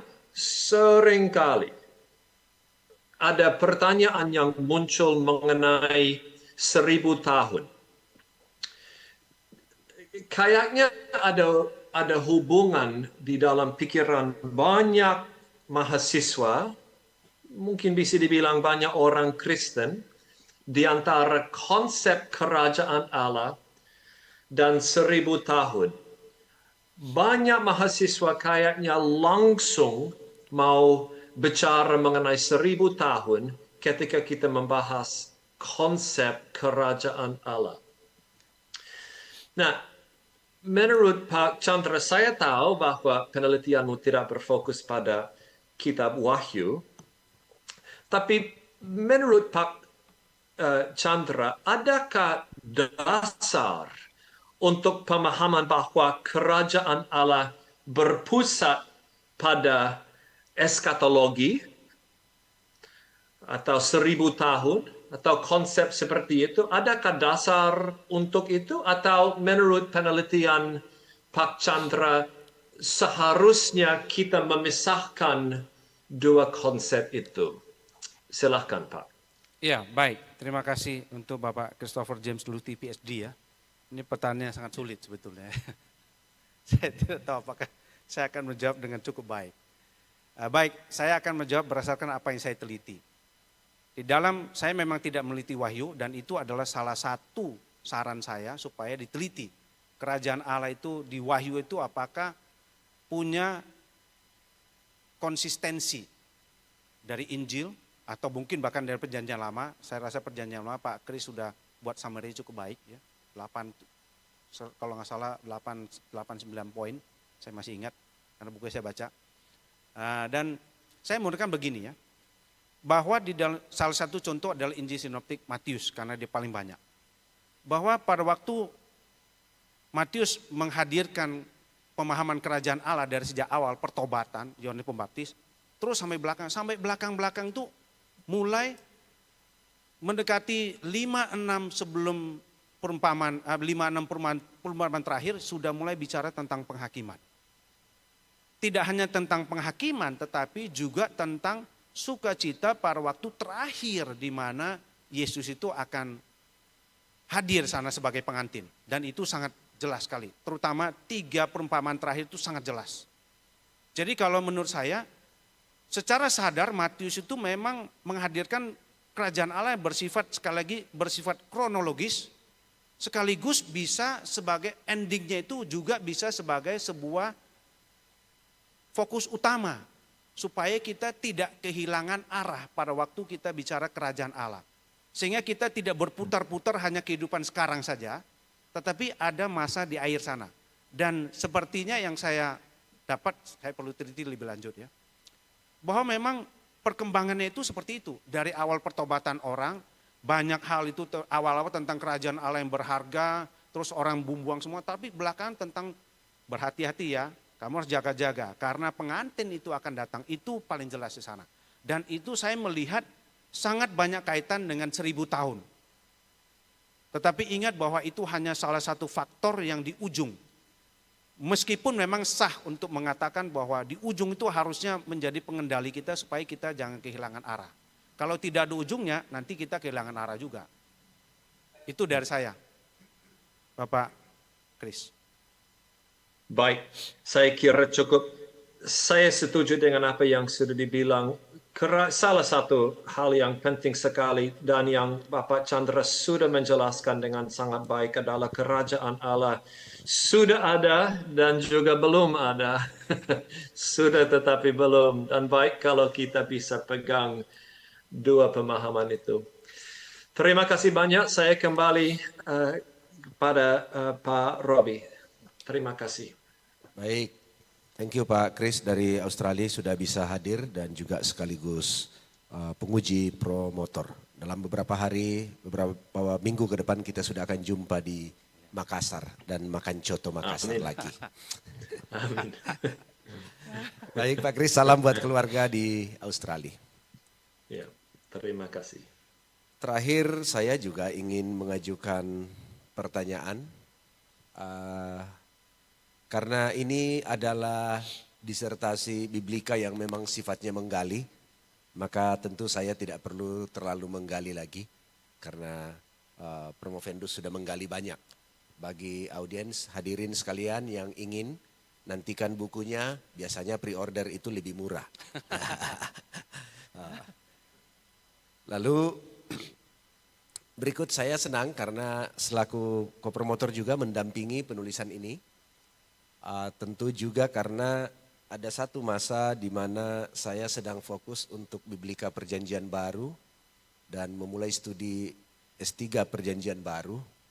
Namun karena satu dan lain hal saya harus kembali dan studi di sini dan dan kemudian belok arah ke teologi praktika, dan itulah sebabnya tadi ada satu tulisan saya yang sempat dikutip Promovendus, itu adalah tulisan awal saya untuk minat dan konsentrasi Biblika Perjanjian Baru pada waktu itu tentang kerajaan Allah. Nah, karena saya beralih ke praktika, maka saya mau meminta penjelasan yang lebih implikatif juga tentunya, ya, dan aplikatif. Kalau kita bandingkan dari segi istilah tadi sudah dijelaskan, sinoptik lebih banyak menggunakan kata kerajaan Allah, bagi Matius kerajaan sorga, itu bukan dua hal yang berbeda tetapi satu hal yang sama, bisa baca disertasi ini nanti. Nah, tetapi kalau lihat Paulus, dia menghindari, seolah-olah menghindari istilah itu. Benar ya Promovendus? Ya, lebih menggunakan istilah-istilah yang seperti Kristus, ya, hidup dalam Kristus, hidup kekal dan seterusnya.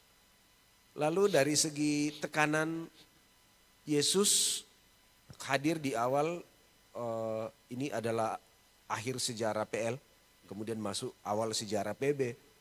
Dan Yesus hadir itu memproklamasikan dirinya,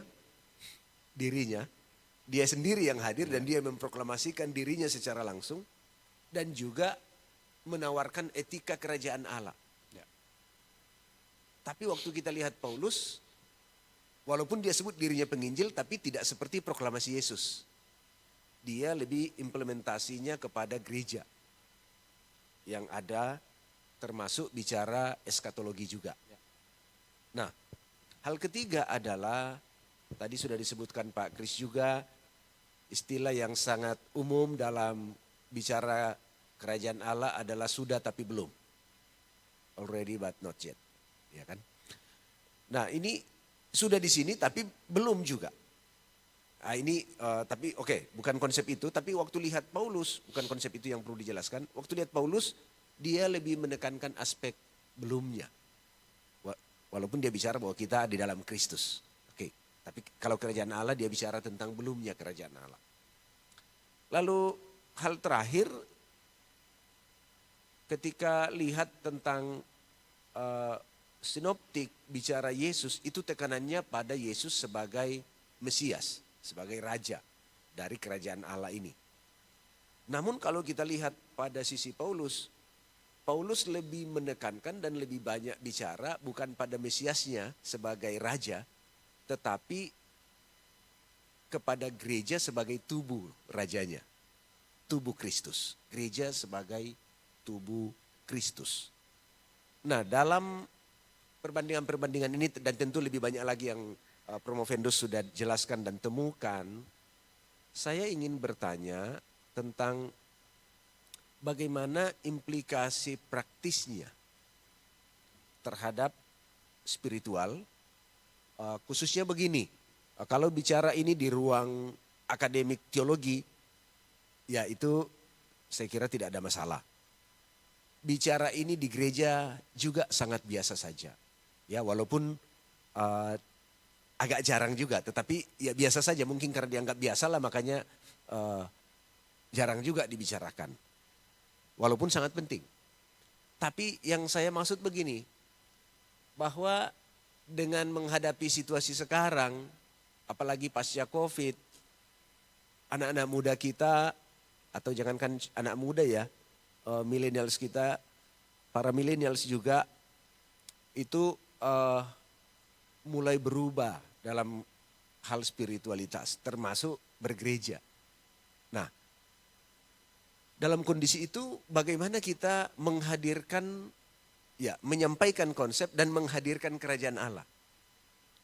Oke, karena ketika dari Yesus sudah berubah ke Paulus, nah sekarang kita di sini dengan zaman yang berubah juga, bagaimana kita akan menyajikan konsep ini, tetapi pada waktu yang sama juga menghadirkan kerajaan Allah seperti Yesus, karena itu dalam perbandingan tadi. Nah secara spiritual itu seperti apa implikatif praktisnya? Yang kedua, secara sosial, karena ya tentu dunia di sini bicara sosial, dan yang paling banyak ya sosial yang memang non gerejawi, oke? Dan ini ladang terluasnya juga, tetapi juga kita bicara sebagai bagian dari kerajaan Allah yang memang kita belum lihat secara jelas. Dan tentu aspek ketiga implikatif yang praktisnya kepada eskatologi itu sendiri.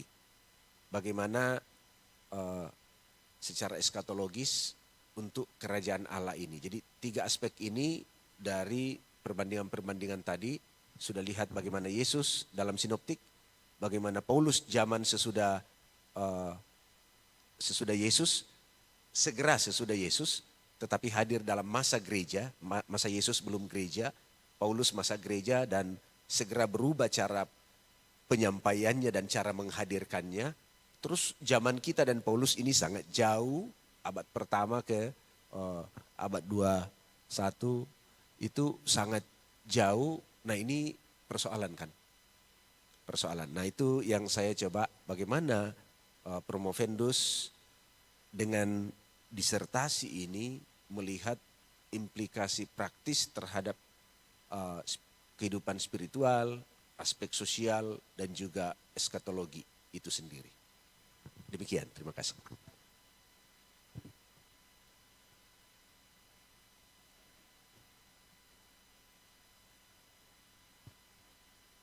Ini, oh ya, baik. Terima kasih untuk Bapak Dr. Robi Panggara, MTH. Emang ini pertanyaan yang semakin lama semakin sulit ya. Saya bersyukur Pak Robi itu, Pak Dr. Robi itu terakhir ya. Kalau awal-awal saya makin takut, ini kedua, ketiga, keempat, kelima itu bagaimana ya saya jawabnya. Saya bisa minta tolong MPKW Sulsel Bara ini jawab nanti seperti tadi ya. Baik, izinkan saya menjawab ya. Saya senang sekali bahwa waktu saya dibimbing oleh Pak Christopher James Luthi PhD, mereka Pak Chris itu menggelontorkan satu istilah yang mungkin ada juga sudah pakai, tapi dia bilang konsep inaugurasi itu sangat penting. Jadi sah itu sudah penting. Sama seperti sidang promosi ini, sah sudah. Sah sudah, apalagi 12 Juli sudah pakai topi, sudah, so what. Nah ini sangat penting supaya kita tidak kehilangan landasannya. Injil sudah menyatakan sebuah inaugurasi. Paulus coba terapkan dalam konteks gereja. Lalu bagaimana kita sekarang untuk spiritual kita? Yang pertama, kalau saya pelajari dari penelitian saya, kita tidak bisa hanya memberitakan kerajaan Allah seperti itu saja. Karena waktu kita lihat Matius, Markus, dan Lukas juga, mereka tetap memperlihatkan bahwa Injil kerajaan Allah yang dihadirkan itu harus dibuat respon. Pasti ada orang-orang yang merespon. Dan responnya bisa positif, bisa negatif. Dan itu prinsip itu penting juga bagi kita untuk menjangkau anak muda zaman sekarang.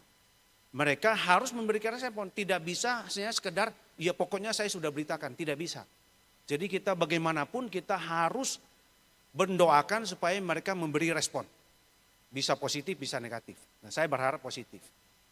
Yang kedua, pada waktu Paulus bicara kerajaan Allah, dia tidak mulai dengan satu kerajaan Allah, terus dia eksposisi, terus dia deskriptif.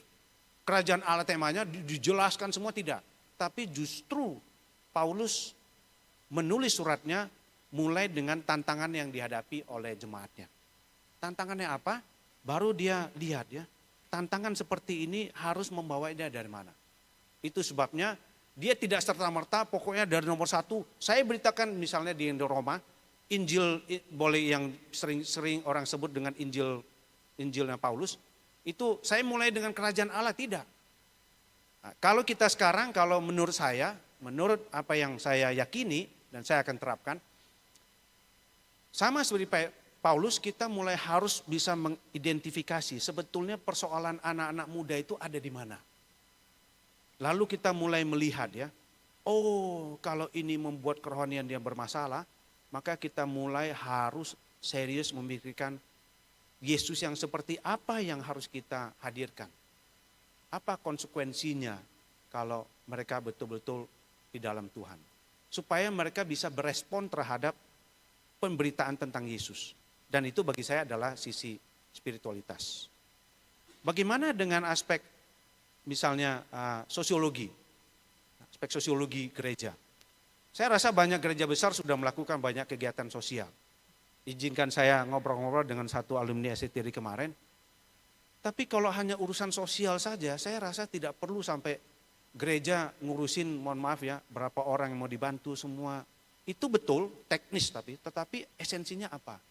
Esensinya semua bantuan sosial itu mereka harus betul-betul sadar bahwa ini lahir dari spiritualitas gereja. Meresponi akan panggilannya untuk menjadi terang bagi dunia. Terang apa? Terang yang menghadirkan kemenangan atas dosa dalam pribadi Yesus Kristus. Jadi bagi saya semua sifatnya yang sosial itu harus jelas sebetulnya kita sedang ngapain. Nah, saya ngobrol dengan Pak Yusuf Gala sini, orang Toraja juga ya Bapak ya. Dia juga punya kegelisahan yang sama. Kalau kita hanya ngurusin teknis, berapa orang mau dibantu, butuh berapa beras, berapa banyak, butuh minyak berapa banyak. Ya itu mah tidak usah gereja ya. Itu kelurahan aja cukup itu. Tapi di mana kerohaniannya? Di mana spiritualitasnya? Sosial itu penting, tetapi di balik sosial itu landasannya tetap harus spiritual. Dan harus mulai mereka mengenali bahwa kita bantu bukan karena gereja, tetapi karena ada Kristus dalam kita. Itu penting sekali untuk selalu dipahami oleh mereka yang nanti bergerak ke arah sosial. Sehingga waktu di media penjelasan Bapak, ini karena saya tanggung jawab iman saya. Saya percaya Tuhan itu mengasihi saya dan saya mau bagikan ini. Dan itu mohon maaf, saya sulit sekali menemukan gereja-gereja besar lakukan seperti itu. Berani mengklaim bahwa karena Tuhan mengasihi kamilah, kami mengasihi Bapak Ibu dengan memberikan ini. Biasanya ya pokoknya tugas checklist selesai, oh beras sudah, semua sudah. 30 kakak, oh sudah semua, checklist selesai. Habis itu doa selesai, tapi unsur spiritual yang pertama dikaitkan sosial itu tidak ada.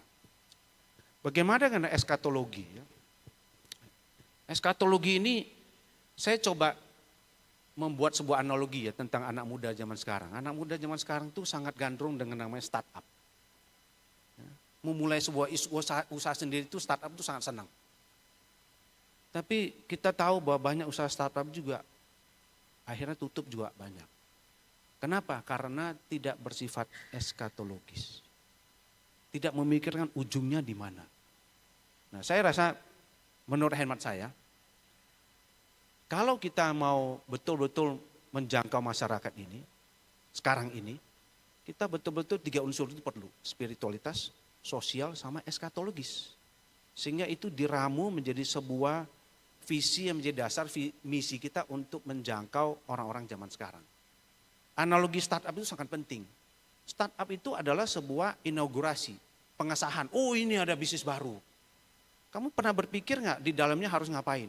Lalu ujungnya mau ngapain? Lalu dapat profit terus masuk saham terus mau ngapain? Mau bertahan berapa lama? Ujungnya ada di mana? Nah, menurut saya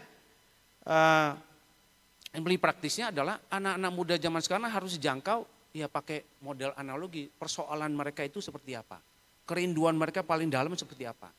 Bagi saya melihat kerinduan paling dalam itu tetap masih sama. Kebutuhan kerohanian manusia itu tetap masih sama. Sebetulnya mereka sangat rindu. Tapi mereka mencoba lari ke dunia ini. Dan kita perlu mengembalikan itu. Dan saya setuju dengan 3 aspek implikasi itu harus dipikirkan pada waktu gereja mulai bertindak untuk menjangkau mereka yang, mohon maaf ya, belum percaya. Perlu dipikirkan. Jadi eskatologi dari misalnya Promovendus 1 Pak Ronald, eskatologi dari misi saya itu di mana? Bukan supaya tambah jumlah gereja, tambah jumlah jemaat, tetapi supaya Kristus dimuliakan. Dan respon itu kita bisa lihat waktu mereka datang ke gereja. Itu mungkin dari saya, Pak Robi.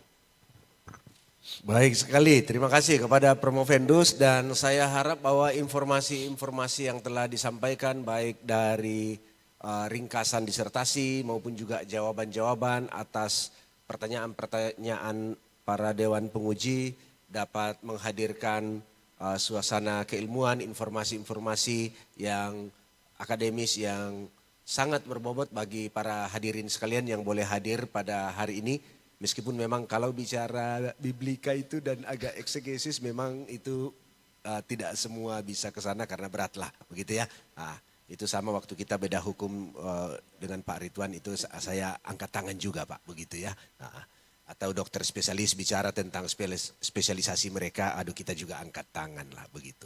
Tapi bagaimanapun ini sudah dihadirkan secara praktis juga. Terima kasih Promovendus untuk memberikan warna dalam pengajaran, penafsiran dan khususnya topik kerajaan Allah secara hangat, komparatif dihadirkan secara baru antara tulisan sinoptik dan tulisan Paulus. Dan sekarang kita juga dengar bagaimana itu bisa dihadirkan secara kontemporer dalam suasana situasi kita.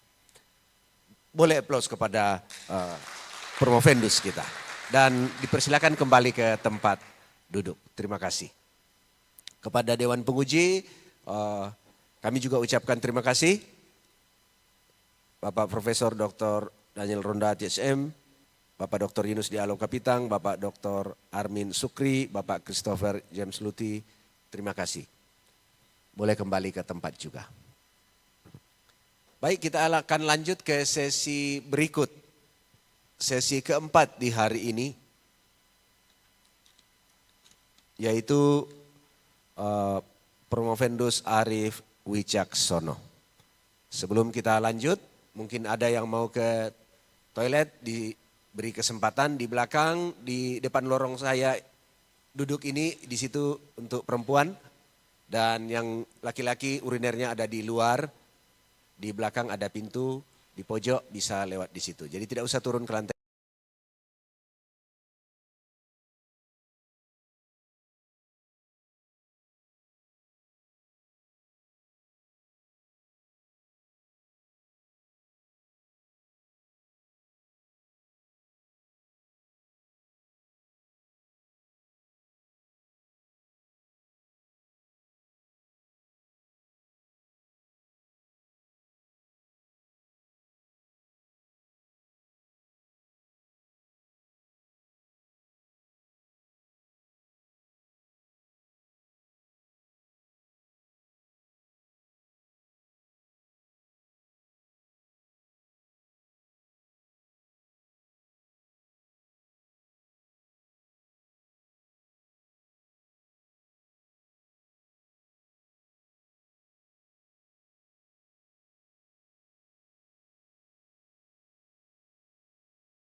menit waktu Indonesia Tengah, bertempat di gedung Chapel STFT Jafre Makassar, diadakan ujian promosi untuk mahasiswa atas nama Arif Wicaksono, NPM 170161042.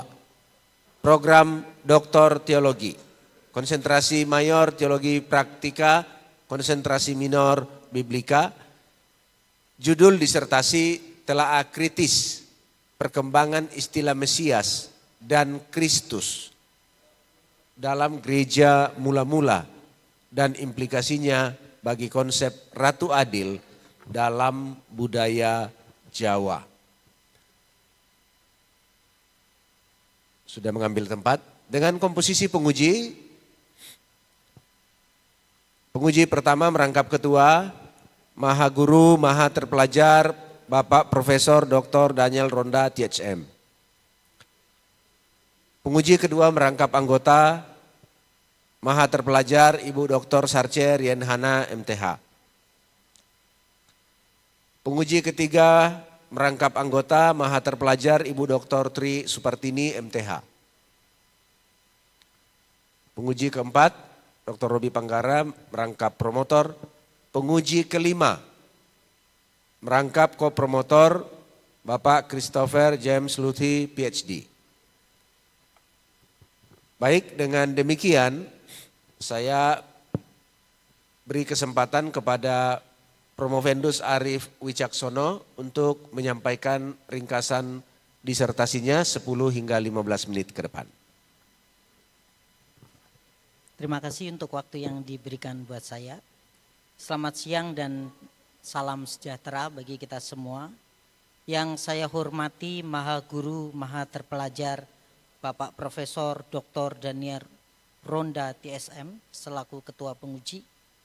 Yang saya hormati Maha Terpelajar Ibu Dr. Sarce Rien Hana, MTH, selaku Dewan Penguji. Yang saya hormati Maha Terpelajar Ibu Dr. Tri Supartini, MTH, sebagai Dewan Penguji. Yang saya hormati Maha Terpelajar Bapak Dr. Robi Panggara, MTH, selaku penguji promotor.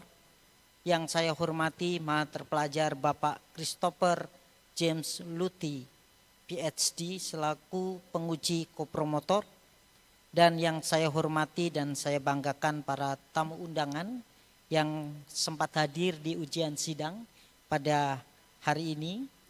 Izinkan saya mempresentasikan hasil penelitian disertasi saya yang berjudul Telaah Kritis Perkembangan Istilah Mesias dan Kristus dalam Gereja Mula-Mula dan aplikasinya bagi konsep Ratu Adil dalam budaya Jawa. Sebelum saya mempresentasikan hasil dari disertasi saya akan membacakan terlebih dahulu kurikulum vitae. Nama saya Arif Wicaksono, tempat tanggal lahir Gunung Kidul, 29 Agustus tahun 1983. Jenjang pendidikan S1, saya ambil prodi teologi di Sekolah Tinggi Teologi Tawangmangu, lulus tahun 2012. Lalu saya lanjutkan ke jenjang S2 prodi teologi di Sekolah Tinggi Teologi Injili Indonesia Yogyakarta, lulus tahun 2014. Untuk jenjang karir, saya sempat menjabat sebagai kaprodi teologi di Sekolah Tinggi Teologi Tawangmangu tahun 2015 sampai dengan 2020, dan saat ini saya menjabat sebagai Wakil Ketua 1 Bidang Akademik di Sekolah Tinggi Teologi Tawangmangu tahun 2020 sampai dengan saat ini. Judul dari disertasi saya adalah Telaah Kritis Perkembangan Istilah Mesias dan Kristus dalam Gereja Mula-Mula dan implikasinya bagi konsep Ratu Adil dalam budaya Jawa. Pada dasarnya penelitian ini diawali dengan pemahaman bahwa konsep Mesias dalam bentuk dogmatis pada awalnya sangat berkaitan erat dengan konteks geografis dan budaya bangsa Israel. Namun dalam perkembangannya konsep Mesias terjadi pergeseran yang sangat fundamental. Mesias diperkenalkan sebagai entitas mistis dan spiritual yang keberadaannya tidak lagi terbatas eksklusif pada identitas etnis Yahudi, tetapi bersifat universal. Yesus adalah Mesias yang tidak hanya menggenapi harapan Yahudi, tetapi juga melampaui harapan orang-orang Yahudi dengan menghadirkan era mesianik yang bersifat transenden dan universal. Konsep Mesias dan Kristus memiliki padanan dengan konsep Ratu Adil yang dimiliki oleh masyarakat Jawa, di mana keduanya memiliki sebuah pengharapan menantikan Mesias, juga dilandasi oleh kerinduan eskatologis akan hadirnya seorang penyelamat yang membebaskan umat dari penindasan dan membawa pembaharuan ilahi. Dalam konteks ini, Mesias dan Kristus dapat menjadi simbol jembatan kultural menuju pengenalan akan Ratu Adil bagi masyarakat Jawa. Penerimaan Kristus sebagai Ratu Adil dalam kerangka budaya Jawa dapat menjadi pendekatan teologis yang relevan dalam membangun teologi kontekstual yang bisa diterapkan bagi budaya di Indonesia. Implikasi dari pendekatan ini bukan hanya bersifat akademik melainkan juga misiologis. Gereja di Indonesia khususnya di tanah Jawa dihadapkan pada tantangan untuk menghadirkan Kristus secara relevan bagi masyarakat yang masih lekat dengan simbol-simbol budaya. Penelitian ini diharapkan mampu menjembatani pemahaman iman Kristen dengan kerinduan budaya Jawa, mengkaji secara kritis hubungan antara konsep Ratu Adil dalam budaya Jawa dengan pemahaman Kristus sebagai Mesias dalam tradisi Kristen. Teori yang saya bangun, jika kita melihat dalam Perjanjian Lama, istilah Mesias awalnya merujuk kepada seseorang yang diurapi Allah, khususnya raja-raja Israel, serta tokoh lain seperti imam dan nabi. Pengurapan dalam konteks Perjanjian Lama adalah simbol pengangkatan dan penyertaan ilahi dalam pelaksanaan tugas dari mereka yang menerima urapan. Namun seiring dengan kejatuhan kerajaan Israel dan Yehuda serta masa pembuangan ke Babel, istilah ini mulai mengalami perluasan makna. Ia tidak lagi hanya menunjuk pada tokoh aktual, melainkan menjadi simbol eskatologis. Harapan akan hadirnya seorang pemimpin masa depan dari keturunan Daud yang akan memulihkan keadaan umat manusia. Jika kita melihat dalam kejatuhan kerajaan Israel dan Yehuda, nubuatan tentang lahirnya pemimpin Mesias dari keturunan Daud itu banyak sekali terlihat dalam kitab-kitab seperti kitab Raja-Raja dan kitab Tawarik. Di sana setiap kali ada raja yang baik, raja yang takut akan Tuhan, selalu dikaitkan dengan dia memiliki perilaku seperti bapak leluhurnya Daud. Itu menunjukkan bahwa sebenarnya teks-teks itu ingin memberikan sebuah bukti bahwa nubuatan Mesias dari keturunan Daud itu benar-benar digenapi oleh raja-raja yang jika kita membaca dalam narasi kitab Tawarik dan narasi kitab Raja-Raja, semuanya adalah dari keturunan Raja Yehuda. Jadi sebenarnya pada masa kerajaan Israel dan Yehuda, kejatuhan kerajaan Israel dan Yehuda, Mesias selalu mengarah kepada raja-raja yang akan tampil, apakah mereka akan seperti Daud atau mereka berlaku tidak seperti Daud. Ini tidak menunjuk kepada Mesias Yesus Kristus yang dipahami oleh orang-orang Perjanjian Baru pada saat ini. Lalu kalau kita melihat dalam masa pembuangan Babel, istilah Mesias juga mengalami perkembangan yang cukup drastis, di mana setiap tokoh yang mampu untuk membawa kembali keadaan Israel menjadi lebih baik, itu dianggap Mesias. Bahkan kita menemukan ada satu raja dari Asyur yang sebenarnya tidak mengenal Allah Israel, disebut Mesias, dan itu adalah Raja Asyur. 5 menit lagi. Lalu kemudian saya masuk ke dalam Perjanjian Baru, istilah Mesias sebagai padanan Yunani, dan Mesias mengalami perluasan makna di mana Yesus dari Nazaret diidentifikasikan sebagai Kristus, namun bukan dalam kerangka politis atau militer sebagaimana harapan sebagian besar orang Yahudi saat itu. Lalu konsep Ratu Adil juga mengalami pengharapan yang tidak statis seperti halnya Mesias yang terus berubah menurut konteks sosio-historis. Hal yang sama terjadi pada konsep Ratu Adil. Ratu Adil terus mengalami perkembangan mulai dari kerajaan Mataram kuno, Kediri, Singasari, Majapahit, hingga pada akhirnya masuknya Islam dan pada masa penjajahan Belanda, dan juga pada perkembangan dari sejarah bangsa Indonesia. Ratu Adil terus mengalami perkembangan konsepnya dari masa ke masa.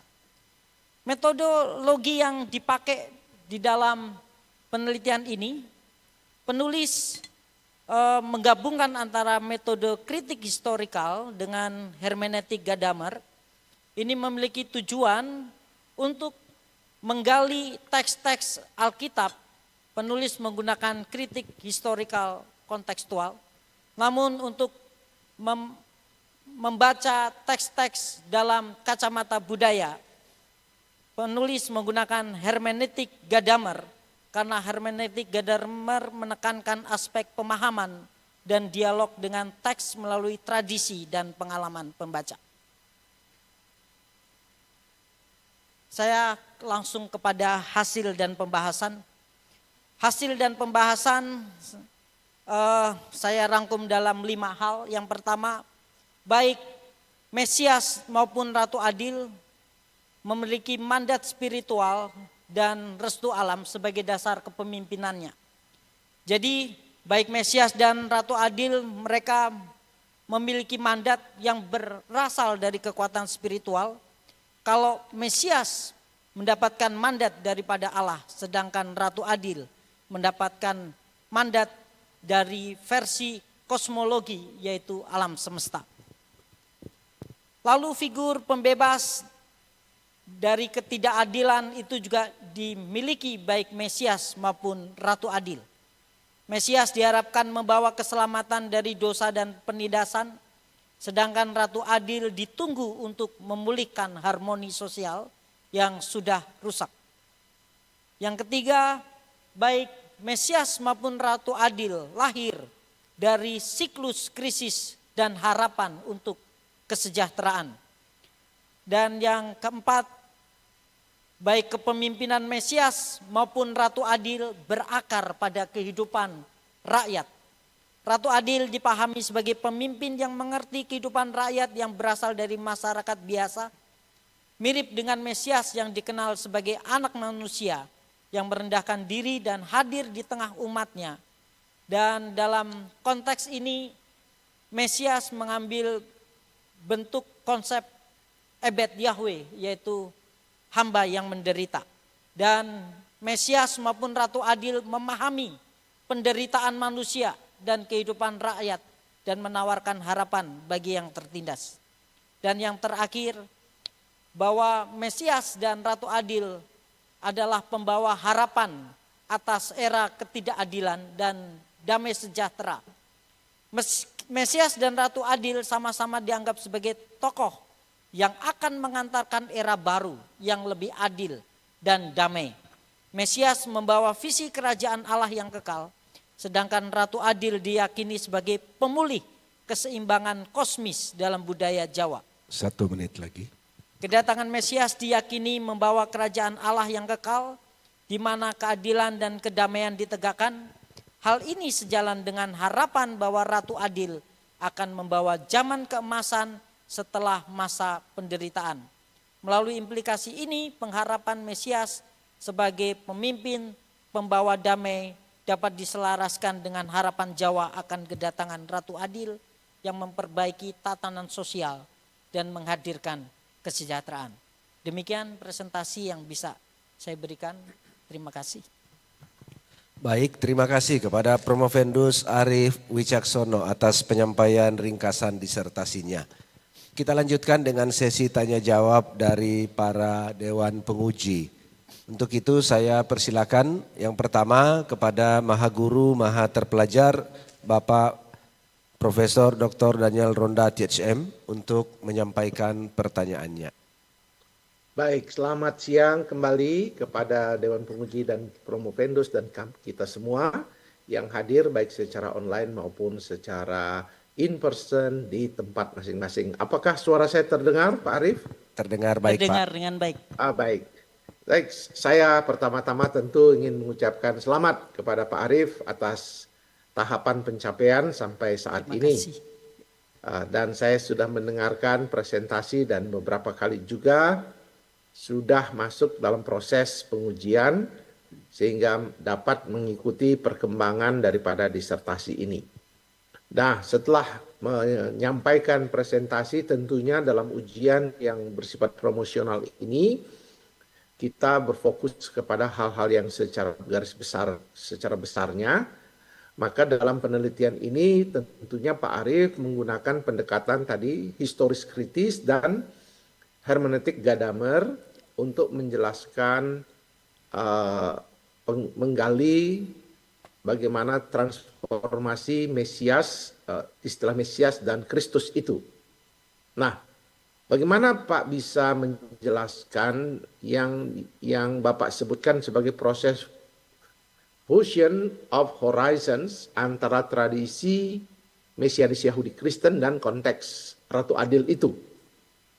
Dan sejauh mana pendekatan ini bisa menjaga keseimbangan, karena kita ini orang Injili, antara kemurnian teks atau keautentikan teks dengan relevansi konteks.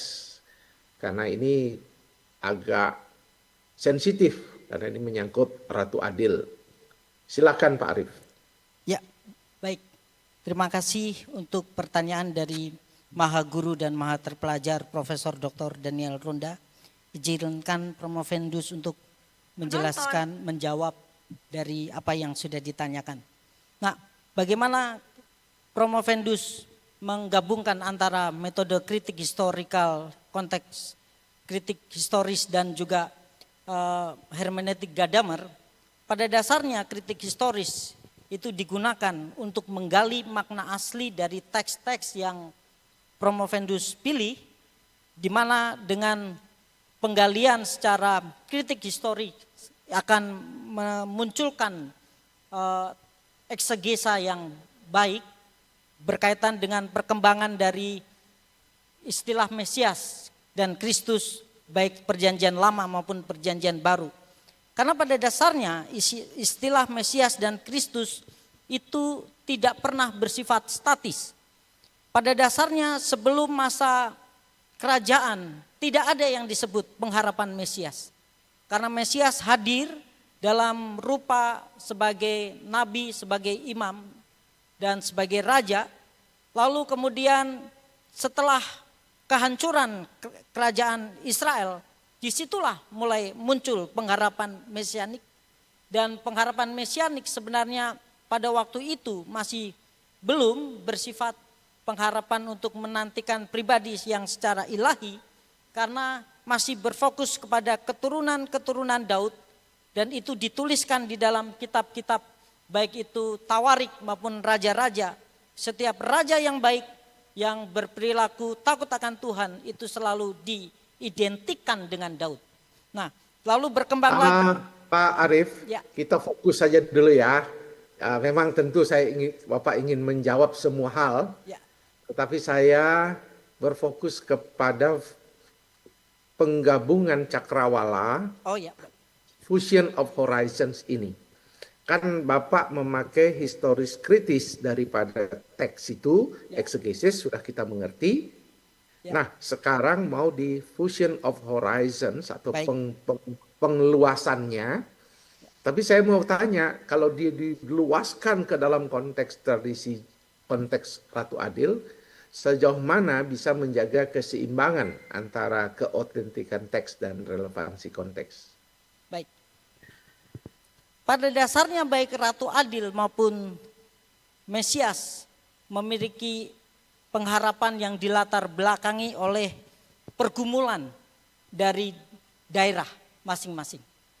Kalau Mesias dilatar belakangi oleh pergumulan orang Israel, dan Ratu Adil dilatar belakangi oleh pergumulan orang Jawa, di mana semuanya punya latar belakang keadaan krisis yang sedang dialami.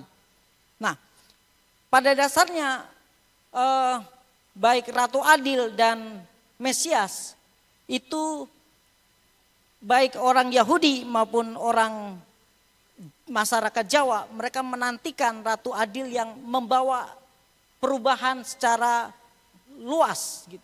Dan dalam budaya Jawa itu mereka merindukan muncullah seorang pemimpin yang akan mengembalikan tatanan yang sudah rusak dan juga mengembalikan keadaan yang penuh dengan damai sejahtera. Dan hal yang sama juga dimiliki oleh orang-orang Yahudi, bahwa mereka menginginkan sebuah kejayaan kembali.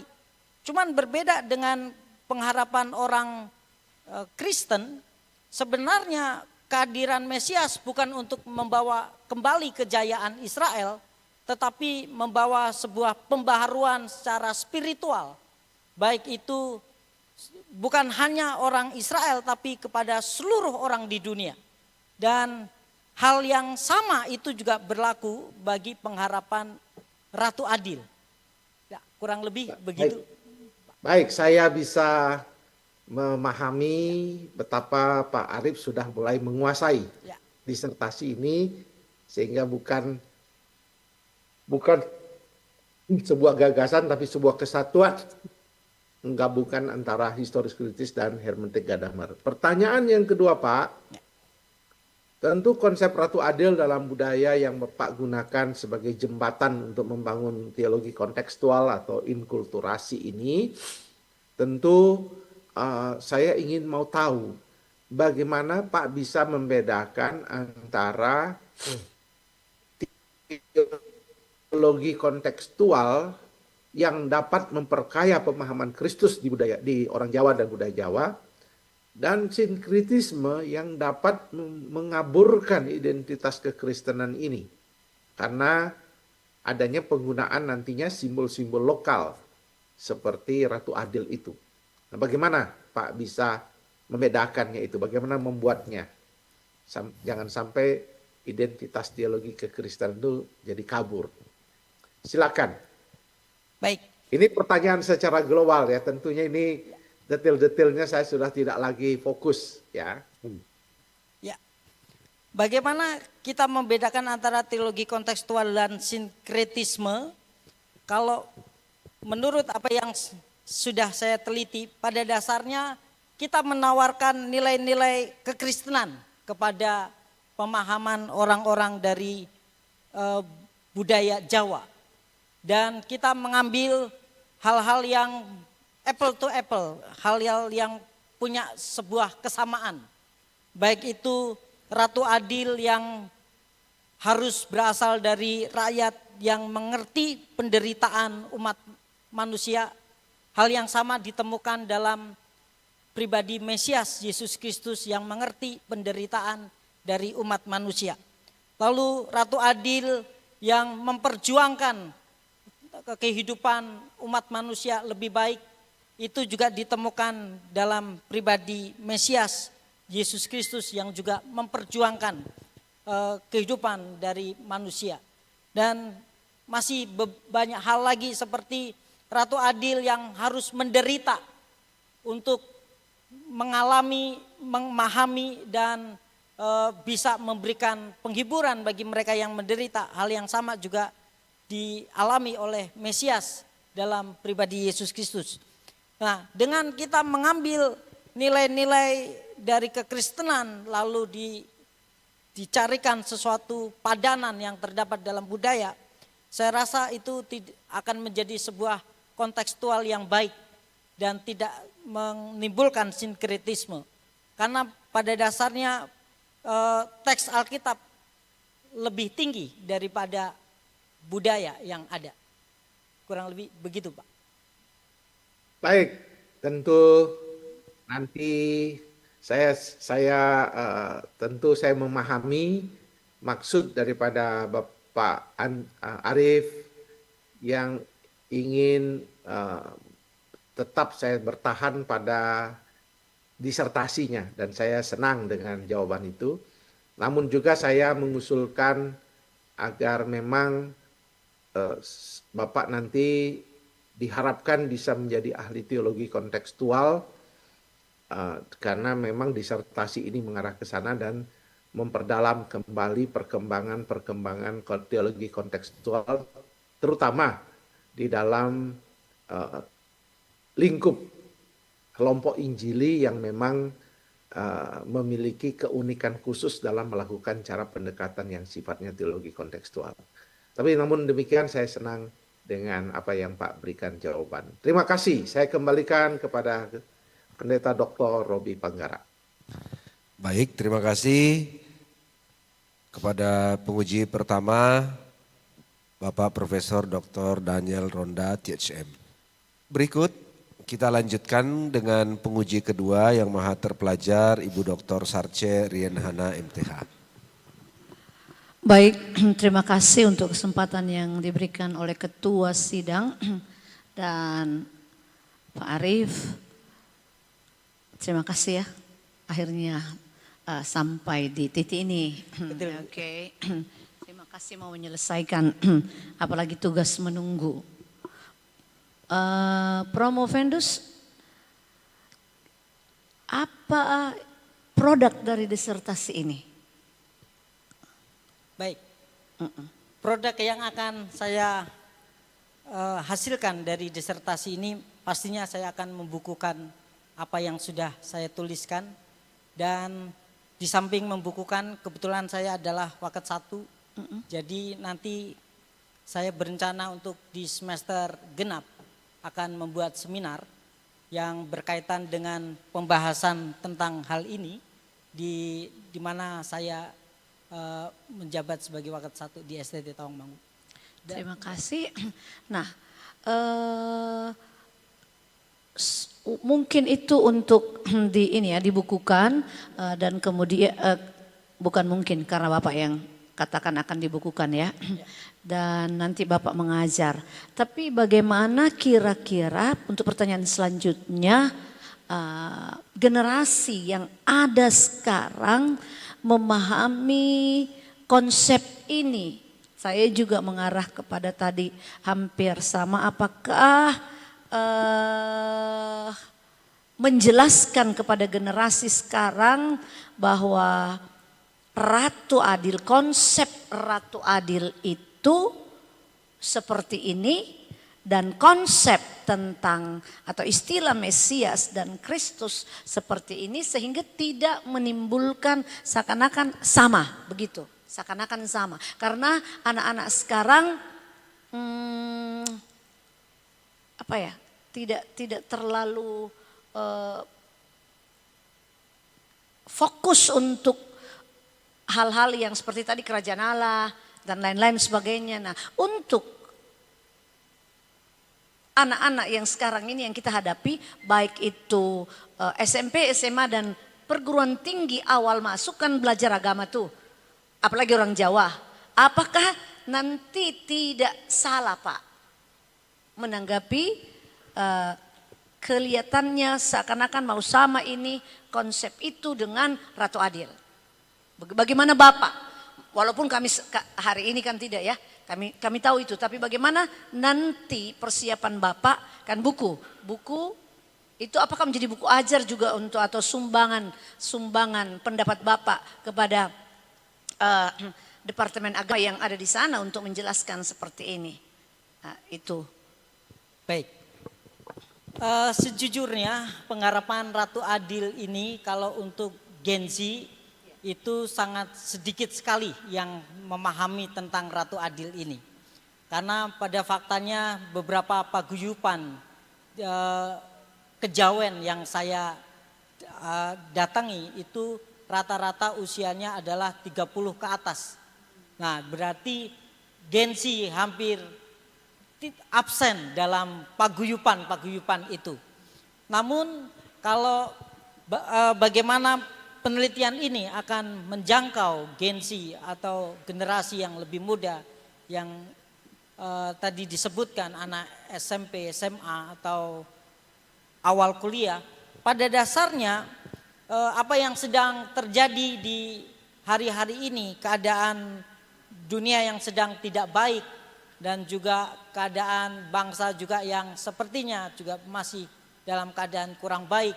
Ada banyak hal yang terjadi, PHK yang begitu besar di Indonesia sampai mencapai 41.000 orang yang dalam beberapa bulan ini sebenarnya itu memunculkan sebuah pengharapan. Akankah ada pribadi yang akan membawa perubahan atas segala keadaan yang buruk ini? Nah, pada dasarnya baik itu gengsi maupun generasi yang atas, ya kan, di atas gengsi, itu pastinya mereka memiliki sebuah pertanyaan-pertanyaan tentang akankah keadaan membaik, adakah pemimpin yang akan muncul untuk mengubah keadaan. Nah, dalam konteks Jawa itu diwakili oleh Ratu Adil. Tapi dalam konteks kekristenan kita bisa mengarahkan kepada masyarakat Jawa yang tadi saya katakan sebenarnya dalam paguyuban itu rata-rata 30 ke atas. Kita bisa memberikan sebuah jembatan bahwa di kekristenan ada pribadi yang memiliki kualifikasi seperti Ratu Adil yang dimiliki oleh Jawa, dan itu adalah Mesias. Dan itu menjadi sebuah jembatan kontekstual. Dan saya berencana juga untuk disertasi ini akan saya tawarkan kepada dosen di mana di tempat kami ada antropologi dan sosiologi budaya untuk menjadi salah satu bahan bacaan sebagai pertimbangan di pengajaran di mata kuliah antropologi dan sosiologi budaya. Dan juga ada teologi kontekstual di tempat kami. Saya rasa tulisan saya bisa dimasukkan sebagai salah satu bahan ajar. Bukan bahan ajar, tapi bahan bacaan di dalam mata kuliah tersebut. Kurang lebih begitu. Terima kasih, mungkin saya cuma mau kasih tahu supaya lebih menarik karena kita sekarang berada di kurikulum Merdeka. Mungkin untuk supaya gengsi yang tadinya tidak mau sama, maksudnya tidak berminat untuk seperti ini, tolong pikirkan pertanyaan pemantik supaya mereka tertarik. Yaitu pertanyaan pemantik. Terima kasih, kami kembalikan ke Ketua Sidang. Baik, terima kasih kepada Dewan Penguji kedua, Ibu Dr. Sarce Rian Hana, MTH. Berikut, kami persilakan penguji ketiga, Maha Terpelajar Ibu Dr. Tri Supartini, MTH untuk mengajukan pertanyaannya. Terima kasih Ketua Penguji untuk kesempatan yang diberikan. Saya melanjutkan pertanyaannya bahwa di dalam tulisan ini diungkapkan dalam kesimpulan dan beberapa pembahasan untuk memberi ruang, gitu ya, memberi ruang. Nah, dari tadi juga penguji dua juga sudah menyinggung bagian itu. Sekarang saya lebih kepada praktis saja untuk menolong generasi. Tadi sudah dijelaskan bagaimana menolong generasi. Ternyata umur 30 tahun ke bawah tidak mengikuti. Apakah disebabkan memang tidak tertarik dengan konsep Ratu Adil, atau memang untuk generasi mereka tidak diajarkan tentang konsep itu dari orang tua mereka yang adalah Gen Y? Kita belum tahu, karena itu perlu diteliti konsep itu kan. pemahaman mereka tentang konsep ratu adil itu, sehingga tidak dihadiri bisa saja karena mereka memang tidak tertarik atau memang tidak diberikan pengajaran. Artinya kalau tidak diajar berarti orang tua mereka juga sudah tidak terlalu mau memegang konsep itu. Tetapi bagi generasi-generasi masyarakat Jawa yang di atas dari itu, berarti Gen Y, milenial ke atas, bisa jadi masih memegang konsep itu. Nah, pertanyaan saya yang pertama adalah, apa sebenarnya konsep atau disertasi ini sasarannya untuk siapa? Apakah untuk tadi masyarakat di atas, generasi Y yang ke atasnya? Kalau memang tidak ada generasi Z-nya kurang, apakah itu akan dibawa kepada mereka, sasaran ini dikontekskan, atau kepada siapa? Baik. Terima kasih untuk pertanyaannya yang terhormat Maha Terpelajar Ibu Dr. Tri Supartini. Izinkan saya menjawab. Pada dasarnya tujuan dari penelitian ini memang tidak diarahkan kepada Gen Z awalnya Ibu. Tapi memang kepada masyarakat dari paguyupan-paguyupan yang mereka masih kalau orang Jawa menyebutnya menguri-nguri budaya, jadi melestarikan budaya dari leluhur. Dan kebetulan gereja yang saya layani itu mayoritas bisa dikatakan 95% orang Jawa Ibu. Nah, karena gereja yang saya layani juga mayoritas orang Jawa dan kebanyakan mereka adalah orang yang cukup kental dengan budaya Jawanya, maka penelitian ini diarahkan ke sana. Tetapi bukan berarti bahwa penelitian ini menutup diri untuk Gen Z. Karena berdasarkan diskusi yang saya lakukan di dalam penelitian ini bersama para budayawan dan juga mereka yang masih tergabung dalam paguyupan, memang terjadi sebuah keprihatinan terhadap masyarakat Gen Z ke bawah. Kenapa? Karena mereka sudah tidak lagi memperdulikan budaya sebenarnya. Bahkan mereka lebih cenderung kepada budaya asing seperti K-pop dan juga budaya-budaya barat yang lainnya. Itu lebih kental kepada mereka daripada budaya Nusantara. Dan ternyata ini tidak hanya terjadi di budaya Jawa saja, tapi saya rasa di banyak budaya lainnya di luar Jawa hal sama juga terjadi.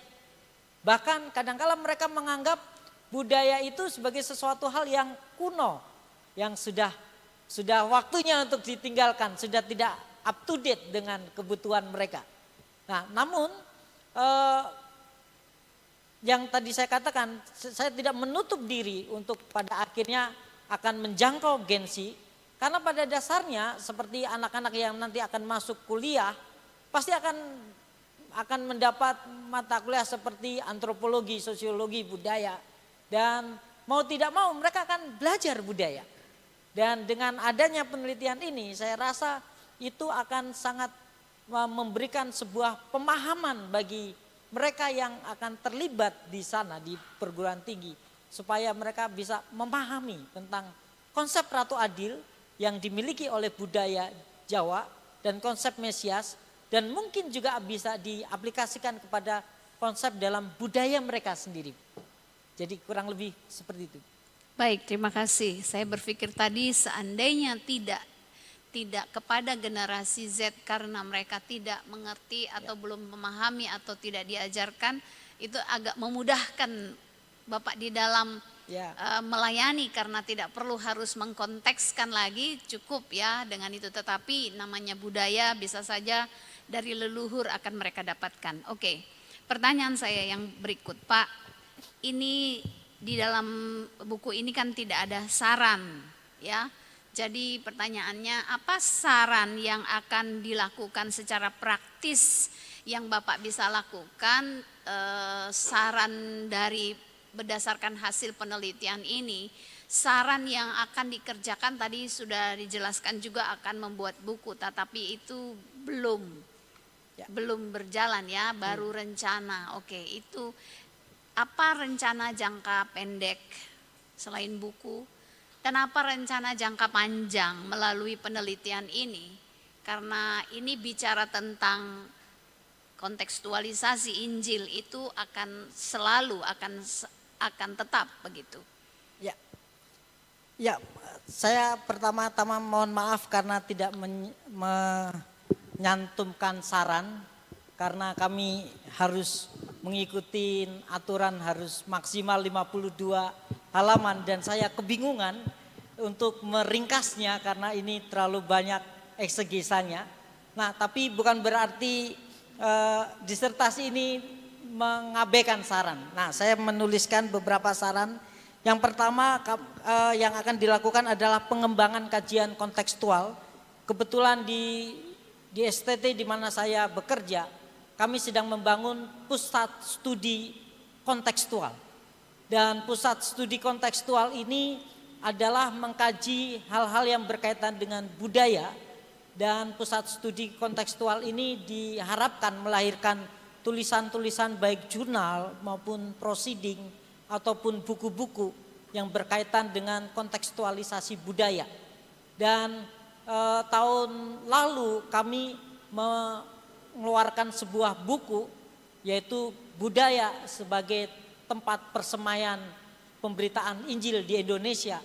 Itu tahun lalu sudah keluar dan itu adalah sebuah karya pertama yang membuat kami berpikir untuk kita harus membangun pusat studi budaya, khususnya budaya kontekstual, dan di mana nanti budaya bisa menjadi tempat untuk mengkontekstualisasikan Injil kepada banyak sekali budaya, bukan hanya Jawa. Itu yang pertama yang akan kami lakukan.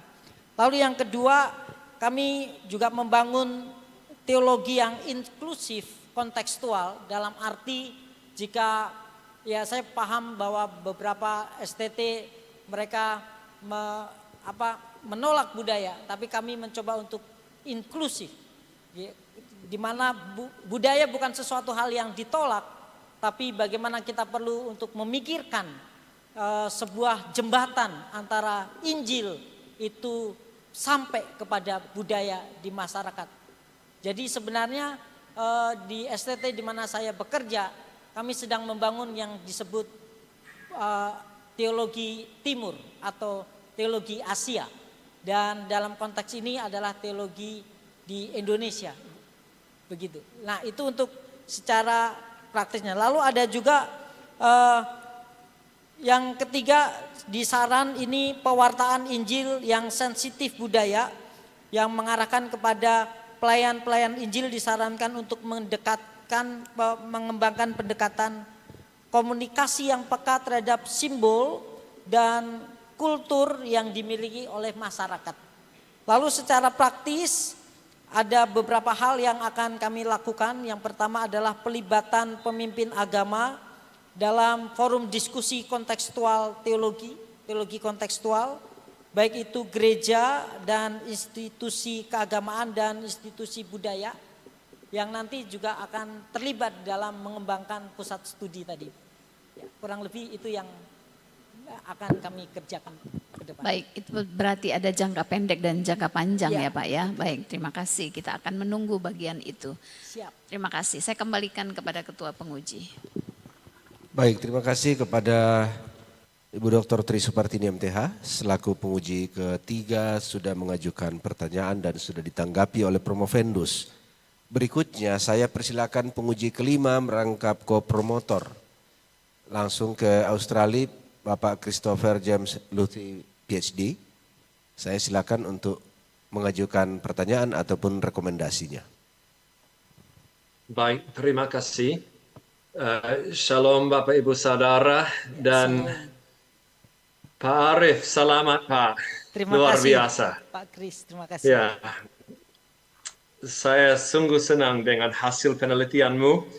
Saya kira kualitasnya ya sungguh tinggi, sungguh baik. Jadi ya selamat. Terima kasih. Saya juga bersyukur karena beberapa alasan. Salah satunya sebagai orang Barat, jarang sekali kami dengar kayak cerita atau ya seperti cerita dari budaya tentang seorang seperti Mesias yang bisa digabungkan dengan Yesus yang bisa menjadi alat penginjilan. Ini luar biasa. Mungkin untuk orang Indonesia bisa dianggap biasa saja, tapi bagi saya, bagi orang Barat, ini memang luar biasa. Jadi saya bersyukur untuk cerita itu dan juga untuk penelitian Pak Arief. Saya senang bahwa penelitianmu akan dibukukan dan bahwa Pak Arief berencana untuk mengadakan seminar-seminar untuk menyebarkan hasil penelitian ini. Saya juga berharap bahwa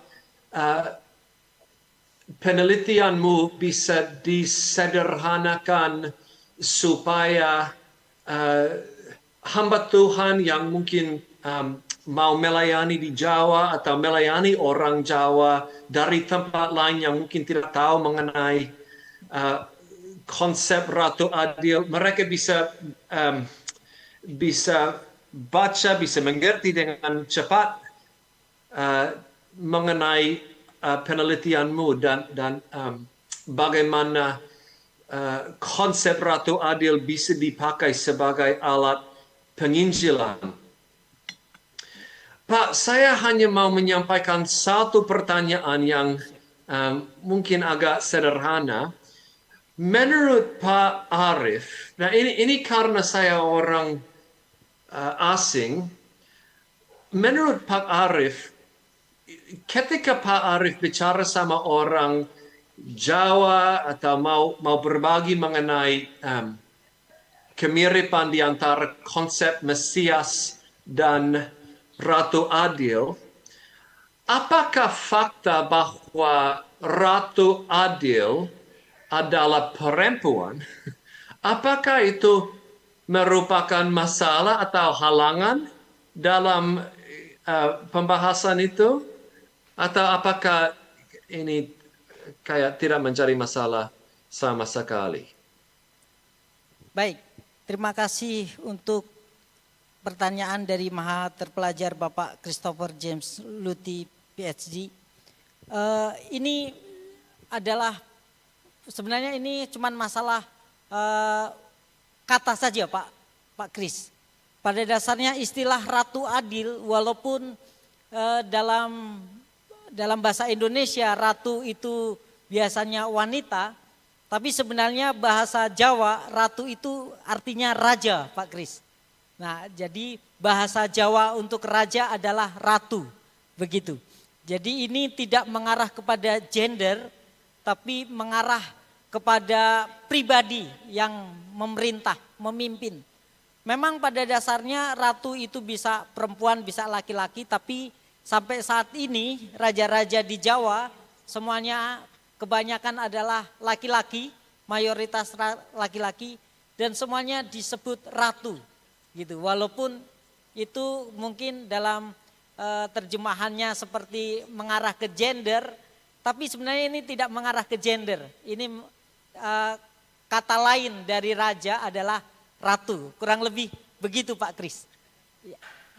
Saya kira seperti itu, tapi ya baik kalau dicek. Dan ya ini penting untuk orang asing seperti saya. Baik. Baik, itu saja dari saya. Terima kasih. Pertanyaan sederhana. Baik. Terima kasih Pak Robi, saya kembalikan. Baik, terima kasih Pak Kris sudah bergabung. Dan berikut tentu dari saya ini sudah banyak kita berdialog, berdiskusi tentang tulisan ini. Namun karena ini adalah ujian promosi maka saya hanya ingin membantu untuk bagaimana hal ini disampaikan kepada audiens. Dalam hal ini ketika diklaim Pak Promovendus mengklaim bahwa penelitian ini menawarkan model baru kontekstualisasi mesianik. Nah, ini kan menarik. Ini kan sebenarnya kontekstualisasi mesianik karena konsep Mesias dicoba untuk dicarikan padanannya, meskipun itu harus tanda kutip gitu ya, karena akan didebat juga oleh banyak orang tentunya. Model baru kontekstualisasi mesianik dalam teologi non-barat. Begitu, dalam bingkai teologi non-barat. Nah itu tadi Pak Kris sudah akui bahwa di teologi barat susah sekali mau mendapat cerita-cerita yang seperti ini. Bagaimana ada cerita seperti itu tapi bisa kok dikaitkan dengan mesianik. Nah itu menarik. Nah karena itu dalam aspek apa? Nah ini mohon penjelasan. Dalam aspek apa temuan ini mengoreksi ataupun melengkapi teori kontekstualisasi sebelumnya? Baik. Ya kan? Karena ini kan sudah jadi teori. Ya. Lalu yang kedua yang tadi ini ya, ini yang saya mau sampaikan tadi bahwa jika andai kata saja ini seorang teolog evangelikal menuduh pendekatan Promovendus ini mengkompromikan keunikan Kristus, ya kan? Karena kan Mesias itu kan sangat unik. Nah coba dibandingkan dengan Ratu Adil kan, wah ini kalau kelompok, saya sebut saja lah evangelikal gitu ya, menuduh pendekatan ini mengkompromikan keunikan Kristus, bagaimana Promovendus merespon hal itu berdasarkan data penelitian ini? Karena ini kan sudah menjadi penelitian, jadi tentu kita tidak debata sebebas-bebasnya, tetapi kan karena ada ranah diskusi akibat tulisan ini. Baik. Silakan. Terima kasih untuk pertanyaannya yang saya hormati Maha Terpelajar Bapak Dr. Robi Panggara. Izinkan saya menjawab pertanyaannya. Yang pertama, bagaimana saya menunjukkan bahwa ini sesuatu yang baru dari teologi Asia yang berbeda dengan teologi Barat. Sebenarnya pada dasarnya istilah Mesias itu tidak statis, tidak tunggal. Dan Mesias itu terus berubah. Yang tadi sempat saya sampaikan pada masa sebelum kerajaan Israel pecah, sesungguhnya tidak ada pengharapan Mesias. Karena Mesias hadir dalam gelar nabi dan juga gelar imam di tengah-tengah bangsa itu. Namun ketika pecah dalam masa Rehabeam dan Yerobeam, akhirnya mereka mengharapkan sebuah kerajaan yang jaya seperti masa Daud. Dan di tengah krisis yang sedang mereka hadapi, anak-anak dari keturunan Daud, raja-raja dari keturunan Daud yang tadi saya sampaikan, semua raja yang baik, yang takut akan Tuhan, itu dinyatakan sebagai dia melakukan seperti yang Daud lakukan. Sebenarnya itu mengarah dari kitab 2 Samuel 7 ayat 12-16 tentang nubuatan Sang Mesias yang akan mengembalikan kejayaan dari kerajaan Israel. Iya, Promovendus itu sudah diuraikan. Ya. Jadi mungkin langsung saja yang pertama tadi bahwa bagaimana temuan Promovendus mengoreksi atau melengkapi teori kontekstualisasi sebelumnya. Ya. Terkait hal itu. Baik. Jadi sebenarnya kalau kita melihat konsep Mesias itu berubah berdasarkan konteks dari audiens yang dialami oleh audiensnya. Dan itu terjadi sampai dengan perjanjian baru. Kali ini kita mencoba untuk melihat pergumulan audiens masyarakat Jawa. Di mana itu adalah masyarakat yang mengharapkan pribadi yang sama dengan konsep Mesias. Baik kriteria-kriterianya sama persis begitu. Dan itu memungkinkan kita untuk mengangkat pengharapan orang-orang Jawa ini dan mengarahkan kepada Yesus Kristus sebagai Ratu Adil yang sebenarnya mereka nantikan itu. Nah, itulah yang membuat ini menjadi kontekstualisasi yang dengan budaya Indonesia. Karena kita menggalinya dari konteks yang dihadapi oleh pembaca orang-orang Jawa yang juga mengalami krisis seperti orang-orang Israel, tapi kita melihat dari konteks.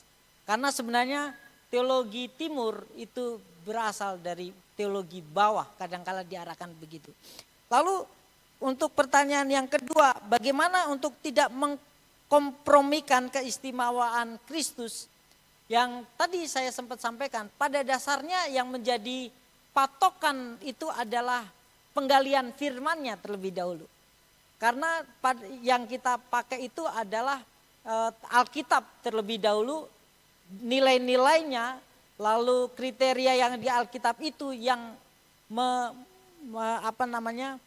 mereduksi budaya yang ada. Jadi bukan budaya di atas Alkitab, tapi tetap Alkitab di atas budaya. Tapi bagaimana membaca budaya dengan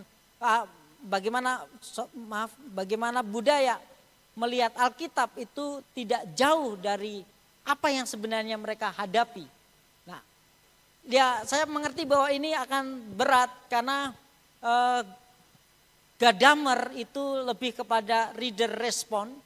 Jadi pembacanya yang bagaimana membaca memahami teks.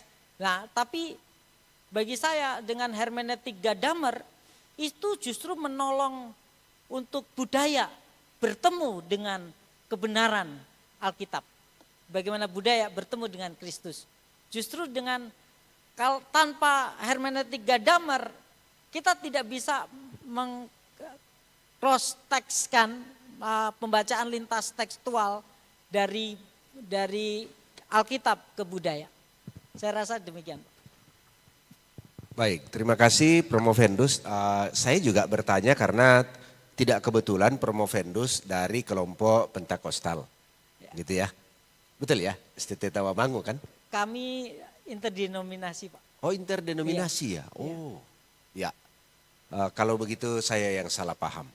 Ya, jadi mengapa? Karena memang bertemu dengan evangelikal dengan hal yang sangat esensi, sangat krusial pada waktu yang sama ya, konsep mesianik, lalu kemudian dikontekstualisasikan, disandingkan dengan tokoh seperti Ratu Adil.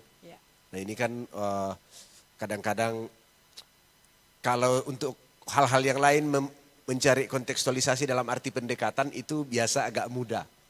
Nah, namun kalau ini langsung ke konsep mesianik, nah ini bisa menjadi sebuah debat yang panjang, ya kan? Karena ditakutkan itu, jadinya kok kayak kompromi gitu. Ya, bagaimana bisa seperti Pak Kris bilang tadi, bahwa dalam cerita Barat memang itu sulit, bahwa ada cerita-cerita apalagi sifatnya mitos gitu ya, cerita-cerita rakyat, tapi bisa dijadikan sebuah jembatan bercerita tentang Mesias, tetapi pada waktu yang sama dibandingkan. Kalau hanya numpang lewat ceritanya kan masih baik ya, tetapi ini memang menjadi awasan. Tentu karena kita akademisi maka selalu ada ruang untuk dipertanyakan dan memberi jawaban. Ya, karena memang itulah sifat keilmuan. Ya, tetapi dalam hal ini waktu kita bicara berjumpa dengan dalam hal ini stakeholders, gereja-gereja, pengguna lulusan kita dari sekolah teologi atau kita yang hadir dari sekolah teologi di gereja-gereja, maka perlu kehati-hatian karena konteks kita di Indonesia bukan hanya majemuk secara bangsa tetapi juga majemuk dalam arti gereja pun juga ini sangat beragam, sangat majemuk. Sehingga penerimaan doktrinal semacam ini juga perlu berhati-hati. Nah, ini menjadi awasan dari saya tentunya di akhir pembahasan ini. Baik, terima kasih. Boleh beri aplaus kepada Promovendus kita Bapak Arief Wicaksono. Dan sekaligus di awal tadi saya tidak sempat menyapa, ada rekan-rekan yang hadir, keluarga, dukungan bagi Pak Arief. Boleh berdiri? Boleh berdiri? Mari kita sambut mereka dengan tepuk tangan juga. Ya. Terima kasih, silakan duduk. Termasuk kalau ada yang hadir online, mohon maaf saya tidak sempat perhatikan di monitor. Pimpinan STT Tawamangu, kalau ada Pak Dr. Kalis, Ada Pak Dr. Kalis? Oh, atau sudah Tidak ada, Pak. hadir? Oh, sudah keluar. Pak Kalis tidak ada. Oh ya, Pak Kalis tidak ada, tapi ada Ibu Widya. Ya, Ya, Ibu betul. Widya. Ya, baik. Terima kasih Dan ada dari rekan. Tawamangu. Ibu Widya sudah boleh hadir. Ya, istrinya Pak Kalis, tapi dari Tawamangu jadi. Pak Arif. Istri Pak Arif. Istri Pak Arif. Iya, Pak. Ya, jadi terima kasih sudah hadir Ibu, dan terima kasih karena tentu selama studi Bapak banyak waktunya yang harus dikhususkan ke studi sehingga mungkin waktu untuk keluarga juga terganggu. Kami terima kasih untuk semua support bagi penyelesaian studi Promovendus Arif Wicaksono. Terima kasih kepada Dewan Penguji yang sudah hadir dan Terima menguji kasih, di Pak. sesi ini. Boleh kembali ke tempat masing-masing. Baik, Bapak Ibu, tibalah kita pada sesi terakhir ujian promosi. Sesi terakhir ujian promosi bukan sesi terakhir dari agenda hari ini karena sesi terakhirnya adalah yudisium. Tetapi masih ada satu promovendus yang masih akan kita uji. Untuk itu Dewan Penguji saya persilakan untuk bersiap-siap. Dan juga promovendus selanjutnya yang terakhir, panitia silakan disiapkan materi yang baru.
5 ujian promosi. Berita acara pada hari ini Selasa tanggal 17 Juni 2025 pukul 15:45 WITA bertempat di gedung Kapel STFT Jafri Makassar diadakan ujian promosi untuk mahasiswa. Nama Elisa Johnson Saragi, NPM 170161041, program Doktor Teologi, konsentrasi mayor Teologi Praktika, konsentrasi minor Teologi Sistematika. Judul disertasi, analisis metode pengajaran tentang kekudusan sebagai upaya membangun formasi spiritual yang kontekstual melalui basis keluarga di Gereja Metodis Indonesia Jemaat Galilea Air Batu, Kabupaten Banyuasin, Sumatera Selatan. Dengan komposisi penguji, pertama Dr. Robi Panggara, yang kedua Maha Terpelajar Bapak Dr. Yunus D.A. Laukapitang MTH, disilakan. Ketiga Maha Terpelajar Dr. Sarce Rien Hana MTH, perangkap anggota. Yang keempat, Maha Guru Maha Terpelajar Bapak Profesor Dr. Daniel Ronda THM, merangkap promotor. Yang kelima, Maha Terpelajar Bapak Dr. Armin Sukri MTH, merangkap ko-promotor.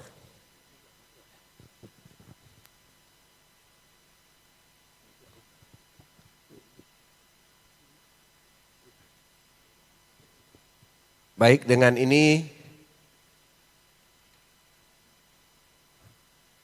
memang dari penampilan ini lebih kontekstual yang ini ya, foto profilnya.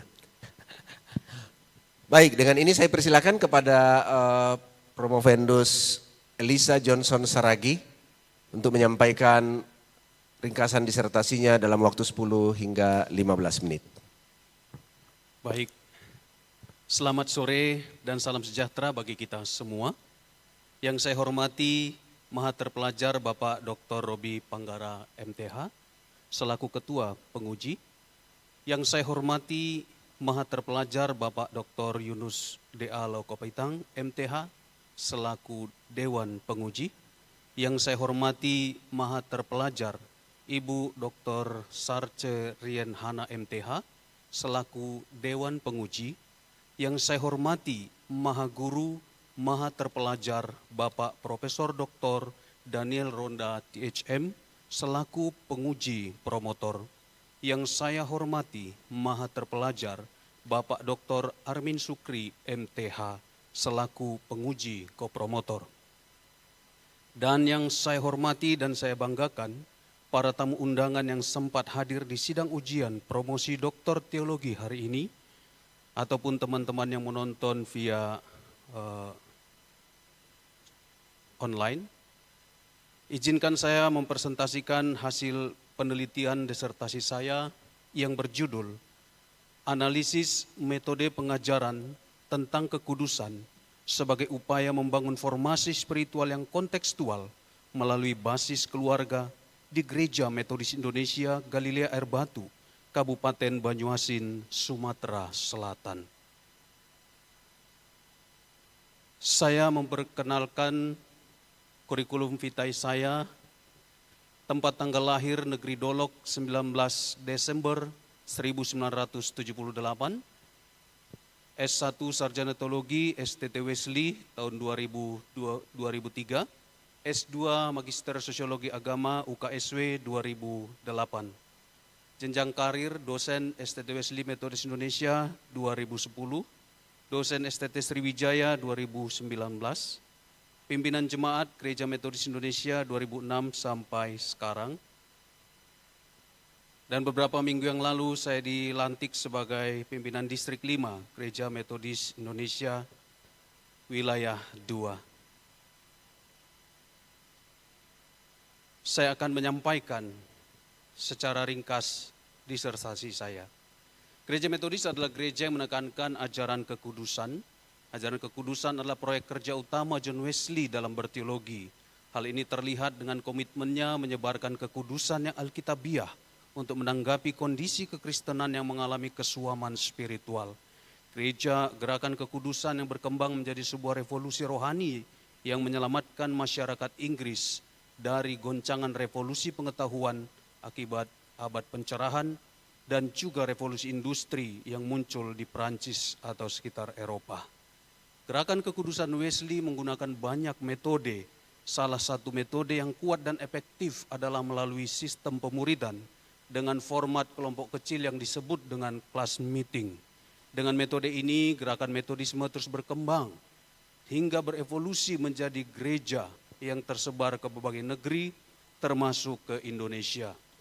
Gereja Metodis Indonesia juga menjalankan metode class meeting dalam mengembangkan pengajaran atau formasi spiritualnya. Namun penyelenggaraan class meeting di Indonesia atau GMI masih berjalan tidak efektif. Salah satunya yang juga dialami oleh GMI Galilea Air Batu, fokus penelitian saya. Sebagai pokok permasalahan yang dapat dirumuskan dalam penulisan disertasi ini adalah: satu, bagaimanakah analisis yang dilakukan terhadap metode penerapan pengajaran kekudusan di GMI Galilea Air Batu selama ini? Kedua, metode yang bagaimana yang dapat dikembangkan untuk membangun formasi spiritual yang kontekstual dengan berbasis keluarga di GMI Galilea Air Batu. Saya menggunakan beberapa teori, grand teori, teori keluarga.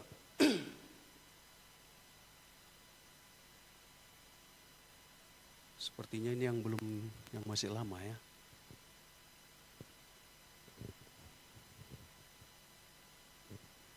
Teori keluarga yang digagas oleh Bowen, yaitu keluarga sebagai sebuah sistem. Kemudian saya mengangkat juga teori keluarga dalam konteks Asia yang ditulis oleh Simon Chen, yaitu keluarga sebagai lokus spiritual, akar berteologi orang Asia. Saya juga mengangkat teori keluarga yang ditawarkan oleh Brownlee dengan gagasannya tentang konsep hermeneutik keluarga. Hermeneutik keluarga untuk membaca dan memahami teks-teks dogma dengan kacamata baru. Dalam hal ini Brownlee menggunakan pendapat Masamba Mampolo bahwa seseorang menjadi bagian kalau dia adalah bagian dari keluarga. Kalau kita tahu cognitus ergo sum, aku berpikir maka aku ada, maka Masamba Mampolo mengatakan aku menjadi bagian, maka aku ada. Cognatus ergo sum, aku harus menjadi bagian keluarga, disitulah aku berada. Hal ini membuka wawasan bahwa pada dasarnya formasi spiritual kekudusan efektif dijalankan dengan basis keluarga. Hal ini mampu untuk menjembatani budaya yang ada, antara lain budaya malu, sungkan, atau sistem keluarga itu sendiri yang memberi banyak batasan. Metode yang penulis gunakan adalah menggunakan pendekatan kualitatif bersifat hermeneutis, dogmatis. Proses hermeneutik menyangkut tradisi dogma yang dipahami dan diterjemahkan dalam konteks Indonesia. Tindakan penerjemahan kembali dilakukan, yaitu reinterpretasi terhadap teks-teks dogma yang dilakukan dengan kacamata hermeneutik keluarga, yaitu teks-teks dogma pendukung bangunan teologi kekudusan dalam ajaran John Wesley. Sifat deskriptif juga ditunjukkan melalui laporan penelitian yang berisi kutipan-kutipan data untuk memberi gambaran penyajian laporan. Hasil dan pembahasan dari hasil analisis yang dilakukan terhadap praktek atau implementasi ajaran kekudusan melalui metode pengajaran, metode class meeting, terlihat bahwa metode yang selama ini digunakan kurang efektif karena tidak memberi implementasi yang jelas sesuai dengan esensi dan tujuan penyelenggaraan kelas meeting pada mulanya. Yang kedua, kelas meeting yang dibawa dari konteks Inggris perlu mendapat upaya kontekstualisasi karena berhadapan dengan pergumulan konteks menyangkut nilai, antara lain nilai budaya, nilai malu, sungkan, tabu, bahkan sistem keluarga. Di dalam Gereja Metodis Indonesia mayoritas adalah suku Batak. Nah, dalam budaya Batak ada yang disebut dengan Dalihan Natolu sebagai sistem kekerabatan mutlak yang harus diikuti oleh orang Batak, meskipun Batak Kristen atau Kristen Batak. Dalihan Natolu di satu sisi memberi dukungan dalam meningkatkan persaudaraan dan kualitas peradaban adat budaya, tetapi di sisi lain juga bisa menjadi hambatan. Termasuk dalam pemberian nilai malu, sungkan, tabu. Itu ada di dalam Dalihan Natolu. Dalam hasil penelitian selanjutnya dan dalam upaya pembentukan format spiritual yang kontekstual, proses kontekstualisasi yang dilakukan antara lain dengan melakukan interpretasi dan reinterpretasi terhadap teks-teks dogma kekudusan dengan menggunakan kacamata hermeneutik keluarga, proses sintesis dan dialogis dengan ritual budaya Mandokhata dalam budaya Batak. Dalam hal ini, sebuah produk diupayakan dengan mempertemukan dogma atau metode kelas meeting dengan ritual budaya yang selama ini ditemukan di dalam budaya Batak. Orang Batak akan sulit mengaku dosa di hadapan orang lain, apalagi di situ ada iparnya, ada mertuanya, dan ada unsur-unsur Dalihan Natolu. Maka kelas meeting John Wesley yang siogianya adalah metode untuk bentuk pengudusan dengan pengakuan-pengakuan dosa mendapat hambatan karena aspek-aspek atau hambatan budaya tersebut. Tetapi menarik, di dalam ritual keluarga orang Batak ada semacam kelas meeting dalam format tertentu yang dikemas di dalam pertemuan sekali setahun yang disebut ritual Mandokhata yang dilakukan setiap pergantian tahun. Di dalam pergantian tahun orang Batak akan berkumpul di satu keluarga untuk melakukan pengakuan-pengakuan dosa, lalu penguatan-penguatan, curhat, bahkan ngomong apa saja bagi yang sakit hati, bagi yang merindukan pendamaian, yang kecewa dan seterusnya. Menariknya hal yang demikian adalah hal yang sangat esensi di dalam penekanan kelas meeting pada masa John Wesley yang tidak bisa diimplementasikan dalam praktek dalam kelas meeting saat ini di Indonesia.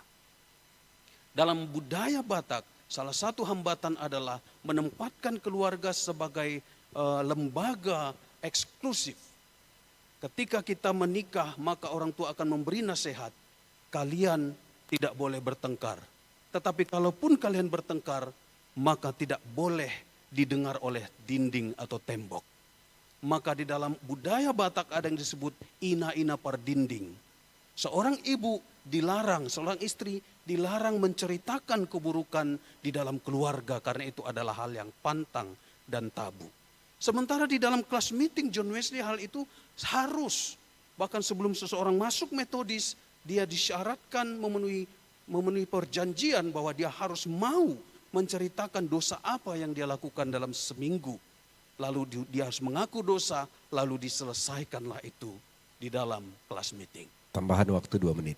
Upaya kontekstualisasi berhasil menemukan sebuah metode baru sebagai bentuk formasi spiritual kekudusan yang kontekstual bagi GMI Galilea Arbatu yang disebut dengan produk baru sel group keluarga. Kelas meeting saya ganti dengan sel group keluarga karena di dalam bahasa budaya Batak meeting itu memiliki konotasi yang kurang baik. Maaf, buang hajat. Jadi harus dekonstruksi untuk konstruksi ulang. Demikian yang bisa Promovendus paparkan. Terima kasih. Baik, terima kasih kepada Promovendus atas paparan yang sudah disampaikan. Dan berikut kita langsung kepada sesi tanya jawab. Nah, ini yang terakhir, tapi kali ini saya pertama bertanya. Namun dalam sesi promosi maka pertanyaan saya tentu bukan kepada mendalam kepada isi lagi, tetapi dalam hal ini evaluatif kritis. Tadi ada banyak hal disampaikan termasuk dalam praktek-praktek yang diselenggarakan di metodis ini kan ada pengakuan dosa dan sebagainya, gitu ya. Nah, tapi ini menarik juga karena isu terakhir dari konferensi PGI yang terakhir di Tanah Toraja baru-baru ini di awal tahun juga mengangkat isu Ecclesia Domestica yang mana ini berbasis keluarga-keluarga, mesbah, doa keluarga, meskipun ini juga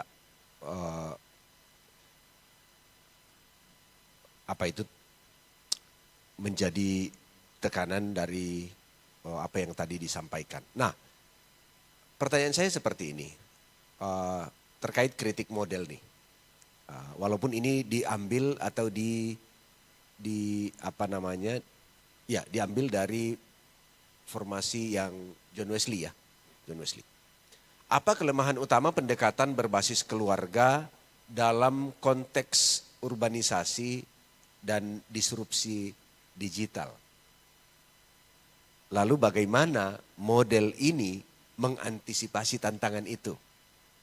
Ya, kan tadi itu model-model kan berbasis keluarga, tetapi juga jangan lupa di era di mana arus urban dan seterusnya, lalu berjumpa lagi disrupsi digital ini, ada hal-hal yang terjadi, bagaimana model ini mengantisipasi tantangan ini? Karena ini kan menjadi sebuah tantangan baru. Nah, yang kedua yang saya ingin tanya, bisa langsung dijawab adalah rekomendasi kebijakan apa yang Promovendus ajukan kepada Sinode GMI. Nah, ini baru diangkat jadi ketua distrik, jangan-jangan rekomendasinya membuat nanti diturunkan jadi ketua distrik. Tidak, tentu dari tulisan ini rekomendasi kebijakan apa yang Promovendus ajukan kepada Sinode GMI berdasarkan temuan penelitian. Nah, karena memang ini kan ditulis dalam konteks GMI. Bagaimana mereformasi kurikulum pengajaran kekudusan secara tadi John Wesley kan ini internasional sebenarnya, tapi oke lah kita ambil konteks Indonesia, mereformasi atau merevisi kurikulum pengajaran kekudusan secara nasional atau mungkin dari segi pendekatan yang tadi disebutkan. Ini dua hal dari saya. Disilakan. Baik. Terima kasih yang maha terpelajar Bapak Dr. Robi Panggara MTH. Promovendus izin menjawab. Pertanyaan pertama, menjawab pergumulan era digital dan arus urbanisasi. Pada masa John Wesley, arus urbanisasi juga terjadi. Ini didorong oleh revolusi industri. Dalam konteks itu justru gereja metodis bertumbuh dan berkembang. Para imigran-imigran dari berbagai penjuru datang dari Eropa, ditampung dalam pelayanan, dalam kelas-kelas ini. Esensi kelas ini adalah keluarga, semangat kekeluargaan. Jadi orang-orang yang datang dari berbagai tempat, para perantau-perantau itu ditampung dengan semangat kekeluargaan, meskipun bukan keluarga secara biologis. Sehingga mereka, para imigran-imigran pun merasakan ikatan-ikatan keluarga yang terbangun. Hanya ini kurang diangkat dan kurang dipaparkan di dalam format berteologi di Indonesia, khususnya teologi Wesleyan. Ini sangat relevan untuk GMI, di mana GMI juga membuka gereja-gereja di perkotaan, tetapi tantangan seringkali adalah anak-anak muda yang dibesarkan di daerah, justru ketika dia kuliah keluar, dia pergi ke gereja lain. Salah satunya ke gereja-gereja modern sekarang. Salah satu yang bisa menjadi penguatan strategi bagi GMI adalah kembali mengulang dalam format baru dengan mengembangkan sel grup dengan semangat keluarga. Keluarga di sini dalam pengertian juga kekeluargaan. Sehingga sel grup keluarga bisa mengantisipasi gejolak urbanisasi anggota-anggota GMI yang pergi ke perkotaan dalam tanda petik supaya mereka tidak mencari kandang yang lain begitu. Kemudian pertanyaan yang kedua, bagaimana menghadapi masih aspek yang kedua dalam dunia digital. Teologi kekudusan ada yang disebut dengan kekudusan sosial. Kekudusan bagi John Wesley tidak ada kekudusan individual, karena kekudusan individual akan harusnya berkembang kekudusan sosial. Salah satu aspek yang menjadi tantangan pergumulan gereja adalah media sosial. Kita tahu di sana ada banyak orang mencurahkan atau mengekspresikan kehidupannya, ekspresi-ekspresi kehidupan. Tapi tidak jarang juga memberi ekspresi yang kurang baik. Ada yang marah-marah, ada yang nyindir, ada yang bersungut-sungut, ada juga yang tersesat di dalam arus perkembangan dunia digital. Walaupun tidak disampaikan kajian secara eksplisit di dalam penulisan penelitian disertasi ini, mungkin nanti ini juga bisa menjadi rekomendasi penelitian selanjutnya, tetapi nilai kekudusan sosial seharusnya bisa mengantisipasi dengan memaparkan media sosial sebagai ruang juga yang harus dibahas di dalam aspek kekudusan sosial dalam teologi kekudusan John Wesley. Dalam konteks ini, dorongan keluarga tetap menjadi hal yang fundamental. Pertanyaan yang kedua, Promovendus mencoba menjawab, yaitu tentang strategi apa yang akan dilakukan. Pertama, tanggal 24 Maret yang lalu, Promovendus sudah dipercaya untuk membuat seminar nasional bagi gereja kami. Dan materi ini sudah saya sampaikan, yang dihadiri oleh Ketua Sinode, para akademisi dan juga anggota jemaat dan aktivis gereja. Hal yang sangat mengejutkan bagi Promovendus sendiri adalah antusiasme dan tanggapan positif dari stakeholder, khususnya Ketua Sinode kami. Saya nggak tahu apakah ini menjadi salah satu pertimbangan saya dilantik menjadi salah satu ketua distrik. Kalau iya, puji Tuhan. Dalam diskusi yang terjadi dalam seminar yang kurang lebih 2 jam, ternyata diskusi itu menurut hemat saya, menurut hemat Promovendus sangat positif dan memberi pemahaman baru, termasuk dari respon Ketua Sinode GMI Wilayah 2. Kemudian penulis juga akan terus mensosialisasikan hal ini sehingga tidak menjadi barang berhenti sampai di sini. Sebagaimana di gereja lokal penulis sudah menerapkan sel grup keluarga. Sel grup dalam artian pengganti kelas meeting selama ini tetap berjalan, walau namanya pun diganti sel grup. Tetapi Promovendus juga menjalankan sel grup keluarga. Sehingga jemaat-jemaat itu mengalami apa yang diisyaratkan dalam jiwa sel grup atau kelas meeting mula-mula. Kemudian penulis tentu akan mempublikasikan hal ini dalam format tulisan atau buku dan juga dalam format pelayanan, karena sesuai juga dengan harapan sinode melalui jabatan struktural yang diberikan, ada kewenangan lebih untuk membagikan dan mengimplementasikan hal ini kepada gereja-gereja lokal. Demikian tanggapan Promovendus. Terima kasih. Baik, terima kasih kepada Promovendus atas jawaban yang diberikan terhadap dua pertanyaan yang sudah diajukan, dan saya kira jawaban-jawaban ini cukup menjawab apa yang memang menjadi pertanyaan kami selaku penguji, dan kiranya ini memang akan menjadi bagian yang disambut baik ya. Ini harapan kita. Setiap kali ada tulisan-tulisan seperti ini disambut baik, dan kalau tadi itu jangan-jangan karena sudah diseminarkan materi disertasi ini langsung dilantik jadi ketua distrik. Wah, itu luar biasa lagi. Rupanya sudah terpromosi lebih dulu sebelum sampai ke ujian promosi ini. Baik, kita lanjutkan penguji kedua, Maha Terpelajar Bapak Dr. Yunus D. Alau Kapitang MTH. Disilakan mengajukan pertanyaannya. Terima kasih Bapak Ketua Dewan Penguji, Maha Terpelajar Dr. Roby Panggara MTH, Promovendus Elisa Johnson Saragi.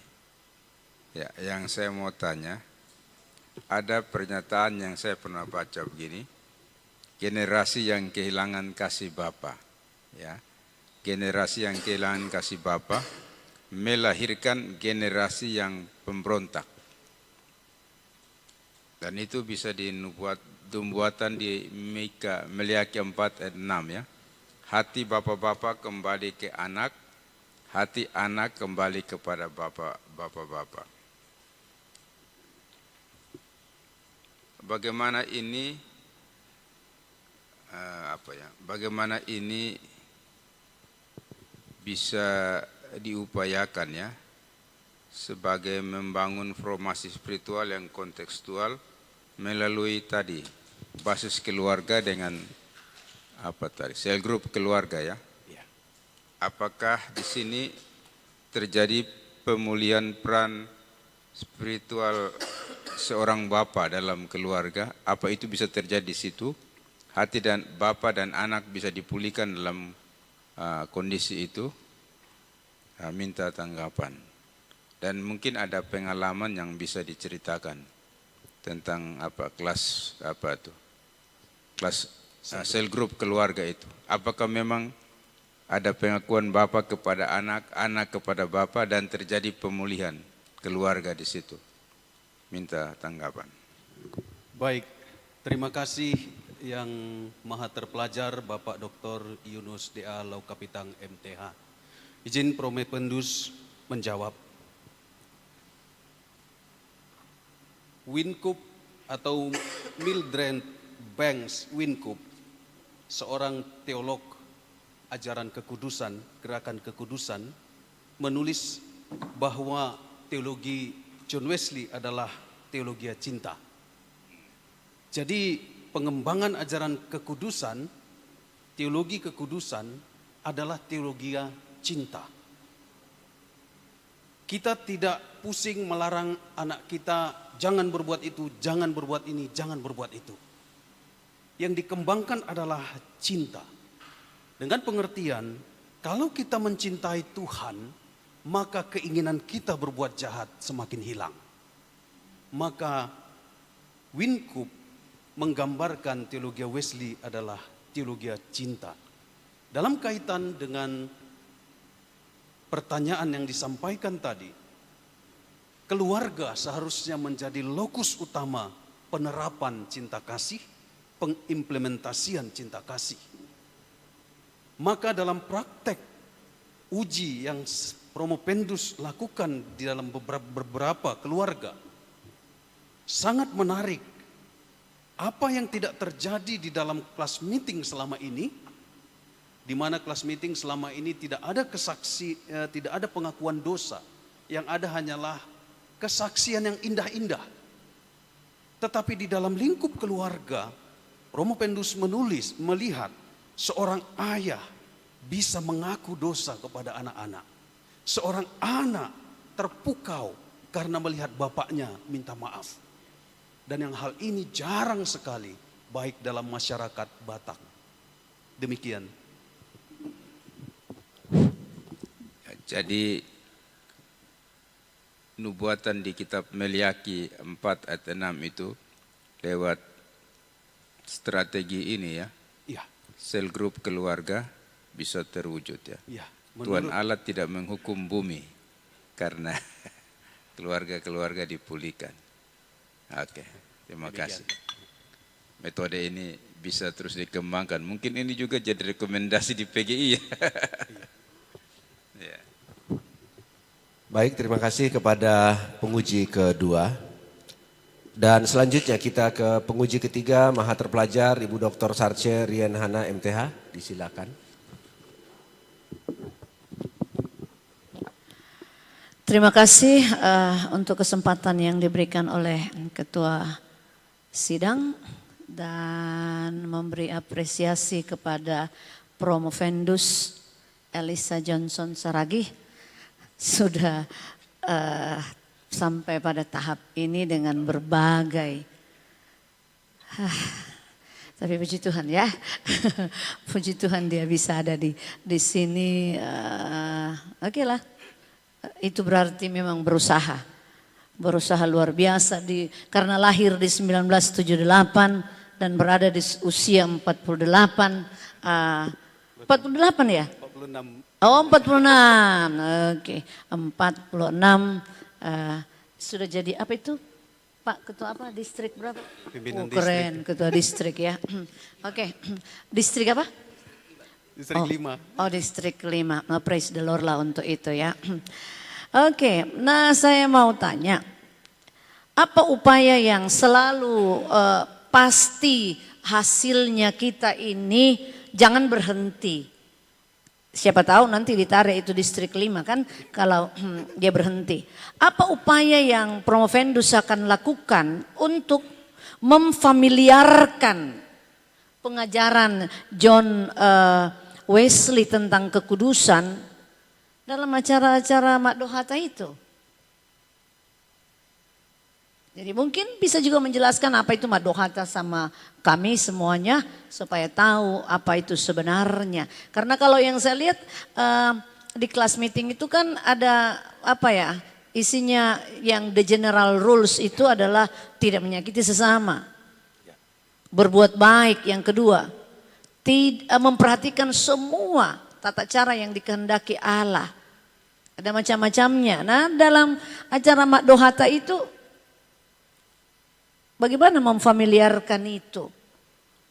Supaya kekudusan juga menjadi, ajaran kekudusan juga memang menjadi bagian yang basic atau dasar dalam keluarga. Silahkan. Baik.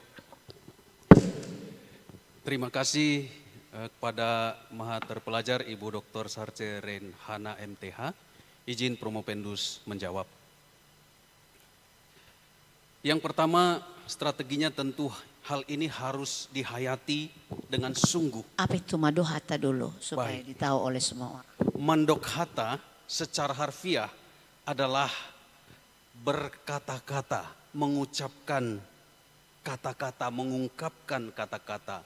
Makdohata bisa dalam acara mau pernikahan, bisa dalam acara kematian, bisa dalam acara diskusi tertentu, umum.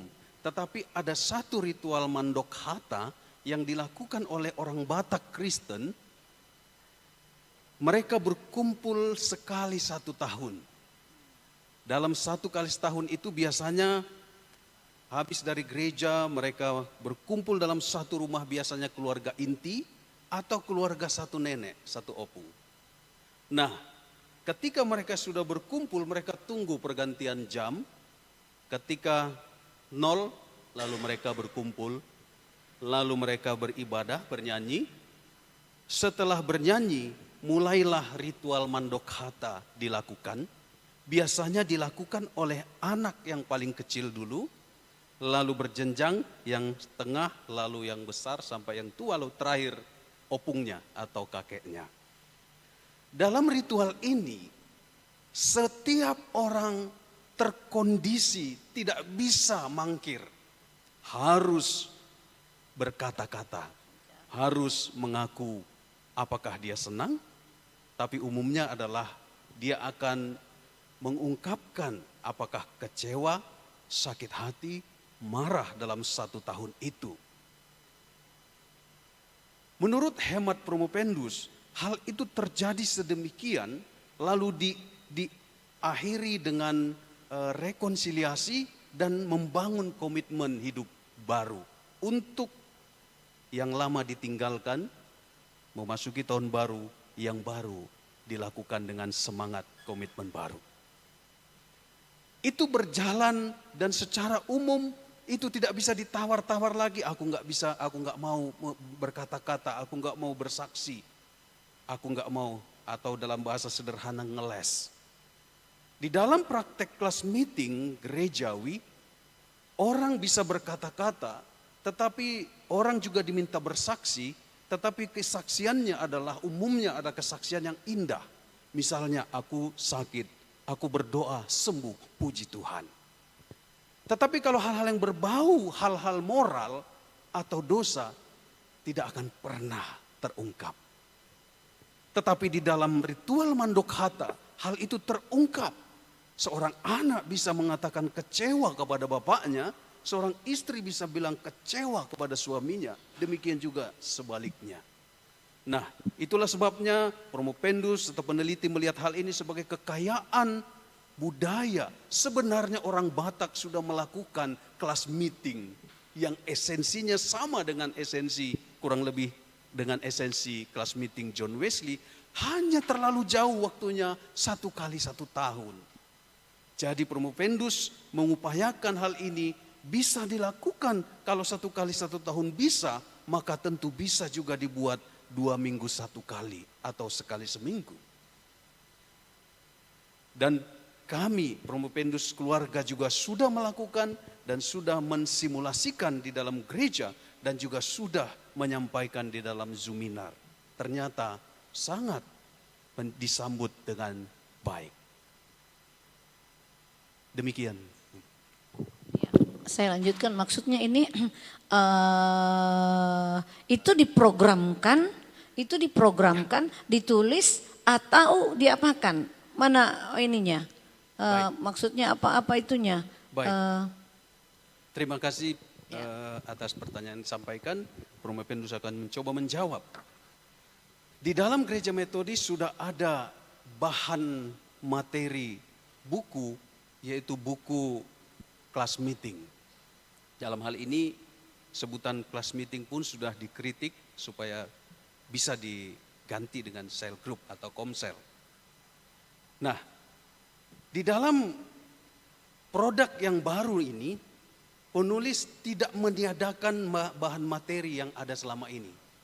Hanya mengajak dan mengingatkan bahwa kelas meeting mula-mula pada masa John Wesley menggunakan apa yang disebut dengan the general rule sebagai bahan pokok, sebagai awal pertemuan. Di dalam the general rule ini terdapat sekian aturan-aturan yang dibacakan sebagai bahan evaluasi rohani jemaat yang datang. Apakah engkau berbuat dosa? Dosa apa yang sudah kau buat? Orang Kristen tidak bisa membungakan uang. Orang Kristen tidak boleh melakukan ini. Ada semua di dalam the general rule. Dan itu akan menjadi materi korektif bagi peserta. Peserta yang tidak mau, maka dia tidak diperbolehkan ikut di dalam kelas meeting. Nah, materi inilah yang dianjurkan oleh peneliti supaya dijadikan bahan pendahuluan di dalam setiap pertemuan, melengkapi atau mendahului materi kelas meeting yang sudah ditawarkan atau menjadi bahan produk selama ini ada. Baik, terima kasih. Jadi dulunya untuk jemaat ya, tapi sekarang diarahkan kepada keluarga ya. Oh, oke.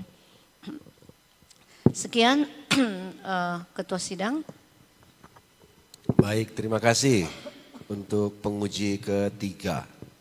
Dan sekarang kita lanjutkan kepada penguji keempat sekaligus penguji promotor kepada Maha Guru, Maha Terpelajar, Bapak Profesor Dr. Daniel Ronda, THM.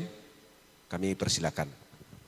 Ya, saya sangat sekali lagi selamat sore. Saya sangat senang sekali karena Promopendus telah berhasil masuk ke dalam tahapan yang luar biasa ini. Senang dan sebentar lagi akan di yudisium, dan saya senang karena ini proyek lama yang terus dikerjakan secara pelan, namun dengan waktu yang panjang itu saya rasa ada maksudnya supaya lebih diperdalam, karena ini memang hal yang sangat sangat esensial dalam teologi metodis, tapi pada satu sisi juga bagaimana dia tetap relevan di dalam gereja-gereja di Indonesia, terutama gereja metodis yang ada juga yang Bapak pimpin mayoritasnya adalah suku Batak. Nah, hari ini saya ingin menanyakan tentunya secara gambaran besar, dalam penelitian ini Anda Bapak sebagai penulis tentu menggunakan pendekatan hermeneutis dogmatis ya, tapi juga mengaitkannya dengan teori keluarga ya sebagai kerangka besar ya. Nah, bagaimana pendekatan hermeneutis ini Pak terapkan secara konkret dalam mereinterpretasi, karena ini kan mereinterpretasi ajaran kekudusan metodis ya, dan bagaimana bisa kita sebagai pemimpin gereja memastikan bahwa hasil reinterpretasi ini kita tetap setia kepada esensi teologi Wesleyan ini. Nah, itu pertanyaan saya. Silakan Prof. Wendus jawab. Baik, kepada Maha Guru, Maha Terpelajar Bapak Profesor Dr. Daniel Ronda THM, izin Promovendus menjawab. Hermeneutik keluarga adalah hal yang penulis atau peneliti yakini sebagai hal yang klop untuk menjadi bagian dalam penelitian ini. Dalam tafsir atau hermeneutik keluarga tentu berbeda dengan yang bukan hermeneutik keluarga. Salah satu contohnya adalah memahami kisah domba yang hilang. Dalam tafsir Barat yang menekankan individualis, yang ditekankan di situ adalah gembala pergi untuk menyelamatkan satu domba yang hilang. Tetapi dalam hermeneutik keluarga terdapat perbedaan. Gembala pergi mencari satu domba yang hilang bukan untuk kepentingan domba yang hilang itu, tetapi untuk melengkapi yang 99 yang ada di dalam kandang. Itulah sejatinya atau gambaran hermeneutik keluarga dalam sedikit tafsir, contoh tafsirnya. Di dalam membaca, memahami dogma kekudusan, sering sekali orang metodis abai akan hal ini. Ada banyak hal yang membuat orang metodis tidak bisa menjawab. Misalnya, kenapa John Wesley bercerai padahal dia seorang penggagas ajaran kekudusan. Tetapi di dalam pendalaman yang saya cari ternyata menemukan jawaban melalui hermeneutik keluarga ini. John Wesley bukan bercerai, tetapi istrinya memang meninggalkan dia. Kenapa istrinya meninggalkan dia? Karena John Wesley terburu-buru mencari jodoh. Kenapa dia terburu-buru? Satu kali, kedua kali dia mencari jodoh. Adiknya semacam menjadi penyaring, tidak setuju. Keluarganya, mamanya menjadi penentu. Tetapi ketika dia mencari jodoh ketiga, dia sedikit terburu-buru dan mengabaikan pendapat atau nasihat keluarga. Kebetulan mamanya juga sudah meninggal. Itulah yang membuat John Wesley mengalami pergumulan di dalam keluarga. Tetapi menarik karena di dalam ajaran-ajarannya, John Wesley justru menunjukkan peran keluarga. Dia mewarisi nilai-nilai teologi dari keluarga, khususnya dari mamanya dan juga papanya. Dia juga menerapkan dalam praktek sistem keluarga. Dia berteologi bersama adiknya, bersama-sama berteologi tidak bisa dikerjakan seorang diri. Prakteknya bisa dilakukan juga dengan keluarga. Atau salah satu contoh yang saya juga angkat adalah kisah pertobatan John Wesley yang sering sekali dibaca sebagai kisah individual. Orang mengatakan ini adalah kisah pertobatan John Wesley. Sebenarnya tidak. Dalam kacamata hermeneutik keluarga tidak sesederhana itu. John Wesley pergi dengan perasaan hancur dan kegalauan rohani, kebimbangan iman. Dia pergi ke jalan Aldersgate di London. Di London, di jalan itu, dia mendengar ada persekutuan keluarga. Dia masuk ke sana. Lalu disitulah John Wesley mengalami pertobatan. Bukan pertobatan dari orang kafir ke orang Kristen, tetapi apa yang disebut dengan convert, karena jamahan kuasa Roh Kudus dalam anugerah Tuhan. Jadi dalam kacamata hermeneutik keluarga, kisah Aldersgate yang sering dipahami sebagai kisah individual pertobatan John Wesley bisa dimaknai dengan kisah keluarga yang membawa John Wesley pada pertobatan. Demikian, Prof. Baik, saya senang karena Pak Elisa melakukan pendekatan menjawab dengan menggunakan ilustrasi atau cerita. Jadi itu baik. Tapi tentunya saya juga sebenarnya ingin berharap bahwa esensi teologi tradisi Wesleyan itu tentunya masih akan terus dipertahankan dalam konteksnya. Nah, bisa ditambahkan nanti waktu menjawab yang kedua ini. Yang kedua, saya melihat bahwa Pak mengusulkan sel grup keluarga sebagai bentuk formasi spiritual ya. Karena formasi spiritual juga bisa dibentuk dalam cerita-cerita tadi yang Bapak ceritakan. Tapi bagaimana Bapak bisa menjelaskan proses teologis dan sekaligus bagi mensintesis ajaran kelas meeting ini dengan ritual mandok hata ini. Bagaimana mensintesisnya dan sejauh mana misalnya ini kan Bapak sudah jadi ketua ini.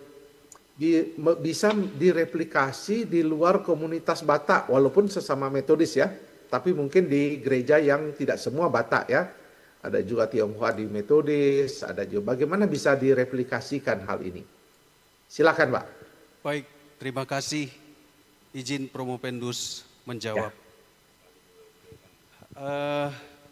Secara praktis saya sudah memikirkan bahwa sintesisnya saya sudah melihat dan membuat perbandingan antara format ritual mandok hata dengan saya sebut ritual kelas meeting lah begitu. Dan keduanya sangat-sangat bisa dipadukan karena tidak ada yang bertentangan di sana. Ritual mandok hata juga dalam konteks Batak Kristen sudah melandasi juga dengan ibadah singkat berdasarkan firman Tuhan. Cell group yang tadinya namanya class meeting juga menyatakan berdiri di atas ulasan dasar firman Tuhan. Jadi yang sangat penting disintesiskan di situ yang sangat ketemu adalah soal pertama, esensi evaluasi rohani, karena sel group esensinya adalah evaluasi rohani.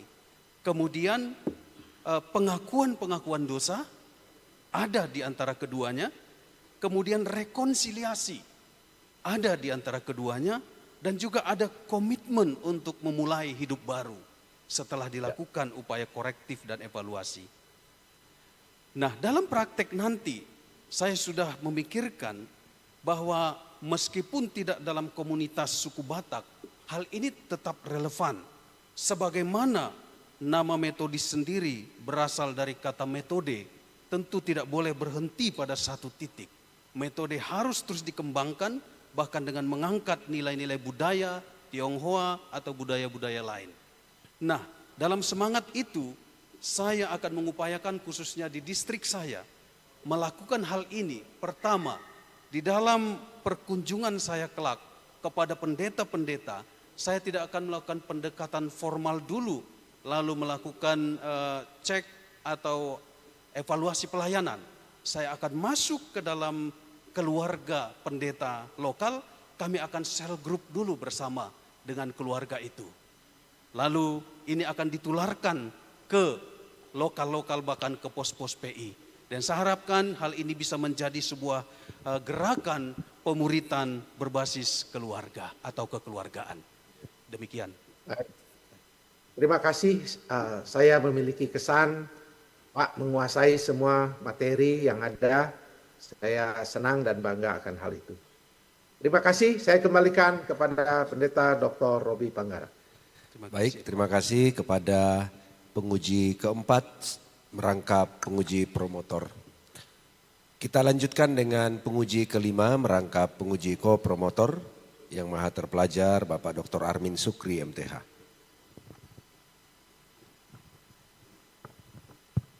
Terima kasih Ketua Sidang. Ini yang terakhir dan mungkin lebih banyak komen ya. Supaya tidak menambah beban ya. Tapi sebenarnya Promovendus sudah melalui perjuangan yang panjang ya. Dan puji Tuhan bisa sampai pada tahap ini, itu tentu anugerah dan juga sudah menghasilkan satu karya yang ya layak diapresiasi, di mana sebenarnya ada dua isu yang krusial ya, yang substansial tadi yang Prof sudah singgung juga, bahwa yang pertama isu kekudusan yang memang menjadi penekanan dalam teologi Wesley ini. Dan kalau kita menarik dalam situasi kita, tentu ini menjadi sesuatu tantangan dalam masyarakat kita mengenai kekudusan ini, sehingga ini memang menjadi satu momentum di mana kekudusan itu dikuatkan kembali dalam masyarakat kita, khususnya di GMI. Nah, kemudian isu yang kedua memang terkait dengan keluarga ya, sama dengan kekudusan tadi, keluarga juga sudah mengalami pergeseran-pergeseran dan itu coba dikembalikan lagi melalui penelitian ini. Nah, menarik di sini karena juga ada upaya kontekstualisasi ya. Tadi saya coba membaca di sini di bagian akhir ada rencana ke depan ya, rencana. Nah, salah satu upaya memang mengkontekstualisasikan mengenai terminologinya ya. Jadi ada mengganti meeting karena punya arti yang kurang baik. Kemudian diganti menjadi cell group kalau tidak salah ya. Nah, bagaimana kalau apakah ada masalah ketika kita katakan misalnya, karena ini upaya kontekstualisasi, sel atau pertemuan Mandokhata. Jadi istilah Mandokhata itu kemudian digunakan sebagai sebuah terminologi kontekstual dalam pertemuan itu. Jadi bukan lagi sel meeting atau sel group, tetapi sel Mandokhata misalnya sebagai upaya kontekstualisasi. Nah, apakah ada kira-kira, karena ini berkaitan dengan ritual budaya, kalau penggunaan terminologinya kita pakai dalam konteks ini, apakah kira-kira ada penolakan atau seperti apa ya? Itu yang pertama. Kemudian berkaitan juga dengan budaya, memang disinggung budaya malu ya, budaya sungkan. Ya mungkin sama dengan kami, orang Bugis itu siri ya, mengungkapkan sesuatu di publik atau pertemuan-pertemuan itu memang sangat tidak mudah ya.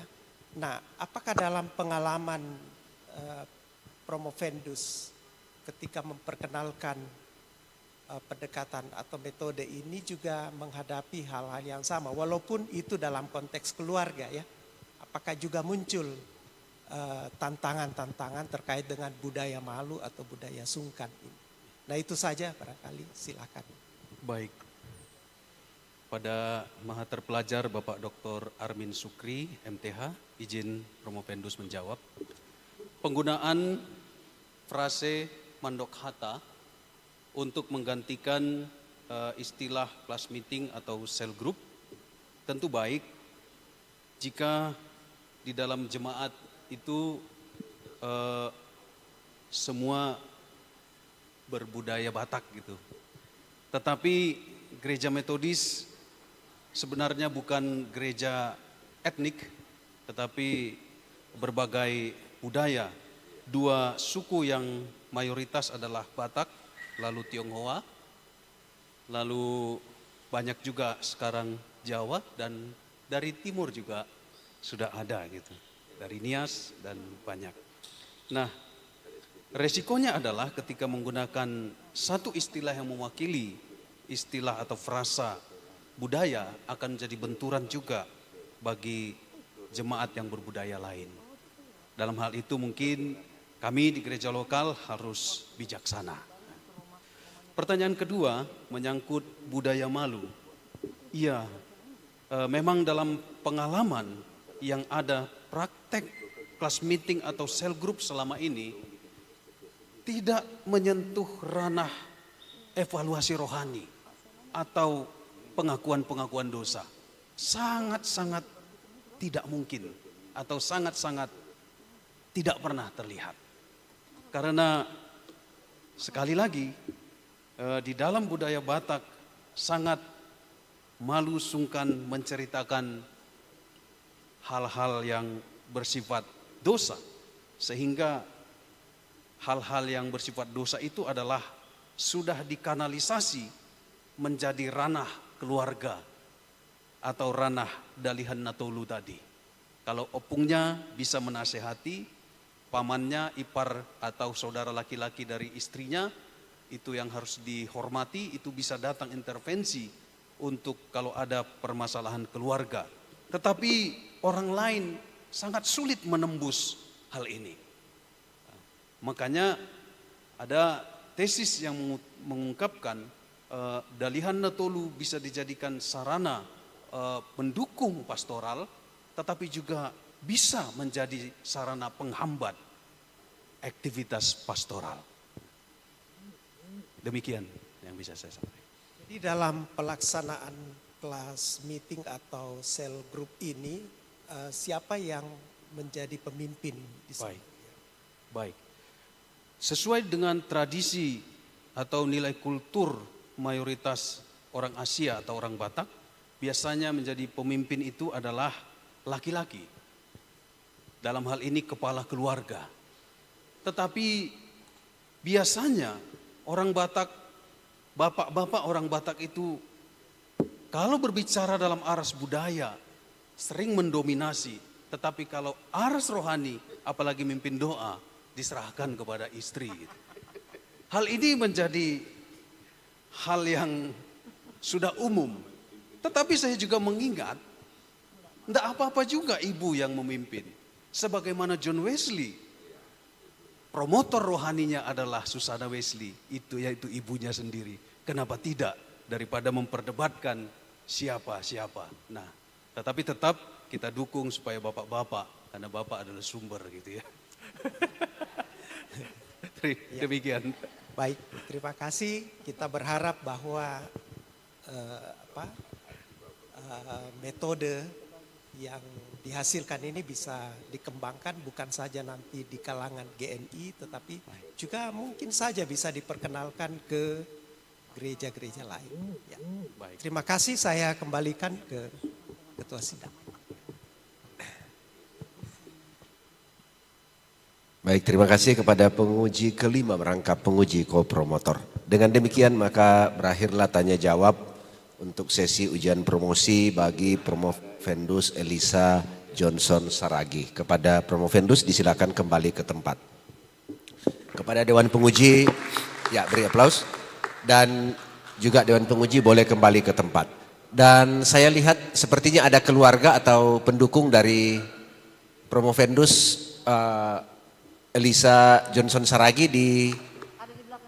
Oh ada di belakang, sudah hadir. Ada ya? Oh baik, baik, sudah berdiri ya.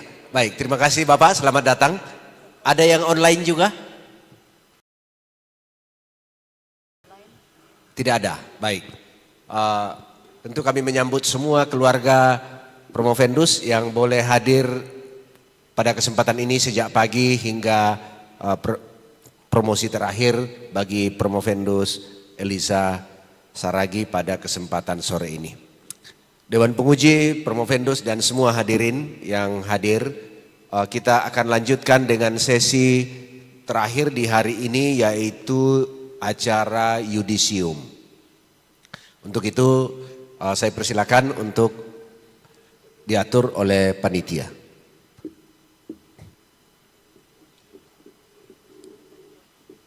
Silakan panitia mengatur semua persiapan dan kita langsung saja untuk acara yudisium.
Direktur Program Pasca Sarjana, Promotor, Kopromotor, Dewan Penguji, memasuki ruangan sidang. Hadirin disilahkan berdiri.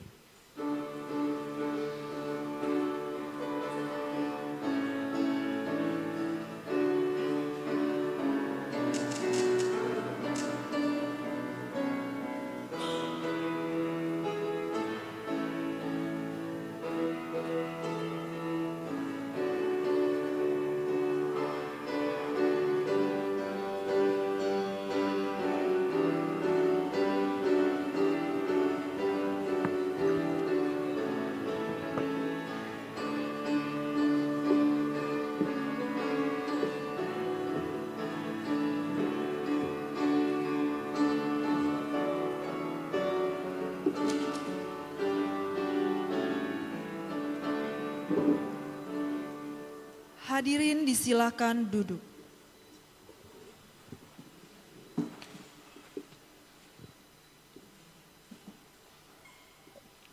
Yudisium. Pembacaan surat keputusan yudisium oleh Ketua Sidang.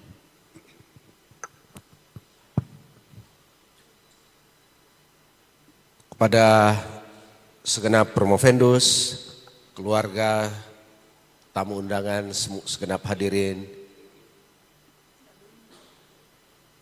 Kesempatan ini kita masuk dalam acara yudisium dan saya akan membacakan SK yudisium bagi semua promovendus yang sudah mengikuti ujian promosi pada sore ini. Saya mengundang Promovendus Ronald Tahioloan Pasaribu mengambil tempat di depan Dewan Penguji.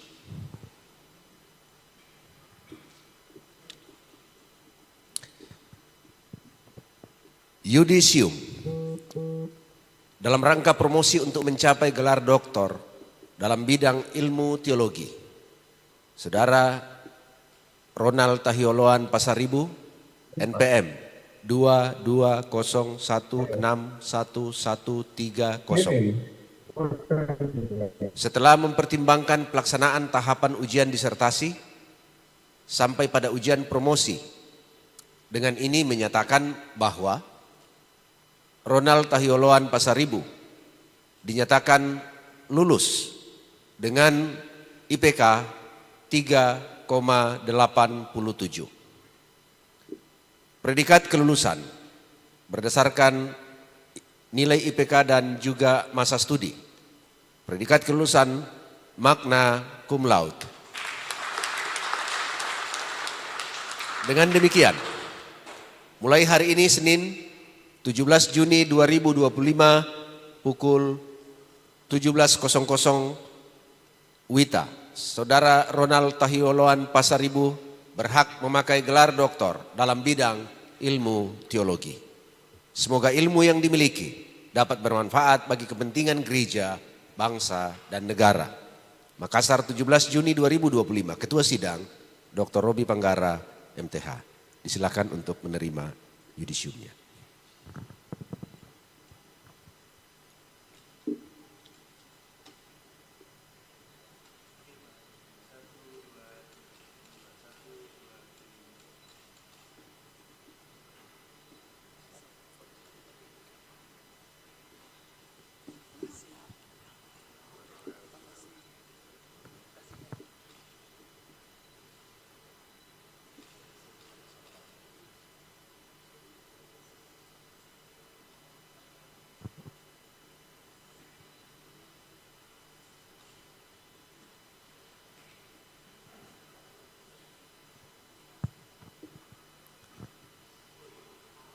Baik, saya silakan Promovendus Hendrik Soni mengambil tempat di depan Dewan Penguji.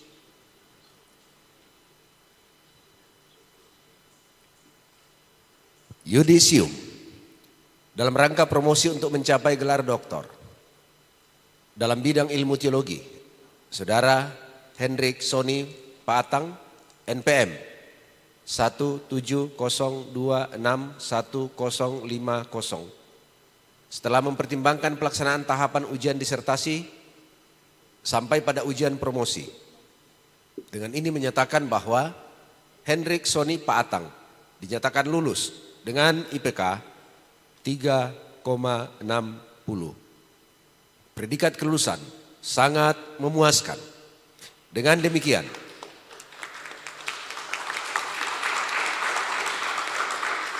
mulai hari ini, Selasa 17 Juni 2025, pukul 17:02 WITA, Saudara Hendrik Sony Paatang berhak memakai gelar doktor dalam bidang ilmu teologi. Semoga ilmu yang dimiliki dapat bermanfaat bagi kepentingan gereja, bangsa, dan negara. Makassar 17 Juni 2025, Ketua Sidang Dr. Robi Panggara, MTH. Disilakan untuk menerima keputusan yudisium.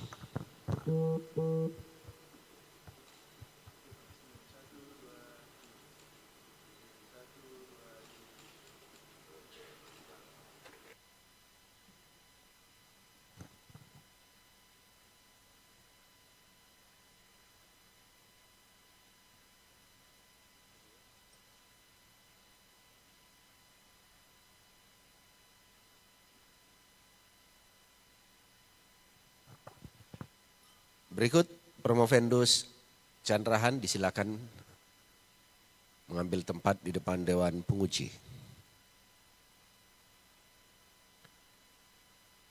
Yudisium dalam rangka promosi untuk mencapai gelar doktor dalam bidang ilmu teologi, Saudara Chandra Han NPM 2102611126 setelah mempertimbangkan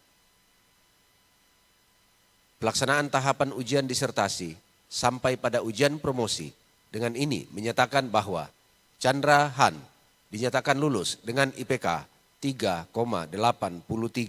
Predikat kelulusan sangat memuaskan. Dengan demikian, mulai hari ini, Selasa 17 Juni 2025, pukul 17:04 WITA, Saudara Chandra Han berhak memakai gelar doktor dalam bidang ilmu teologi. Semoga ilmu yang dimiliki dapat bermanfaat bagi kepentingan gereja, bangsa, dan negara. Makassar 17 Juni 2025, Ketua Sidang Dr. Robi Panggara, MTH. Disilakan menerima keputusan yudisium.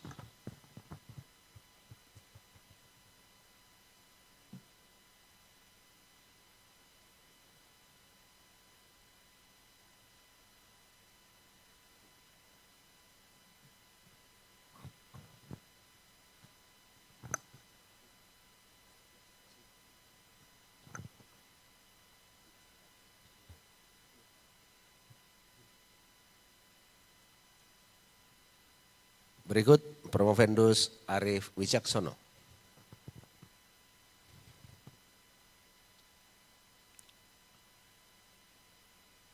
Yudisium dalam rangka promosi untuk mencapai gelar doktor dalam bidang ilmu teologi, Saudara Arif Wicaksono NPM 170161042 setelah mempertimbangkan pelaksanaan tahapan ujian disertasi sampai pada ujian promosi, dengan ini menyatakan bahwa Arif Wicaksono dinyatakan lulus dengan IPK 3,78. Predikat kelulusan sangat memuaskan.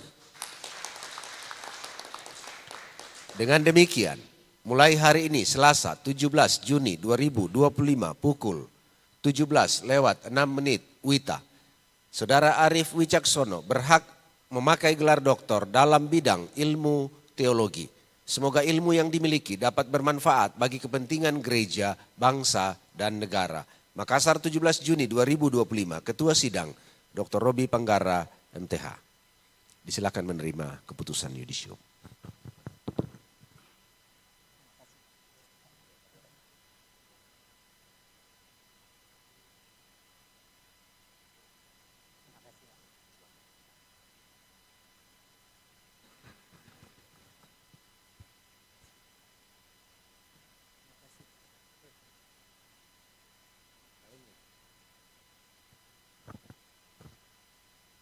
Berikut Promovendus Elisa.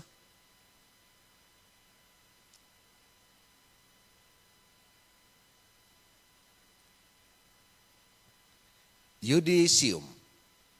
Dalam rangka promosi untuk mencapai gelar doktor dalam bidang ilmu teologi, Saudara Elisa Johnson Saragi, NPM 170161141, setelah mempertimbangkan pelaksanaan tahapan ujian disertasi sampai pada ujian promosi, dengan ini menyatakan bahwa Elisa Johnson Saragi dinyatakan lulus dengan IPK 3,79. Predikat kelulusan sangat memuaskan. Dengan demikian, mulai hari ini, Selasa 17 Juni 2025, pukul 17:07 WITA, Saudara Elisa Johnson Saragi berhak memakai gelar doktor dalam bidang ilmu teologi. Semoga ilmu yang dimiliki dapat bermanfaat bagi kepentingan gereja, bangsa, dan negara. Makassar 17 Juni 2025, Ketua Sidang Dr. Robi Panggara, MTH. Disilakan menerima keputusan yudisium.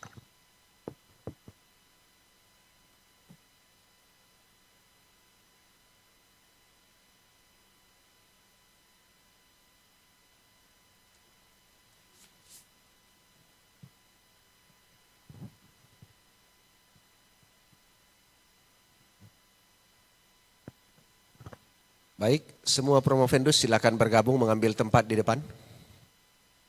Silakan semua promovendus bergabung mengambil tempat di depan.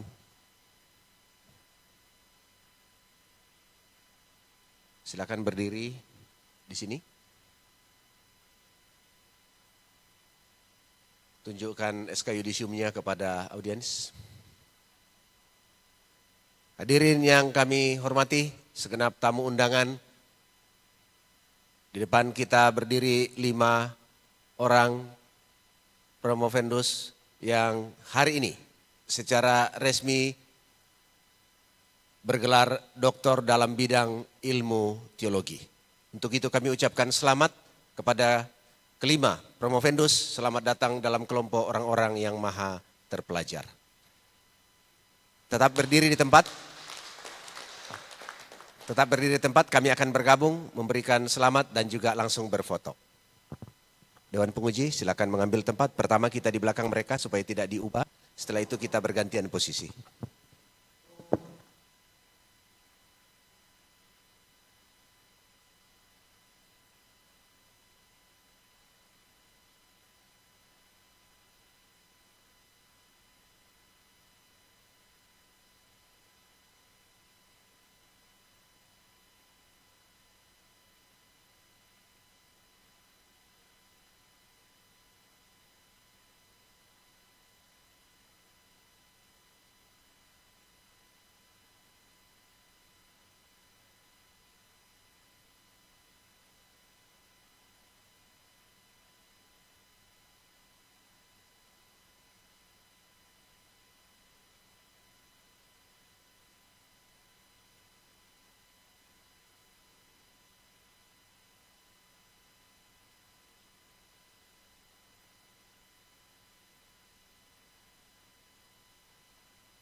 Demikian acara ujian promosi dan yudisium.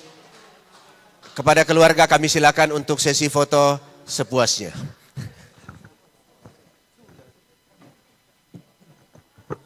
Ya. Tapi sebelum sesi foto nanti kita tutup dulu acaranya. Silakan kembali ke tempat masing-masing.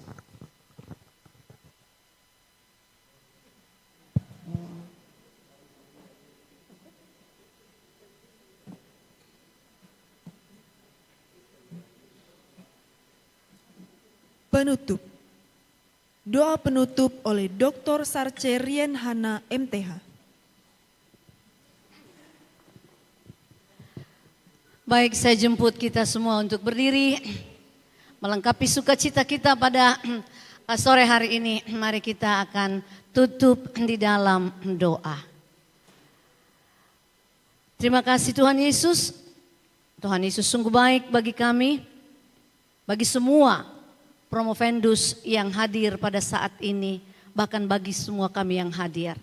Engkau Allah yang setia, selalu Engkau peduli terhadap kami, sehingga acara ini dapat berlangsung dengan baik, semuanya dapat terselesaikan oleh pertolongan Tuhan.